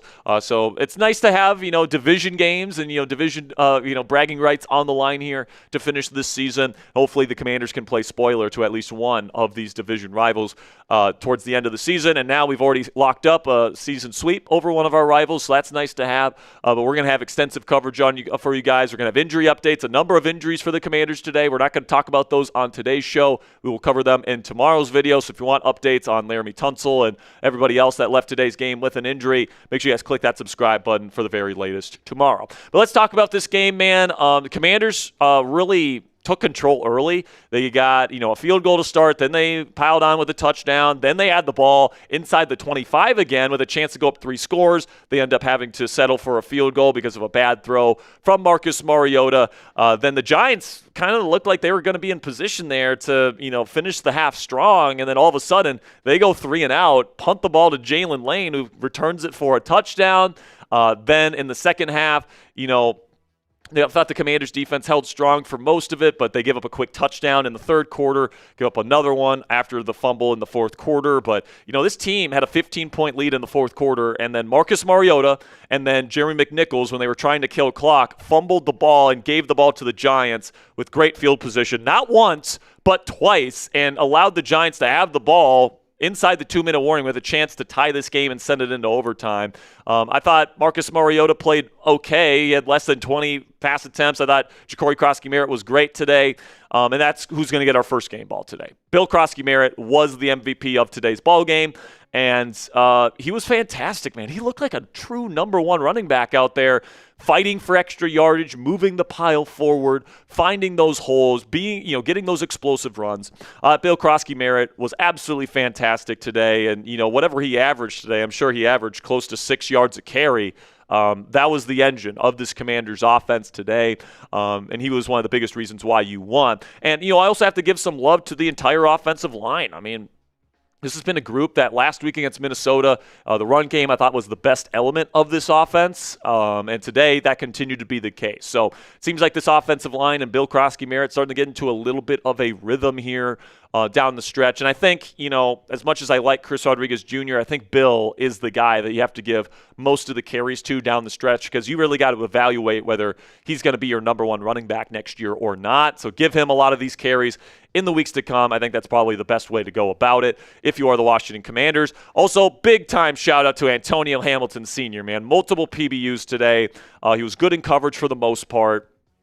And, he even lost on a couple routes, but then he had some really good PBUs in recovery. So big shout out to him having to come in with Jonathan Jones injured and, of course, Trey Amos and Marshawn Lattimore out for the season. Having a guy like Antonio Hamilton Sr. come off the bench, off the practice squad and play as well as he did today was a big boost to this Commanders defense and a big reason why Jackson Dart didn't have a great game in this one. But then Mike Samerstill, Frozone, got a big turnover in this game.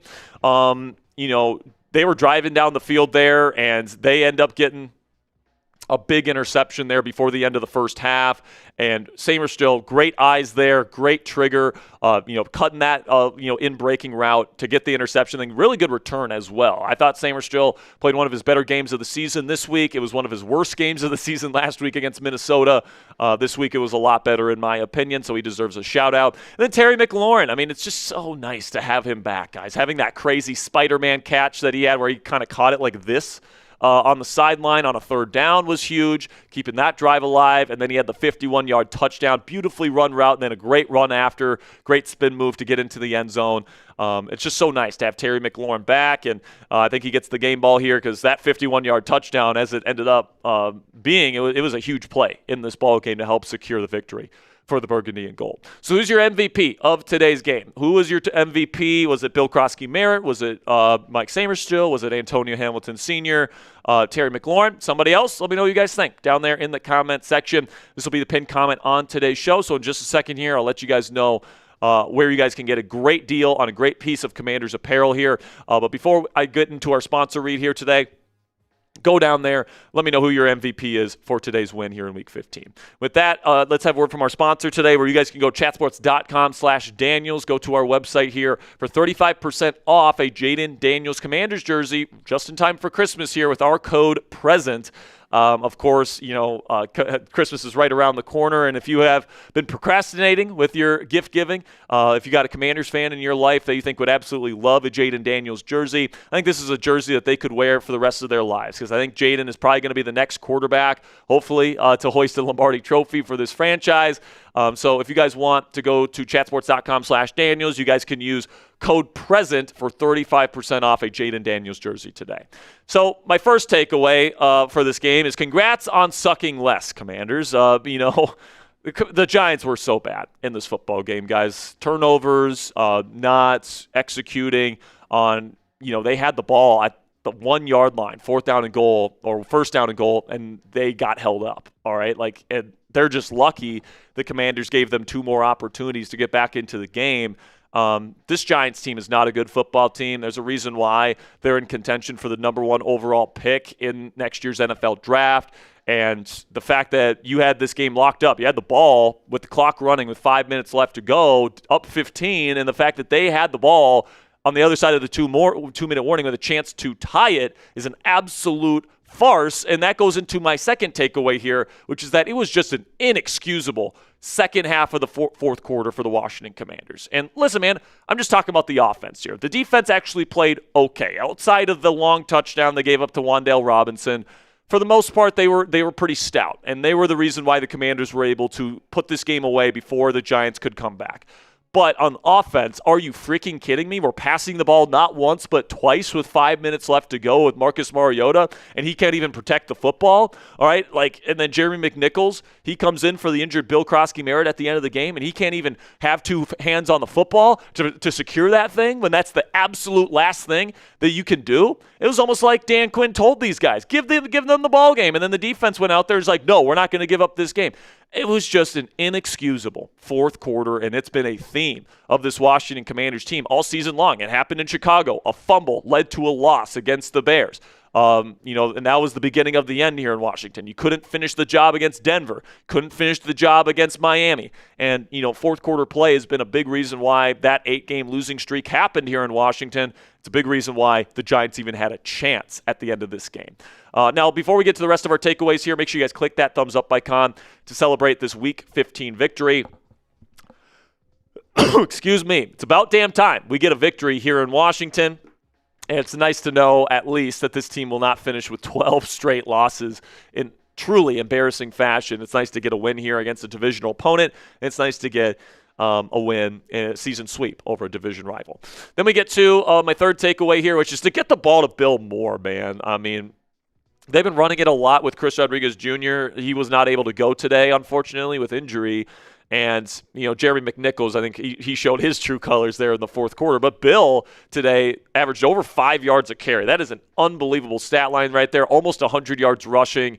Against a pretty decent defensive line of the New York Giants. They got Dexter Lawrence, and they've got Brian Burns, and they got Abdul Carter. They've got some good players on that front for New York, and to put up almost 100 yards on them, really good day for Bill Krosky-Merritt. By far his best game of the year outside of probably the Charger game. It's definitely his best game since.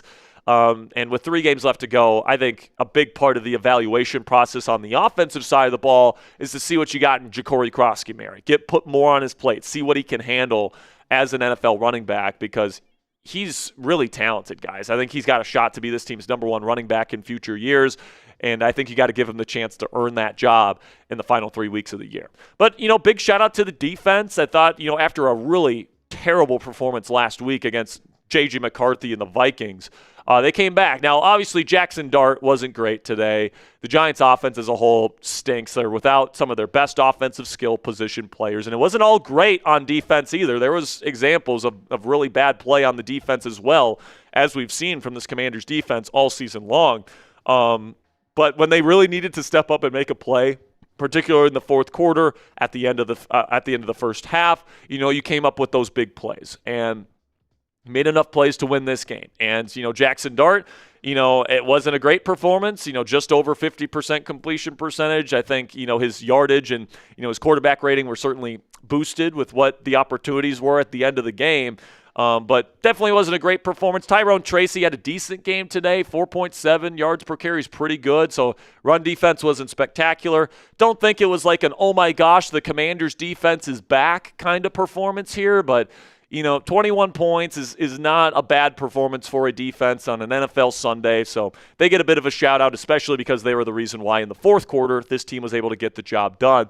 But, I'd like to say at this point in the year, if you're a bad football team, you can't win at this point in the season. If you're out of playoff contention, you just can't win. Because if you lose, obviously, it's another embarrassment for the franchise. Your team is losing football games. They're not playing good ball. But also if you win, then you hurt your draft positioning, and that sucks, all right? So it's not going to hurt it that bad. The Commanders are currently sitting 6th. Going into the week, they were 6th in the draft order. This is only going to bring you down to like 8th or 9th, so it's not like you're missing like 7 spots by winning this game or something like that. But if you would have lost this game, you go up into the top 5 of the draft order, which would have been really nice. And obviously the higher the Washington's draft pick is in the first round, the better the trade compensation is for a potential trade down for this team. So that's the negative aspect of winning this game, especially in the fashion that you won it in.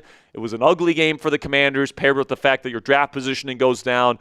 So I can certainly see why some Commanders fans out there are not too happy about the win here in Week 15. But what say you guys? Great today's performance from the Commanders, A, B, C, D, or F. Probably give it a C+. You won the game, but did you really earn a victory today? I think that you were just the team that played less poorly. And that's the type of win, especially at this point in the year, that doesn't feel particularly great. But just some final thoughts here. We'll see if Jaden Daniels gets back in the lineup next week. I know there's a lot of people that are advocating for him just to be shut down the rest of the year. And if he's not 100%, they should absolutely sit him down. I mean, there's just no reason for Jaden Daniels to play unless he's fully 100%. Chance of re-injury, very low. We'll see if he gets to that, kind of status. Of course, it's a short week. You got to play on Saturday this upcoming week against the Eagles. But you get a chance to play spoiler, all right? If you can beat the Eagles in one of these final 2 games, that's going to give the Cowboys an opportunity to come take this division. And as much as I hate the Cowboys, I would absolutely love to see the Philadelphia Eagles with an 8-2 start choke this division away. That would be absolutely hilarious. So, some opportunities await this football team in the weeks to come, and we'll see how they handle those opportunities. I'll say this, though. You're not going to be able to win those games the way you won today. You're going to have to actually earn those victories, and I just don't know if this Commanders team is capable of that this time of the year. That'll be it for today's post-game reaction show here, guys. Make sure you click that subscribe button, like that video. This might be the last victory that we get to celebrate here on the Commanders Report for the rest of the 2025 season. So celebrate while you can. Click that thumbs up icon. Click that subscribe button. Till next time, guys, hail to the Commanders. All right, got some super chats to catch up on. Eli Hokies fan says, Ravens, a little score update there. The Ravens just killed the Bengals. Eli again says Eagles 31-0. CGM says same shit in the Bears game, run under center and 3rd and 1 in the rain, and it's a win. Yeah, and just thank God, the Giants are not as good of a team as the Bears are, or we would have lost this game. CGM again says getting tired of Cliff's awful decisions. I mean, I don't think it's – I mean, some of those decisions were on Cliff. Throwing the ball twice with 5 minutes left to go and they're not going to stop the clock. What are we doing, Cliff? Those are just some really bad decisions. But I actually thought the game plan was pretty good today. He schemed some guys pretty open for Marcus Mariota. So So I still think that Cliff's a good play designer and game planner. It's just some of those things that some of those situational moments in terms of play calling that you just don't love. And, that I still think Cliff's a good coach. I'll stand on that. And, it's possible he gets a job somewhere this year. It really is a possibility, especially for a team that's expecting to draft a quarterback next year. I think Cliff is a good fit for those teams. But we'll see what ends up happening. If Cliff returns next year, I'm happy we have him as our OC. I think he's done a lot with not a whole lot here this season here in Washington. Is that it on the Super Chats? All right, we're going to get out of here, guys. I appreciate all of you guys stopping by here this afternoon. We'll have another video for you guys tomorrow, probably with some injury updates on all the top guys that got injured today. Laramie Tunsil, Bill Krosky-Merritt. We'll let you guys know everything. We'll probably have an update on Jaden Daniels tomorrow as well. So we'll get you guys all the updates tomorrow on the show. So make sure you guys tune in tomorrow and click that subscribe button to never miss any of our videos this week.